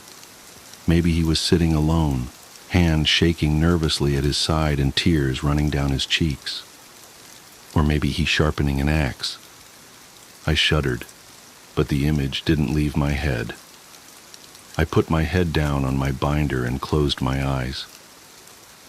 "I'm sorry, Mr. Mahoney," I whispered to no one. "I'm so sorry." For years I waited for Mr. Mahoney's revenge to come. I expected him to pounce around a dark corner on the street, or I often pictured him slipping on that clown mask and appearing at the foot of my bed with that axe that he was sharpening in my daydream. His right hand trembles like usual, but then it tightens around the wooden handle. He plunges the axe deep into my chest.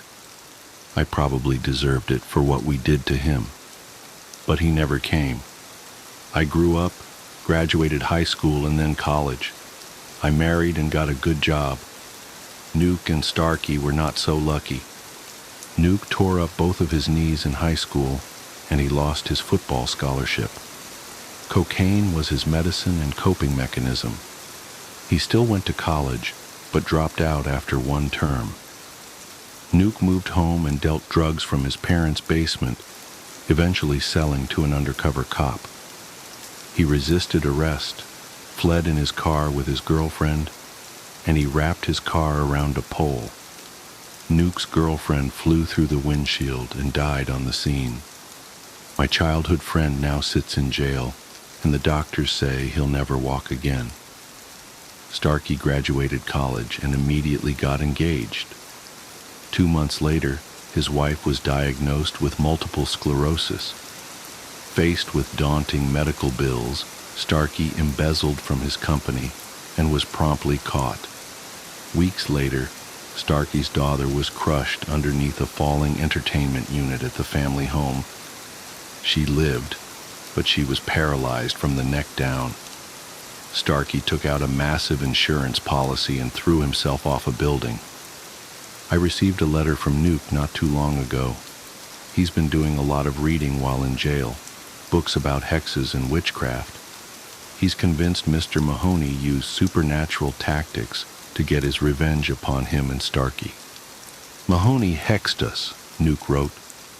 "He left my house that night with a piece of my shirt and Starkey's mask. If someone has an item that belongs to you, he can use witchcraft to place a curse. That explains why you are completely fine, my life is fucked, and Starkey is dead. Just think about it." I thought about it. I thought it was bullshit. A week later, I saw Mr. Mahoney at a dive bar, miles out of town down an old country road. At least I thought it was him. He was slumped in a corner booth, half passed out, 3 sheets to the wind. He was still wearing that ratty brown suit, but he looked like he'd aged 40 years. His right hand anxiously shook on the table. I watched as the man sauntered to his feet and stumbled toward the door. It was the same stumble of an awkward, nervous substitute teacher from 20 years ago. I followed the man outside. It was a windy night. I lit up a smoke and watched curiously as the drunken man leaned against a wall and tried to light a cigarette of his own. He struggled mightily to keep his lighter ablaze in the breeze. It kept extinguishing. I approached and offered him my lighter. It lit right up. Smoke danced from the tip of the man's cigarette. We stood in silence and smoked for a few minutes.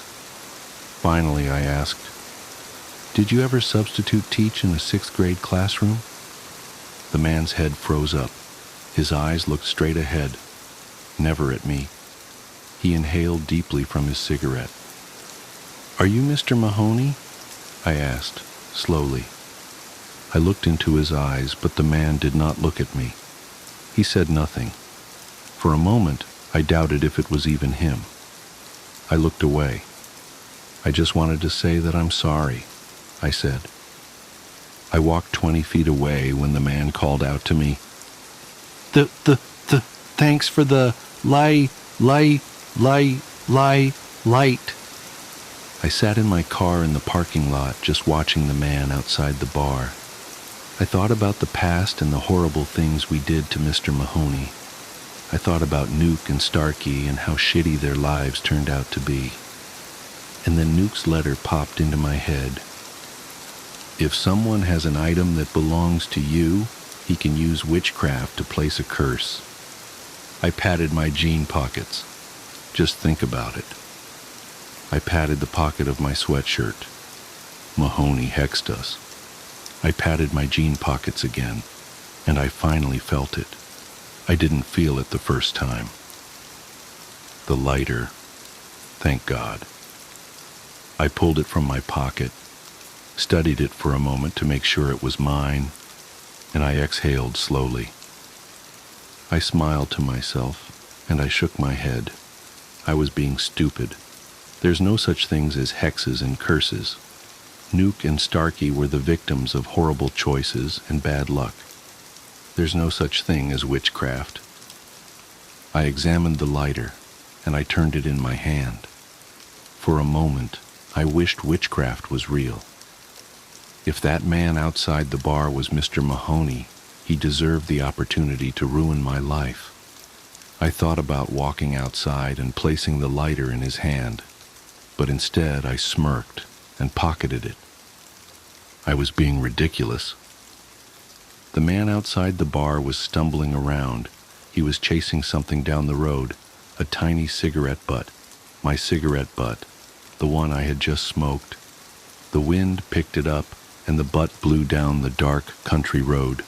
The man limped after it, hand trembling at his waist. What an odd guy. The peeking wife. My wife has been peeking at me from around corners and behind furniture. It's gone from weird to terrifying. My wife Lynn and I have been together for 6 years and married for 11 months. Our entire history together has been very normal, and never once have I noticed any weird behaviors or red flags. I can't stress enough how out of character this whole thing is for her. Lynn is very kind, intelligent, and thoughtful. She's always been the no-nonsense type of person. Being childish or trying to scare me is not something she'd normally do. She doesn't even like watching horror movies. When we first started dating, she agreed to watch The Shining with me because she knew how much I loved horror. She was so scared that she didn't even make it through half of the movie before we had to turn it off. She isn't into anything creepy and has never been into pranks. It's just not her cup of tea, and that's fine. But that's what was so strange about this. It's just so unlike her. I should also add that she never had any mental health issues, and as far as I'm aware, it doesn't run in her family. I know some people are able to hide their mental health problems, but in the 6 years we've been together, I think I'd have seen some sort of sign. 2 months ago, I was in the kitchen making myself some coffee before work. I was running a bit late that morning and knew I wouldn't be able to make it to Dunkin' Donuts for my usual morning fix. I took a sip of my coffee as I hurried down the hall towards the front door, when I happened to notice Lynn peeking at me from around the corner ahead of me. I could only see her eyes and a strand of her long, dark hair hanging against the wall. The rest of her body was concealed behind the corner. I nearly spilled my coffee when I saw her. I did burn the shit out of my lips. "Geez, Lynn," I said, wiping a few drops of coffee from my pants. "You scared the shit out of me." She immediately popped out of view like a little kid that had been caught. I heard her scurry off towards the living room, and by the time I got to the front door, she was out of sight. It was really weird, and just totally out of character for her, like I said. But I also found it kind of funny that she was being more playful and a little less serious. I shouted that I loved her and called her a weirdo. As I shut the door behind me, I heard her laughing.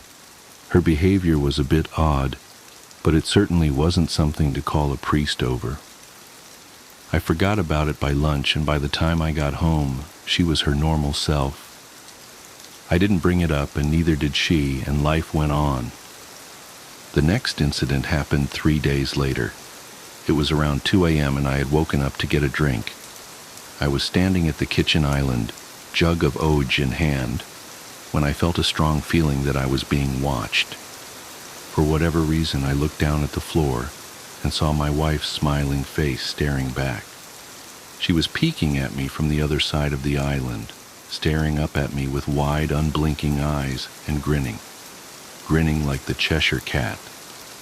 I screamed, I'll admit it, not out of irritation, but fear. For some reason, at that moment I was scared. At the sound of my scream, Lynn scuttled backwards out of my view, her hands and feet smacking the tile floor as she hurried out of the kitchen on all fours. I didn't run after her, or even yell after her.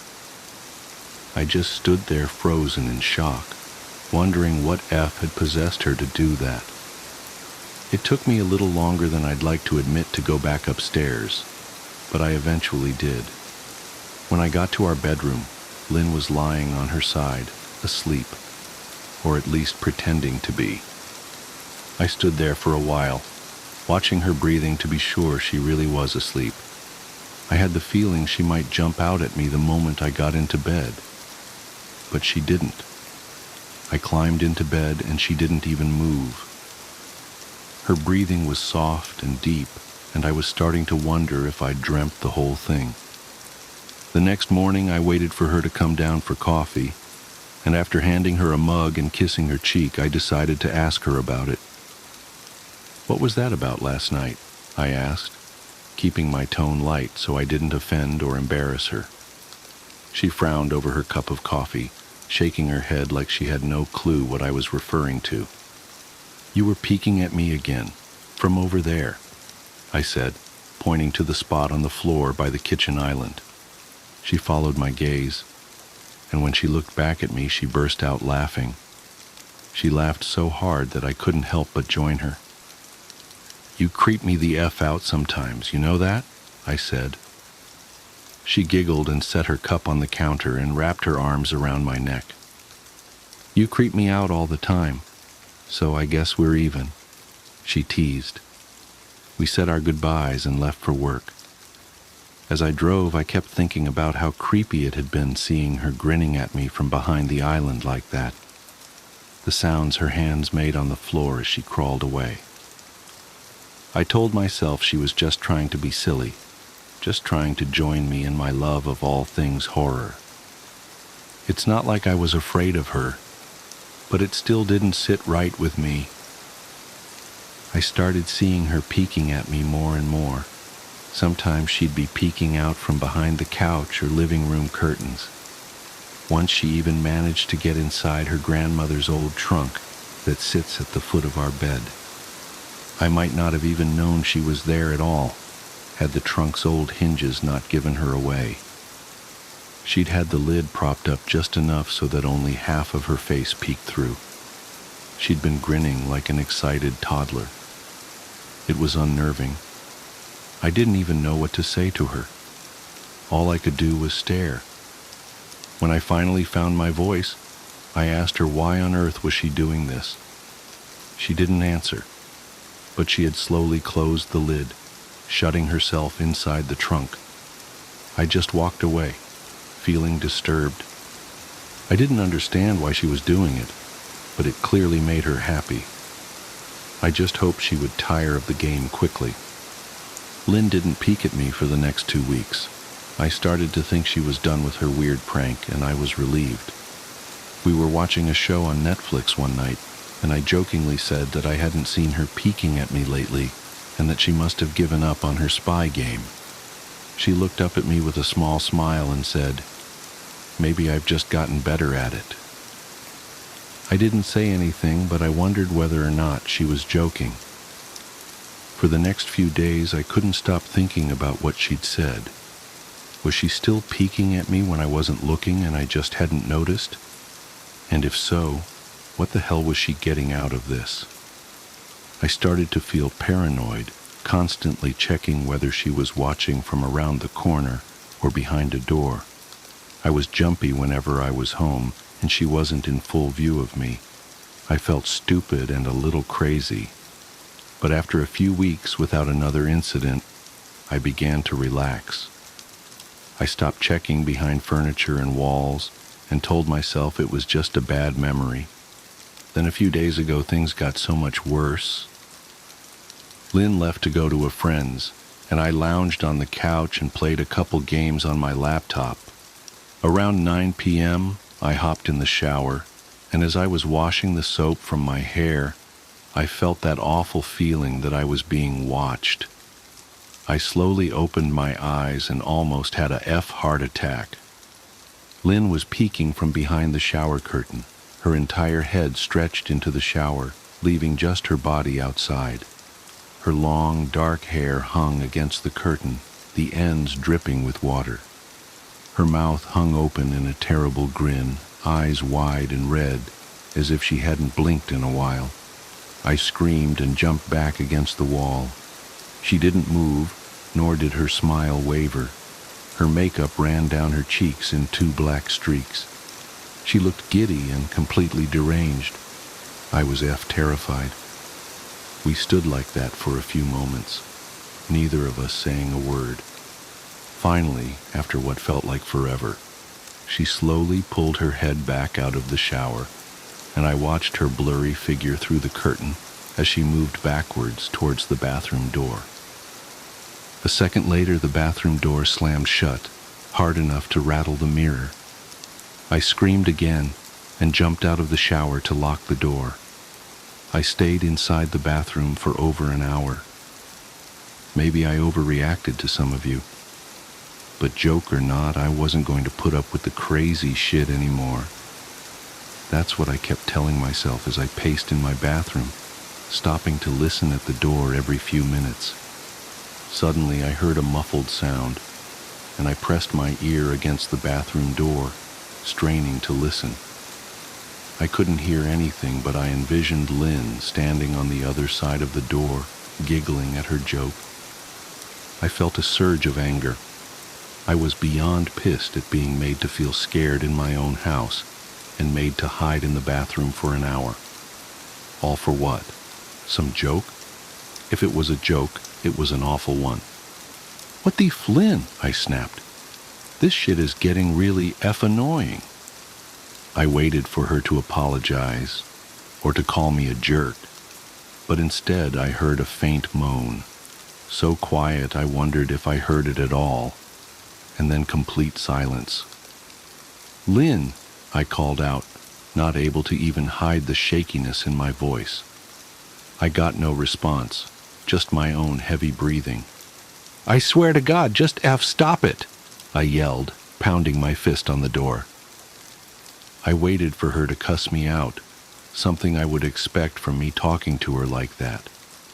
I never screamed at her before, but there was nothing, just the occasional drip from the shower head. I won't deny that I was scared, too afraid to open the damn door and face my own wife. I waited another 30 minutes or so, which feels like a lifetime when you're scared. Finally, I decided I wasn't going to spend the night hiding in my bathroom, so I got down on my knees and peered under the door. I almost expected to see her face peeking back at me, but thankfully I didn't. I could see straight down the hallway to the top of the stairs, but no Lynn. I didn't know if I should be happy about that or not. I looked for a few minutes, waiting to see her head pop up over the top step, but it never came. I stood up, my hand hovering over the door, and mentally prepared myself to open it. I slowly turned the lock with shaky fingers and was about to yank it open when I heard a sound that still makes me feel nauseous when I think about it. A moan, louder than before, but this time I was able to tell just where it was coming from. I turned my head to the closet door as if in slow motion and locked eyes with my wife, who was peeking out at me from the slight gap. Her eyes were still wide as ever, and her mouth was hanging open in the most grotesque gaping smile I'd ever seen. I didn't even scream. I was too scared for even that. Her hands were clasped to her chest, body trembling with sheer delight, as if she could barely contain her excitement. A short, raspy moan bubbled up from her throat, deep and raw, sending a shiver through my entire body. Somehow I found the ability to pull the bathroom door open and ran as fast as I could all the way down the steps, snagging my keys and phone from the table in the living room before running outside to my car. I could hear her shrill laughter behind me, but I didn't hear her getting closer. I didn't bother shutting the front door. I drove away from the house faster than I legally should have, shivering the entire time, either from fear or the cold, maybe a little of both. I hadn't grabbed a coat or even a pair of shoes. I was still in my boxers and my hair was still damp. I drove straight to my brother Chris's house about 40 minutes away, ignoring any and every call and text I got. I didn't check my phone until I was safely parked in my brother's driveway. Lynn had called 4 times and sent a flurry of texts, all wondering where I'd gone and why I left like that. I threw my phone at the dash in a rage, furious at her nonchalant attitude. My brother and his wife were surprised to see me, especially dressed in just a pair of boxers, but told me to stay as long as I needed. Chris lent me some clothes and asked me what happened. I told him Lynn and I had a fight, but didn't get into the details. I didn't want him to think I was overreacting, leaving my wife over a prank, even if it was a strange one. I mean, hadn't I encouraged her for years to lighten up instead of being so serious all the time? I had wanted her to relax and loosen up, but this was definitely not what I'd had in mind. I tried to sleep on their sofa, but my brain wouldn't let me sleep. Every time I closed my eyes, I saw Lynn's face staring at me from inside the closet. Knowing she'd been in there with me the entire time made my skin crawl. She'd never left the bathroom at all. Instead, she slipped inside the closet and slammed the bathroom door shut to fool me. The mere thought of going back home gave me anxiety. I tossed and turned, unable to sleep. Chris ended up giving me a sleeping pill, so I was able to get a little rest. My sleep was filled with terrible dreams. All of Lynn's smiling face. I woke up just as the sun started to rise. My sore body ached from the sofa, and I felt drained. I knew I'd have to call Lynn at some point, but I didn't know what to say to her. I wouldn't be going home unless she gave me her word she'd never do any more creepy shit. I just wanted my wife back. Her normal, serious self never looked so good to me. I was contemplating calling her and telling her that when that familiar feeling came over me, I was being watched. I was staring at the ceiling, my heart in my throat. I didn't want to look away, but the longer I ignored the feeling, the worse it got. My eyes drifted away from the ceiling almost on their own. Her face was pressed up against the window beside the couch, staring down at me with that same gaping smile. Drool dribbled down her lips, leaving 2 long streaks down the glass. I didn't know how long she'd been there, but something told me she'd been there quite a while, possibly all night. I didn't bother screaming, though I was afraid anger trumped any fear I felt at that moment. I jumped up from the couch and pounded my palm against the glass. "Lynn, are you crazy? What the hell is wrong with you? Just go home," I shouted. "Now!" She didn't move, and her ghastly expression never changed. If anything, her smile only grew, as if she had never been more elated. I could hear Chris and his wife moving around upstairs. As if Lynn could hear them from her place outside, her head twitched slightly in their direction, and she began to close her mouth slowly. Chris called my name from upstairs, obviously concerned. I turned to see him and his wife Rebecca hurrying down the steps. When I turned back to the window, Lynn was gone. The only sign she'd been there at all was the 2 streaks of drool still dripping down the glass. I tried explaining to Chris and Rebecca about waking up to see Lynn watching me through their window. They were skeptical. Who wouldn't be? Chris and I went outside to the spot in front of the window, but there were no footprints in the dirt, just a slight indent. Animal, probably, Chris guessed. And I didn't argue. He and Rebecca assumed I dreamt the entire episode, but they didn't understand, and I was too tired to explain it to them. I called out of work that day and turned my cell off. I didn't want to face Lynn. Just talking to her was too much for me at that point.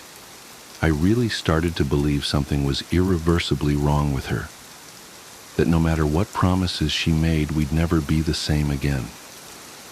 The thought saddened me to my core. I cried most of the morning. By noon, I figured I was ready to confront her, give her one last chance to explain herself. I could at least give her that, after 6 years, I told myself. I turned my phone on and saw the dozens of texts she'd sent, all from a seemingly concerned wife. "Can we talk? I love you. Please call me. I'm really worried. Can you answer? Just come home." And more of the same. All texts telling me she loved me and she wanted me home.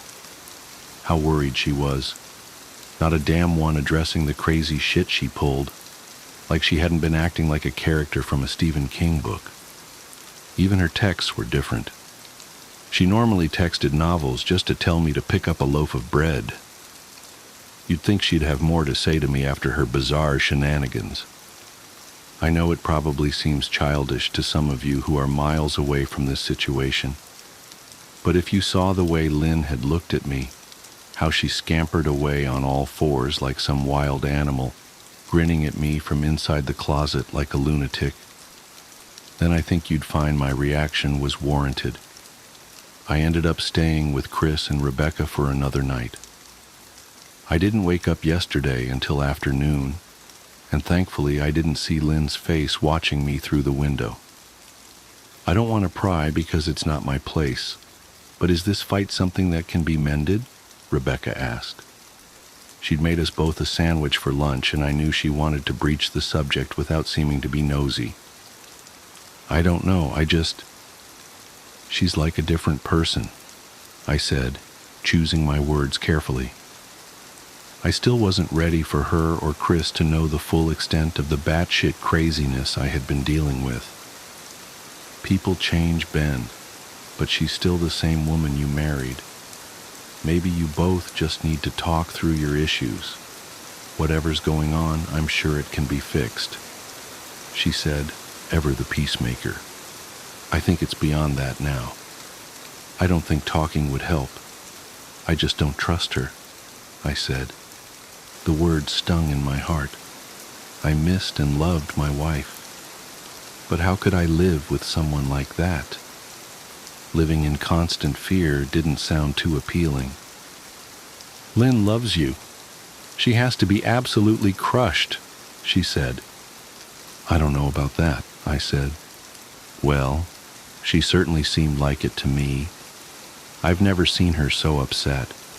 Very much unlike the Lynn I know, Rebecca said, shaking her head sadly. It took a full minute for her words to really sink in, and when they did, I felt dread worming its way through my skin. Wait, what do you mean? You saw her? You saw Lynn? I asked, my mouth suddenly dry. Rebecca nodded casually as if that fact wasn't nightmare fuel. Maybe for her, it wasn't. She stopped by this morning just after Chris left for work, she said, cleaning the plates from the table. I didn't see her car, though. Maybe she took an Uber or something. Beck. What did she say? Did she come inside? I asked. sweat starting to break out on my forehead.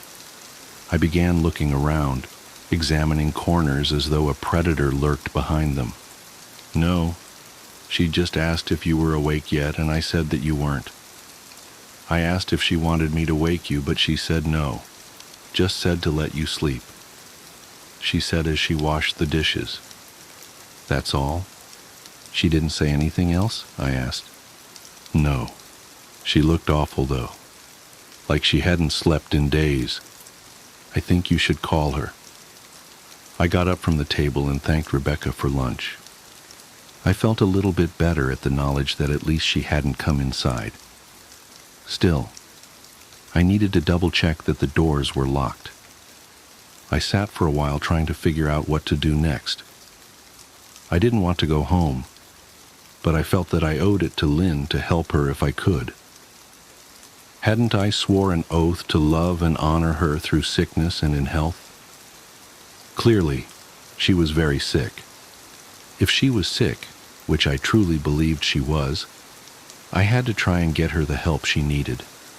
But I didn't even know where to start. I didn't want to call the police, and besides, what the hell was I going to tell them? That my wife was peeking at me? That she was being creepy? As bizarre as she'd been, she still hadn't committed any crime. Not yet, anyway. The police would have probably said that I was overreacting. But this wasn't some prank. It felt wrong. Dangerous, even. Like something sinister lurked beneath her smile. I knew as her husband I was well within my rights to have her committed. But what if she simply acted normal in their presence? She'd obviously been able to fool Rebecca into thinking she was just a concerned wife. As long as the doctors didn't find her a danger to herself or others, they'd have no choice but to release her after 72 hours. I felt lost and overwhelmed, so I did what any husband in my position would do. I called her mother. I didn't want to, believe me. Her mother, Marianne, and I were never on the best of terms. We'd never fought or anything like that. She just wasn't a very warm person, and wasn't really easy to get along with. She hardly ever smiled, and when she did, only her lips would move into a thin-lipped smile, leaving her eyes as blank as before. She gave off this aura that felt like she was permanently on the offensive. I'd only met her twice, and both times were for such short visits. I got the impression she didn't approve of me for her daughter. Lynn always ushered us out quickly, as she didn't want me to feel uncomfortable, which I was grateful for. Being in her mother's company felt almost unbearable, like walking on glass. I was glad when we moved 3 states away so we didn't have to see her often. I was happy to avoid the woman, but I needed her help. I really didn't want to talk to her at all, but I had to talk to someone, and someone who knew Lynn better than I did. So I grit my teeth and did what I had to. Yes? She answered, already sounding irritated. Marianne, it's me, Ben. Do you have a minute to talk? I asked. I could hear her cluck her tongue in irritation. I'm in the middle of writing some checks, but if you insist, I suppose I can spare a moment.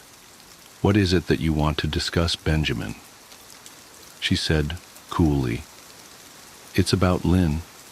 She's been acting strangely, and I was wondering if you had any idea whether there was something. I was quickly interrupted. It's a bit difficult to follow your rambling, Benjamin. What is that you want from me? She asked. I could almost see her standing there in her thin sweater and slacks, tapping her fingernails impatiently on the table. I wanted to know if you'd ever noticed any odd behavior, or possibly any mental health issues, I asked. There was a long, uncomfortable pause that I couldn't tell was because she was just thinking, or something else. Finally, after a few seconds, she spoke. I'm not sure if this is one of your jokes, Benjamin, but if so, I don't find the humor in it. Now I do have business to attend to, as I've said, so if you don't mind, she said, but I cut her off before she could get rid of me. Marianne, it's not a joke. I'm sincerely concerned about Lynn's mental health. Her behavior has been very erratic lately. I'm very worried about her, and I figured as her mother you would be as well, I said, my frustration evident in my voice. If you're truly concerned, then I suggest you get the health professionals involved. I don't know what you expect of me, she snapped. I could tell she was seconds away from hanging up, and for some reason I was desperate not to let her. I had the feeling that she knew a lot more than she was letting on. Please, if not for me, do it for Lynn. I tried. I heard a faint, shaky intake of breath, as if she were trying to hold her steely persona together, but failing. Marianne, what's I started. Benjamin, I don't know what to tell you. My only advice would be to seek professional help. Do not call here again. Goodbye. I tried to call out to her, but she'd hung up. I tried to wrap my head around the call and her refusal to help me. Even if she didn't like me, why wouldn't she want to help her own daughter? I couldn't understand that. I tried to replay the conversation, desperate to find something I missed. After a while, I almost gave up until I remembered her last words to me. Seek professional help. She'd said those words with a bit of urgency. I could have just been grasping at straws, but no, I was sure her voice had changed ever so slightly when she'd said that, as if they were very important. What had she meant? I assumed she'd been referring to medical professionals, but maybe she was referring to someone else. Someone that she didn't, for some reason, feel comfortable saying directly. Or maybe I was just desperate.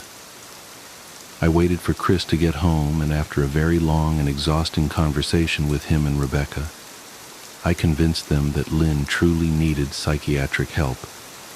I didn't tell them everything. I wasn't prepared to go into it yet, but I told them about our last encounter, how she'd hidden in the bathroom, peeking at me from the closet. They were obviously shocked, but thankfully they believed me. They too just wanted to help her. Still, they didn't think it was all that serious.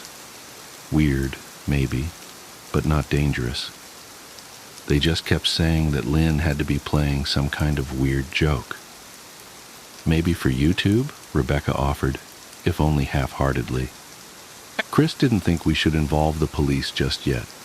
He offered instead to go with me, and I readily accepted. He reasoned that calmly talking to her, trying to coax her into going willingly, was the best recourse. I agreed to do it his way. At least I wouldn't be going into that house alone. We drove over this morning just after breakfast. There was no way I was going at night. When we pulled into the driveway, my stomach began doing somersaults. Her car wasn't there, but I still didn't let my guard down. The front door was ajar, and for a split second I thought we'd see her eyes staring through the gap. I was shaking and starting to sweat. Chris, however, was fine. He waited for me to open the door, his hands in his pockets like he was going on a stroll through the park. I envied his ignorance. I pushed the door open and was immediately hit with the stench of rot. Chris smelled it too, and he walked in the house behind me with his nose scrunched up. "What do you guys use to clean the floors around here, shit?" Chris mumbled. "Shut up," I said, my eyes darting around for any signs of Lynn. The house was deadly quiet and dark despite being 10 in the morning. All the curtains were closed up tight, refusing to allow any sunlight inside. If I hadn't left it just 2 days prior, I'd have thought the house to be abandoned. We moved through each room, carefully checking any place that she might hide, occasionally calling her name. "Why the F are you looking under the couch?" Chris asked eventually. Aren't we looking for your wife? He was looking at me like I was a moron. Let's just go upstairs, I whispered. He shook his head, but followed me up the stairs to check the bathroom and spare bedroom. On the way up, my shoes crunched over pieces of glass that looked to be littered over a few of the steps. I noticed that one of Lynn and my wedding portraits that hung on the wall along the staircase had been smashed. The frame hung crookedly, all the glass removed. I stared at the picture, a lump forming in my throat. We had taken the photo just after leaving the church, after saying our vows. She looked so beautiful in her white gown.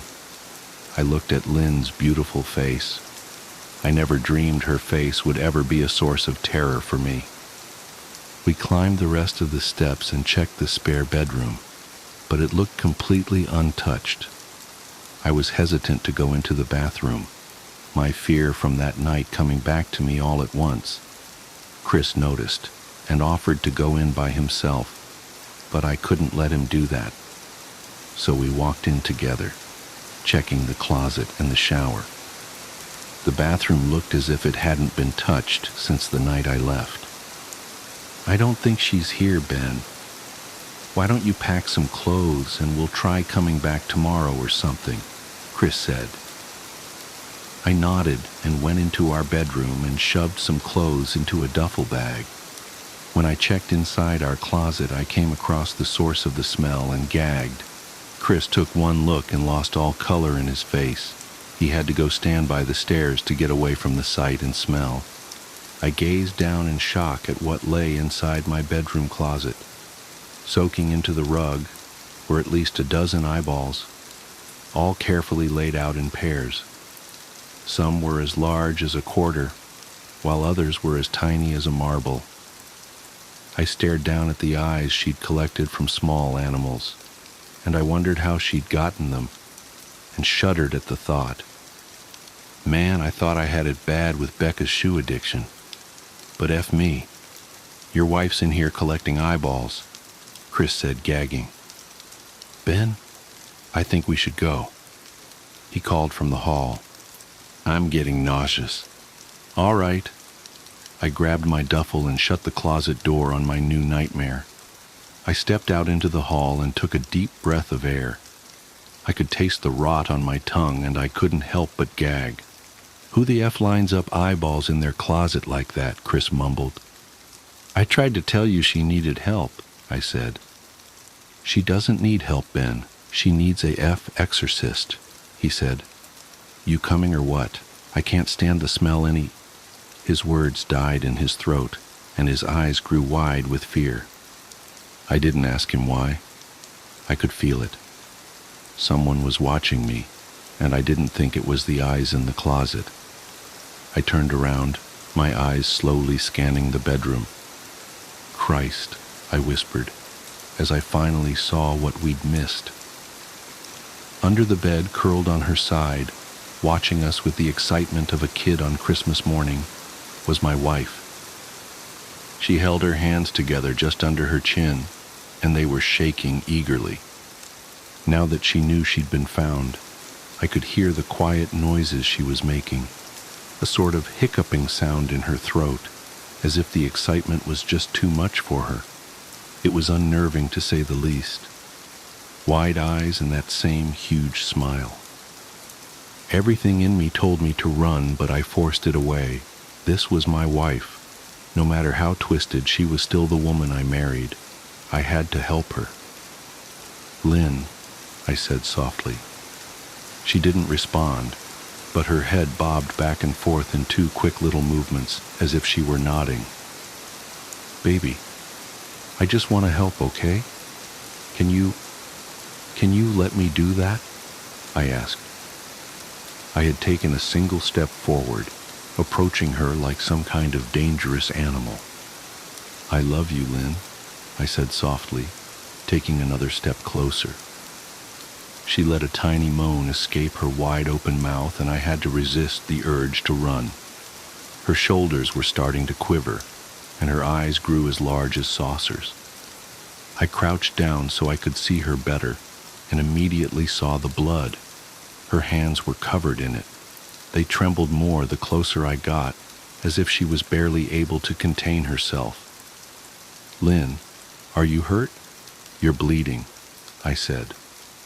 She bobbed her head again, her bloody fingers moving up and down as if playing an invisible piano.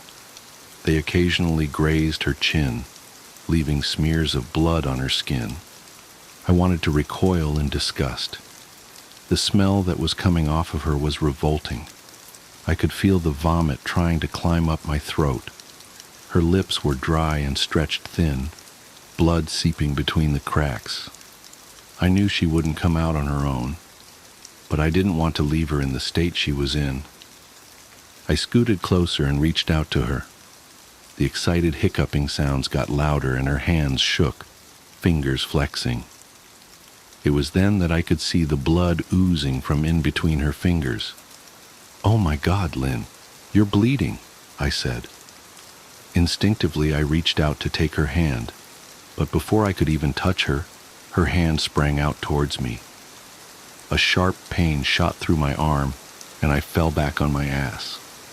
My arm burned, and I could see the blood dripping down onto the carpet. I looked back at her in shock and saw her grinning madly, her fingers clutching a large shard of glass. "You all right in there?" Chris asked from behind me.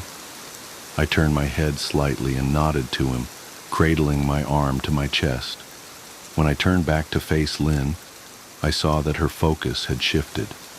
She wasn't looking at me anymore, and she wasn't smiling anymore either. She was staring past me, her eyes glaring at Chris, the way a hungry lion might stare at an antelope. Her mouth was still hanging open, but it was twisted into a snarl. I got to my feet and began walking backwards down the hall, afraid to take my eyes off her. "Are you bleeding?" Chris asked. The moment the words left his mouth, Lynn started fast scooting out from under the bed, the glass shards still in her fist. "Chris, run! Go!" I yelled. He must have been too afraid to move, because a second later I felt my back bump into him. He was still standing at the top of the stairs, staring at the horror that was my wife. Lynn had crawled completely out from under the bed and stood in the bedroom doorway, her face twisted in rage. Her whole body was visibly tense. Blood ran down her fingers and onto the floor. "Jesus, Lynn," Chris said. You, playing hide and seek?" I reached back and pushed him towards the steps.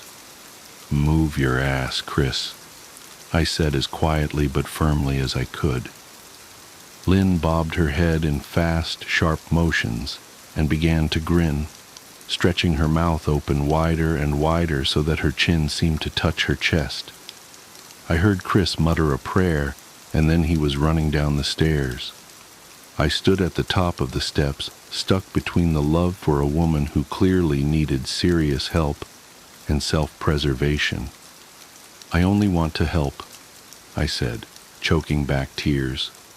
Her eyes focused on me once again as she slowly lifted the glass, holding it out in front of her, and then she started sprinting towards me, grinning with utter excitement. Thankfully, my body took over, and I flew down the stairs, skipping 2 or 3 at a time. I made it to the front door before I felt her leap onto my back, wrapping her arms around my neck, her open mouth next to my ear so that I could hear those terrible hiccuping sounds up close. I shook her off me, knocking her to the floor. I felt a searing pain in my back as she went, but I tore open the front door and bolted to my car. Chris was standing in the front yard, talking on the phone with the police. I didn't say a word. I just ran to my car and jumped in. Chris took the hint and followed me, still on the line with 911. I watched the rear view mirror, sure I'd see her there running after us. But I never did. I went straight to the ER and got 11 stitches in my arm and 3 on my back. The police asked a lot of questions and went back to the house to do a search, but of course, Lynn wasn't there.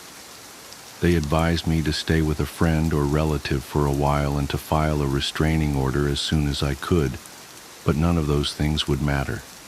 Somehow I just knew. I dropped Chris off at home and went to a motel an hour away.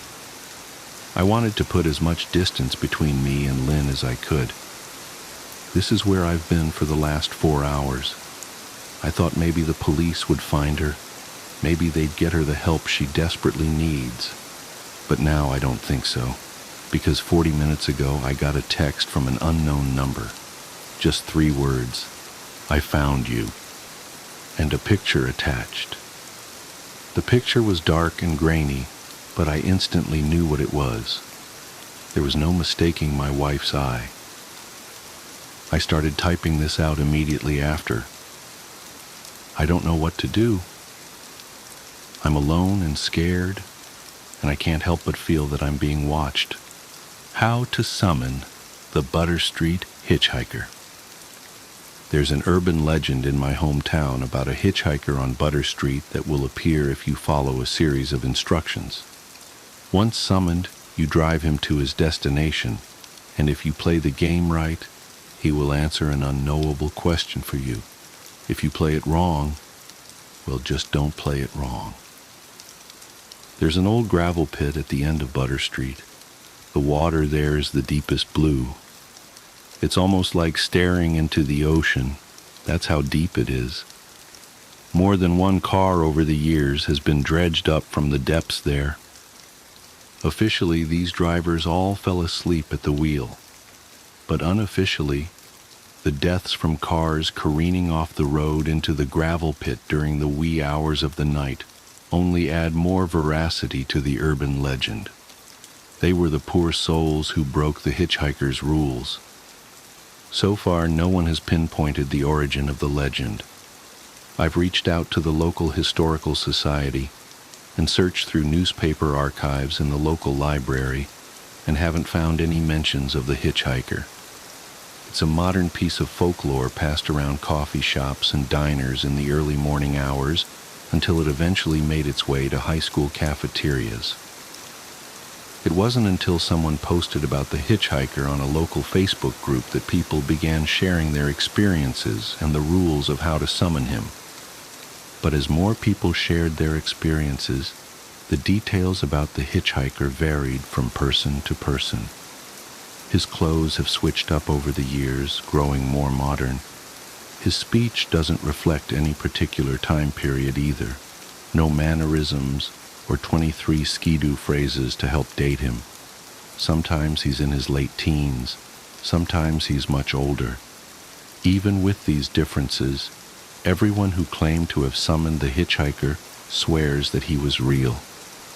The only common thread in all of the stories of the hitchhiker is that he's always wet when he enters the car, followed by what were always his first words to the driver.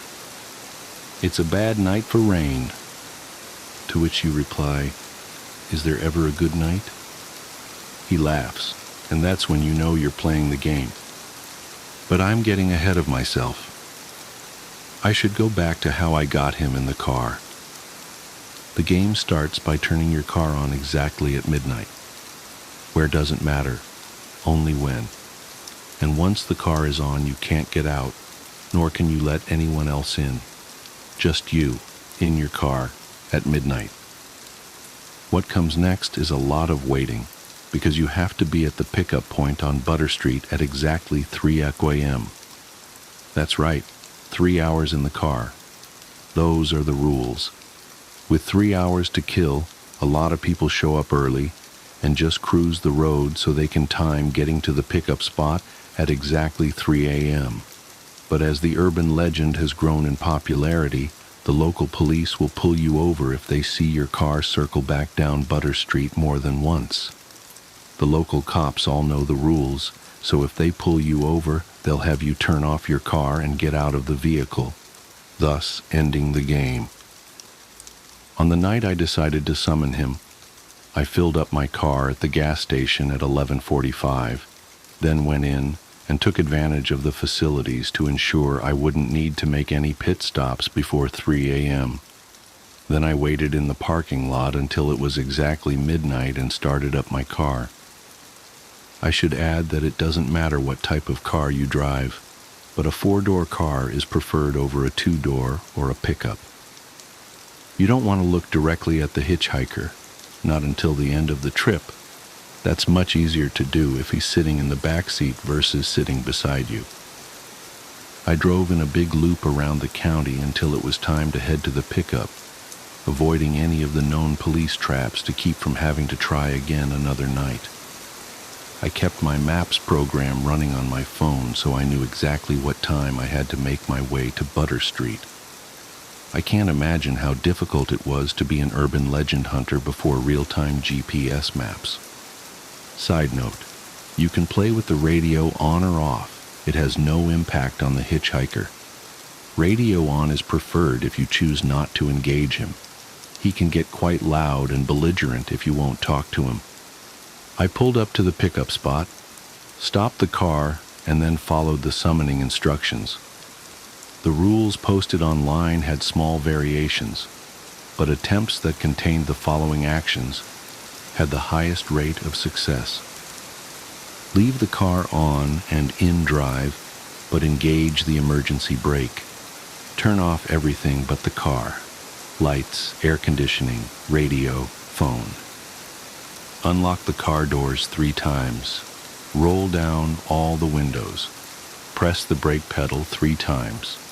Turn the headlights back on. Wait 3 minutes. If he's not there by 3:03 a.m., then you did something wrong. With the lights off, I noticed a fog rolling in. Whether it was part of the ritual or not, I don't know, but it added a creepy aesthetic to waiting on a dark road at 3 a.m. for a ghostly hitchhiker. Other than the idling of my Subaru, the road was still and quiet. I had even shallowed my breathing so I could listen for footsteps, giggling teenagers, other cars, but there was nothing. I never even heard the car door open. I only heard it shut. "It's a bad night for rain," a voice said from the back seat. I felt every hair on my body stand up as a chill ran up the back of my neck. Over my stuttered breathing, I could hear the steady drip of water from his pant leg hitting his shoe. I didn't turn around, but I stole a peek in the rearview mirror. He wasn't a big guy, maybe my height. He was dressed in a white Dr. Dre The Chronic t-shirt, a red windbreaker, and what looked like dark denim jeans. The rules said the mirror was fine as long as you didn't turn the lights on in the car.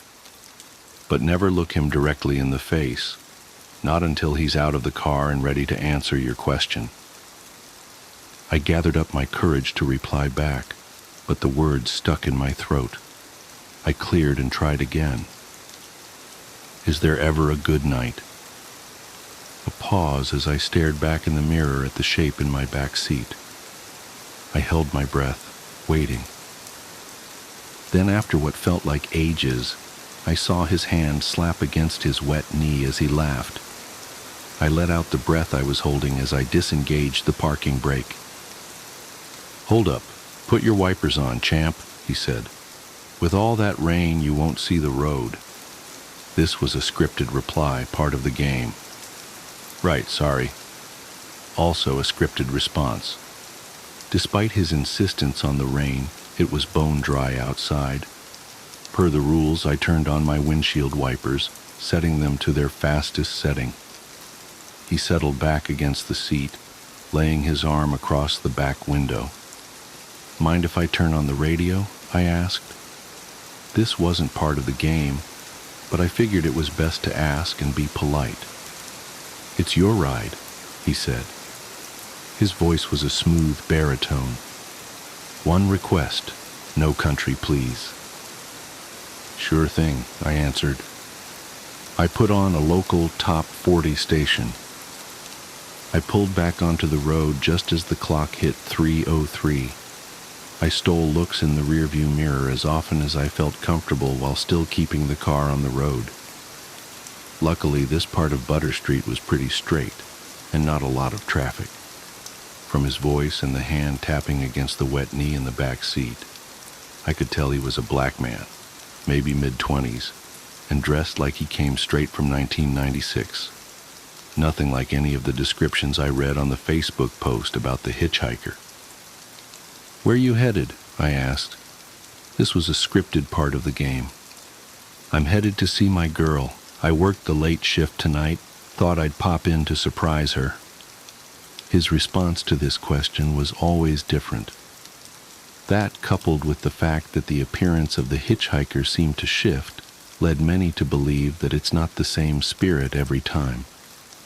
I pulled up at the stop sign at the end of Butter Street. "Yeah, you want to make a right here," he said. I followed his orders, turning right. Other than following them, the destination and directions were irrelevant.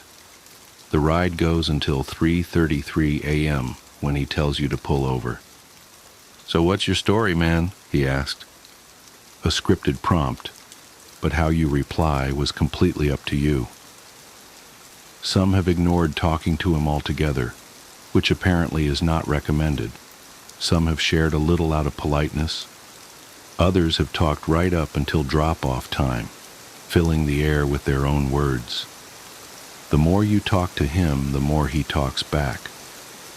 It doesn't impact the game, it just makes the journey a little more interesting. Even though I'm driving a ghost, his voice is disarming, making him easy to talk to. I have a day job that pays the bills, just boring office stuff, but in my spare time I like to explore urban legends and haunted places. Go out looking for proof of life after death. "Ah, for real? Damn, that sounds spooky as hell." Unscripted reply. He leaned forward, putting his elbows on his knees. In the rearview mirror, I could see the sleeves of his windbreaker were shredded. "What's the scariest thing you've seen? Take a right up here." Unscripted. I wanted to say, "Besides this?" but I held my tongue. All indications from everyone who has played the hitchhiker's game say that he was unaware of his situation. He's just a passenger getting a ride to his destination. Attempts to get him to recognize his ghostly predicament do not go well, so I do not advise bringing it to his attention. I took the next right as I continued my story. About 2 years ago, I was on an overnight ghost hunt at the Ohio State Reformatory. It's an old prison up in Mansfield, where they filmed Shawshank Redemption, I said. I figured if he was from the 90s, he might remember the movie. So there's a group of 6 of us on the tour, and we're over in the administration wing, and I felt this hand press into my back, like it was guiding me forward. Oh, hell no. My ass would be gone up out of there. I ain't even playing. Unscripted response. It's about this time that I realized that all of the street lights were off. Not just the lights on the streets. Everything was dark. Granted, it was the middle of the night, but we drove past a Taco Bell that was open 20 minutes ago when I passed by on my way to Butter Street. Now it was completely dark. Not a single car in the parking lot. That's the second thing I noticed. No cars. We've driven 15 minutes without passing a single car. Not only were there no cars on the road, there weren't any cars in any driveways or parking lots. As we rolled by a Ford dealership, the entire lot was empty. It's like we'd stepped completely out of reality into a different one. So what did you do? Unscripted. I've got his interest, apparently. I continued the story. I turn and look, and no one is behind me, but I can smell rose-scented perfume. Apparently one of the ghosts there is the wife of the warden. She was killed when the warden's gun went off by accident. It fell out of the closet, went off, and shot her in the lung. That is crazy, man. But I can feel why she might be hanging around still, you know what I'm saying? Like she's got some unfinished business and shit because her life was cut short like that. We rode in silence for a bit. I don't know for how long. I tried looking back at him in the mirror, but he hung to the shadows. Then I felt his cold breath against my neck, sending shivers up my spine. "Could you imagine what that's like?" he said, unscripted. "What do you mean?" I replied, also unscripted. "Having your life cut short like that due to the careless act of another human being? That's pretty messed up." Unscripted. My heart thudded against my chest. Did I mess up? Did I not follow the rules? Did he... He laughed and sat back in his seat. "I'm just playing, man. You need to relax." I felt his hands gripping my shoulders, giving them a little rub. They were cold as ice. He patted my shoulder and sat back. I felt a trickle of water go down my back from the cold, wet spots on my shoulder where he grabbed me. "Oh, this right, coming up." He leaned forward, pointing at the road. His skin was ashy and his thumbnail was split to the nail bed. The smell of wet loam wafted into the front of the cabin. I made the turn. I peeked at the clock on my dashboard and saw it was 3:29, only 4 minutes to go. "You got any family?" he asked. Scripted. I felt my heart leave my throat and drop back into my chest. We were back on script. "I used to. Just me now." "That's tough, I know. Before my girl, I was all alone. I don't know what I'd do if I didn't have her. Life would be just empty." Unscripted. A quiet stillness followed, like he was hit by a pang of remorse. For a moment it was so quiet I wasn't sure if he was still back there, but then I felt his wet, cold hand clap me on my shoulder. "But don't worry, man. You seem like an okay dude going out of your way to help a young man like myself on a rainy night like this. I'm sure you'll find someone. Just takes time." Unscripted. We rode in silence as I stole glances down at the clock on the dash. As soon as the time flipped to 3:33 a.m., I heard his weight shift as he leaned forward. "Oh, this is me up here." He pointed to a spot up the road. There was nothing there, no house or driveway, not even a place to pull off. I pulled the car onto the shoulder and eased to a stop. Just like when picking him up, I turned off the lights, radio, and engaged the parking brake, leaving the car in drive. You don't have to bother with the locking and unlocking 3 times, or the business with the brake pedal.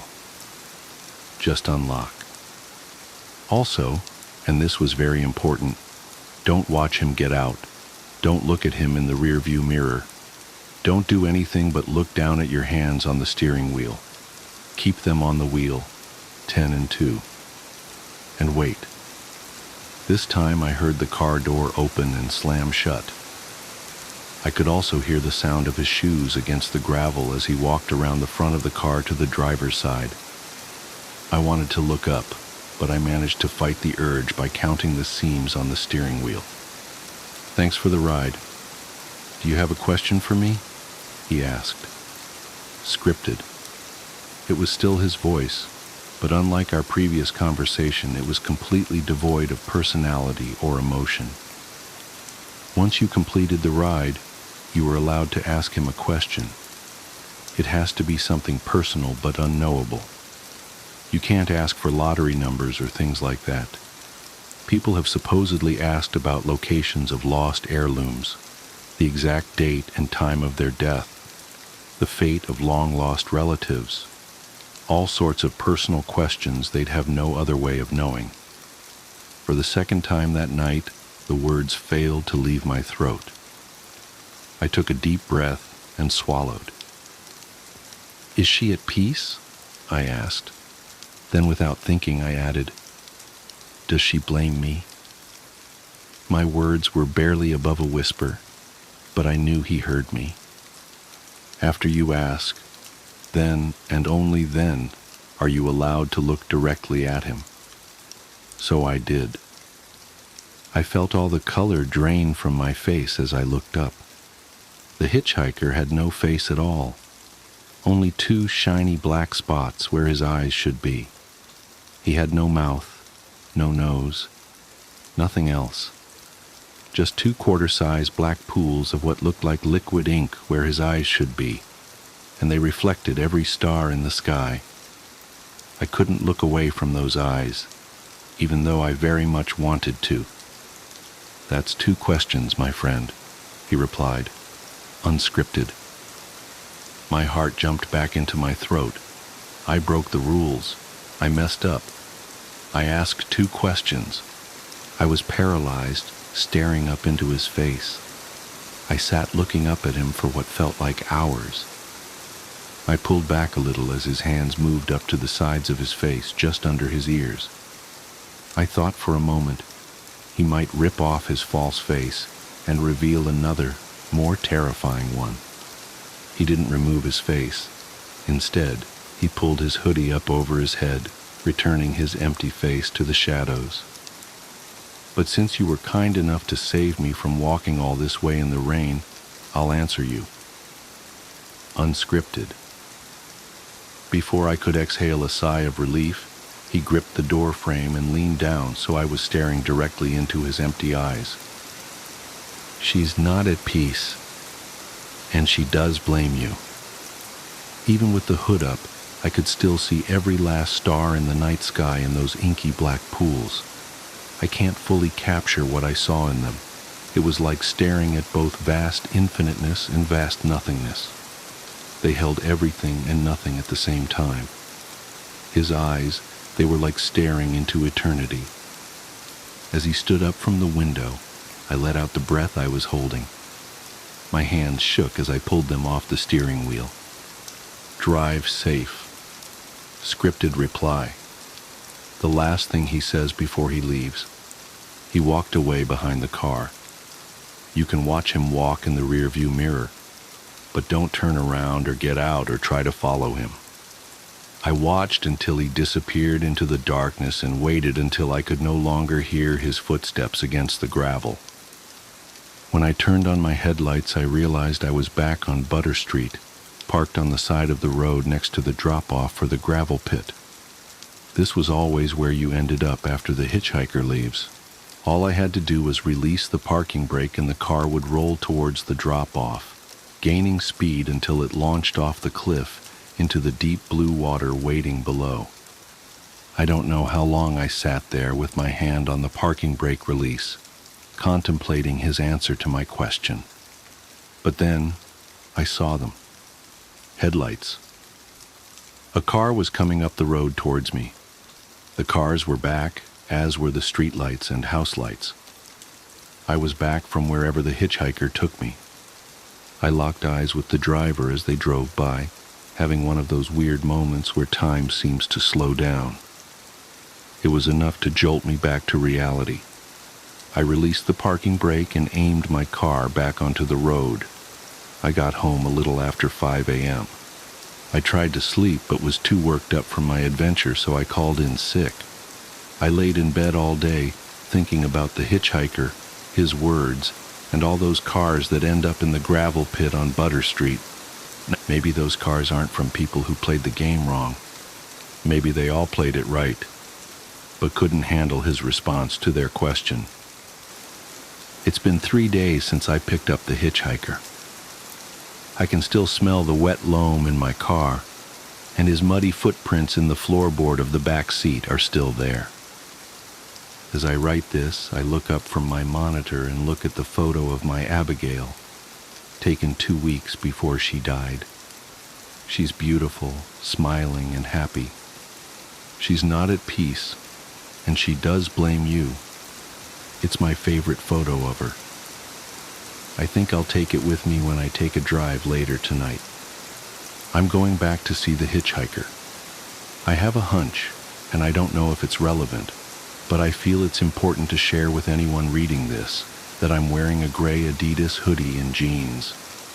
If somebody out there reading this picks up the hitchhiker later on and sees something similar and get in their back seat, well, then I guess we've solved part of the mystery. If you do pick up the hitchhiker, I hope you get the answer you're searching for, As I look outside, the skies are cloudy, but I hope the weather holds up for a drive later. It's a bad night for rain. My wife has a removable face. I've never glimpsed what lies beneath it, but my best friend has. Samantha told me about it on our third date. We were watching a movie on her couch when I made my move to kiss her. She whipped her hand in front of my face and blocked me. "There's something you need to know," she said. I braced myself. Here it comes. I'm not ready for a relationship. Nothing to do with you, of course. It was the absolute last thing that I wanted to hear, because I was already crazy about her. "Okay," I said. "I have a removable face." That's a new one. "You have a what now?" I was about to laugh, but she was wearing a deadly serious expression. "I have a removable face." Is that like a metaphor or something? No, my face is literally removable. Look, closely. She lifted her chin and traced her jawline with a finger. You can see the seam. After admiring how beautiful her neck was for a dizzying moment, I leaned in for an inspection. It was very hard to see, but it did look like there was a slightly unnatural transition there from her face to her throat. I grew dizzier as a dozen questions rushed into my brain. "Don't bother asking why or how or anything like that," said Samantha. "I can't tell you that. If that's going to be a problem, you should leave now.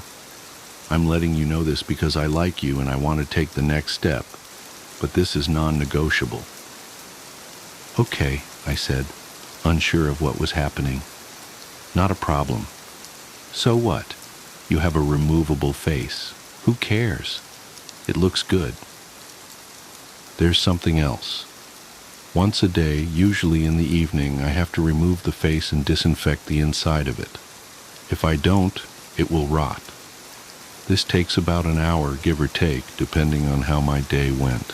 During this time, you must never ever look at my real face. Never. Do you understand?" Yes. Got it.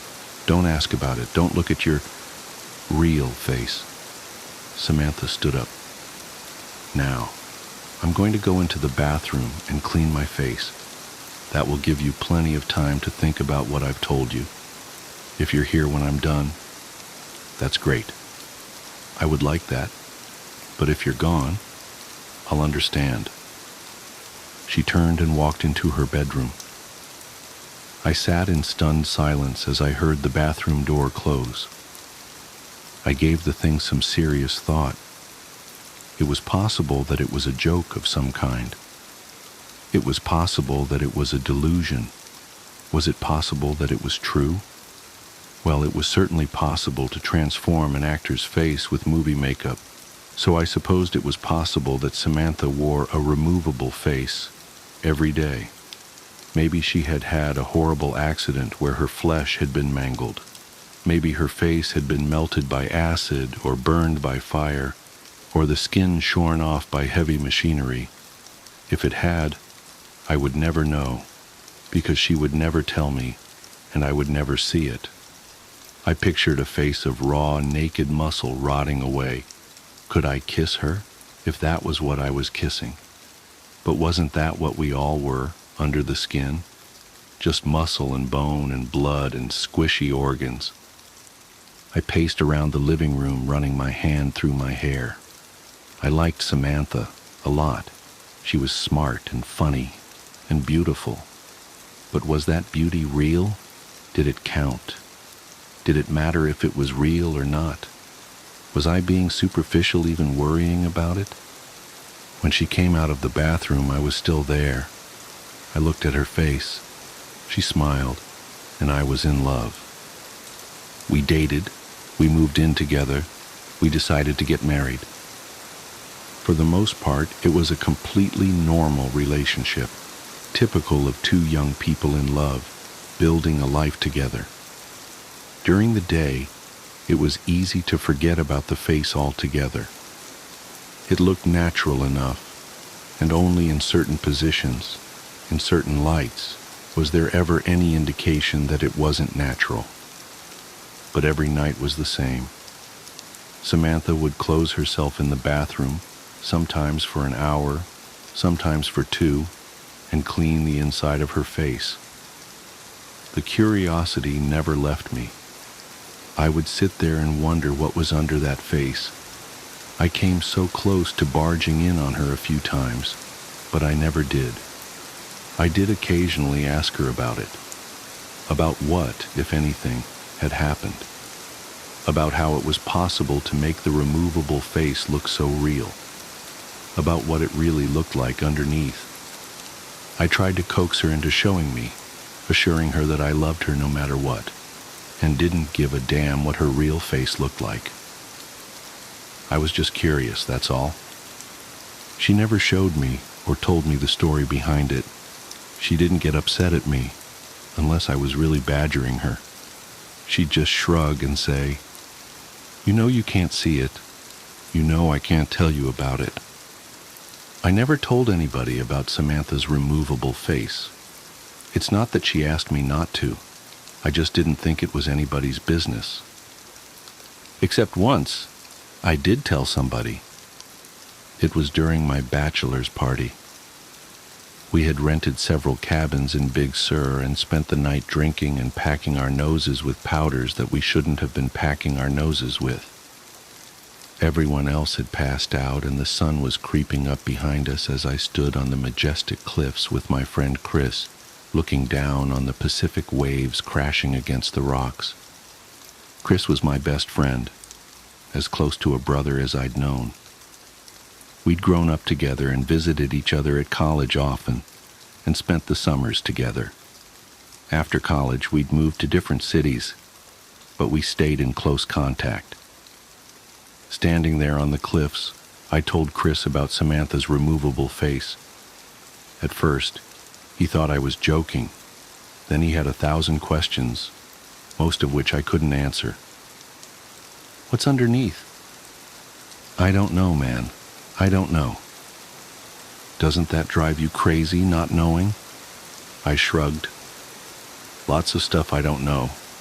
Don't know how to do calculus, and I don't know what happens when we die." "But dude, she's about to be your wife, and you don't even know what she looks like. I mean, I'd have to take a look. Like, you could set a camera up in the bathroom. That's where she does it, right? Set up a camera and have a look, and then you'll know." I sighed. "Yeah, it drives me crazy. I've asked her 1,000,000 times, but she told me I could never look. Gotta respect that, man, even if I don't like it. That's love." Chris laughed. "You telling me to respect a woman? Up is down now." Then we fell back into talking about old times as a new day dawned. Chris was in town for business last week and planned on spending the weekend at our house. The conversation at Big Sur had happened 4 years ago, and we hadn't spoken about Samantha's removable face since, despite keeping in close contact and seeing each other, as often as two people transforming into adults in different parts of the country can. It happened on Saturday evening. We were lounging lazily in the backyard deep into the beer, having just finished with some grilled steaks, when I got a text from work. "God damn it," I groaned. "I have to make a work call." "Seriously?" said Samantha, raising an artificial eyebrow. "On a Saturday night?" "My biggest client, baby. Sorry." "It is what it is, I guess," said my wife. "I'm going to head inside and get cleaned up. Chris, are you okay just hanging out for a bit?" Chris smiled. "I'll be fine. Got my beer, got some weeds to pull in your garden. God knows your lazy-ass husband isn't going to do it. Those tomatoes are choking to death. It's a tragedy." I rolled my eyes and went into the side yard to make my call. 15 minutes into it, I heard the screams coming from inside. Both my best friend and my wife were wailing in terror. I dropped the phone and ran into the house and down the hall to our bedroom. Through the open door, I could see that the door to the master bathroom was also standing open. "Don't come in," screamed Samantha. "I don't have my face on. Call an ambulance. He looked. Oh God, he looked."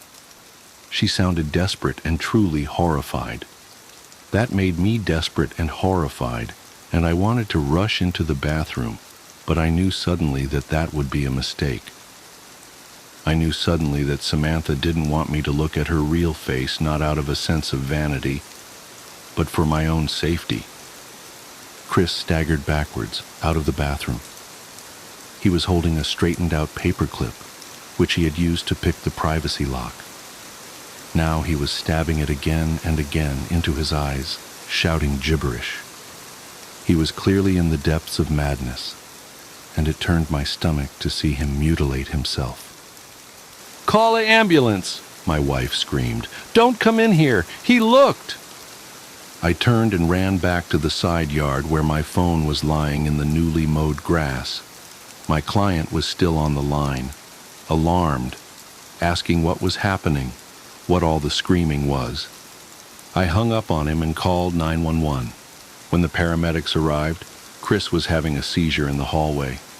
Samantha was stroking his head, sobbing. Her face was on, but it had been done hastily, and everything looked a little off. My world has been dark this past week. My best friend is in a psychiatric hospital under suicide watch. He's completely blind and mostly catatonic, except when he slips into a violent, babbling mania. The doctors are optimistic that his state is temporary, but they don't know the truth about what caused it, because I told the paramedics that Chris had taken a large dose of psychedelic mushrooms and fallen into psychosis. I saw no good reason to tell the truth about what had happened. Who would believe that one look at my wife's real face would make somebody insane? At best, we would be the subjects of a long investigation. At worst, we would have to prove that what we were saying was true by showing somebody Samantha's face.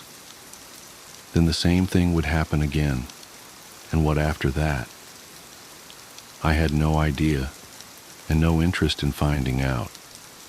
For Samantha's part, I knew that she would never consent to show anybody her real face, no matter what the consequences of refusal were. I did get a follow-up call from the police, asking me to confirm my story. The hospital found no traces of psilocybin in Chris's blood, though that's not unheard of, since it has a short half-life. If they end up testing his hair, I will likely be in a lot of trouble. But that's truly the least of my concerns. Samantha is in a state of her own.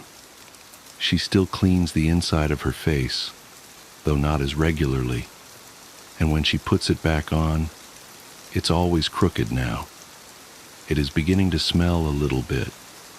I've tried to assure her that it wasn't her fault. "He knew," I said. "I told him that nobody was ever allowed to look at it. He knew, and then he broke into the bathroom. This is not on you, baby. Please, talk to me." Not on me? That one look at my face makes people insane? Please, I just need some time alone. As for me, I am doing my best to hold it together. Do you know what's strange, though? Despite what happened to Chris, I still find myself curious about what my wife's real face looks like. More curious than ever, really.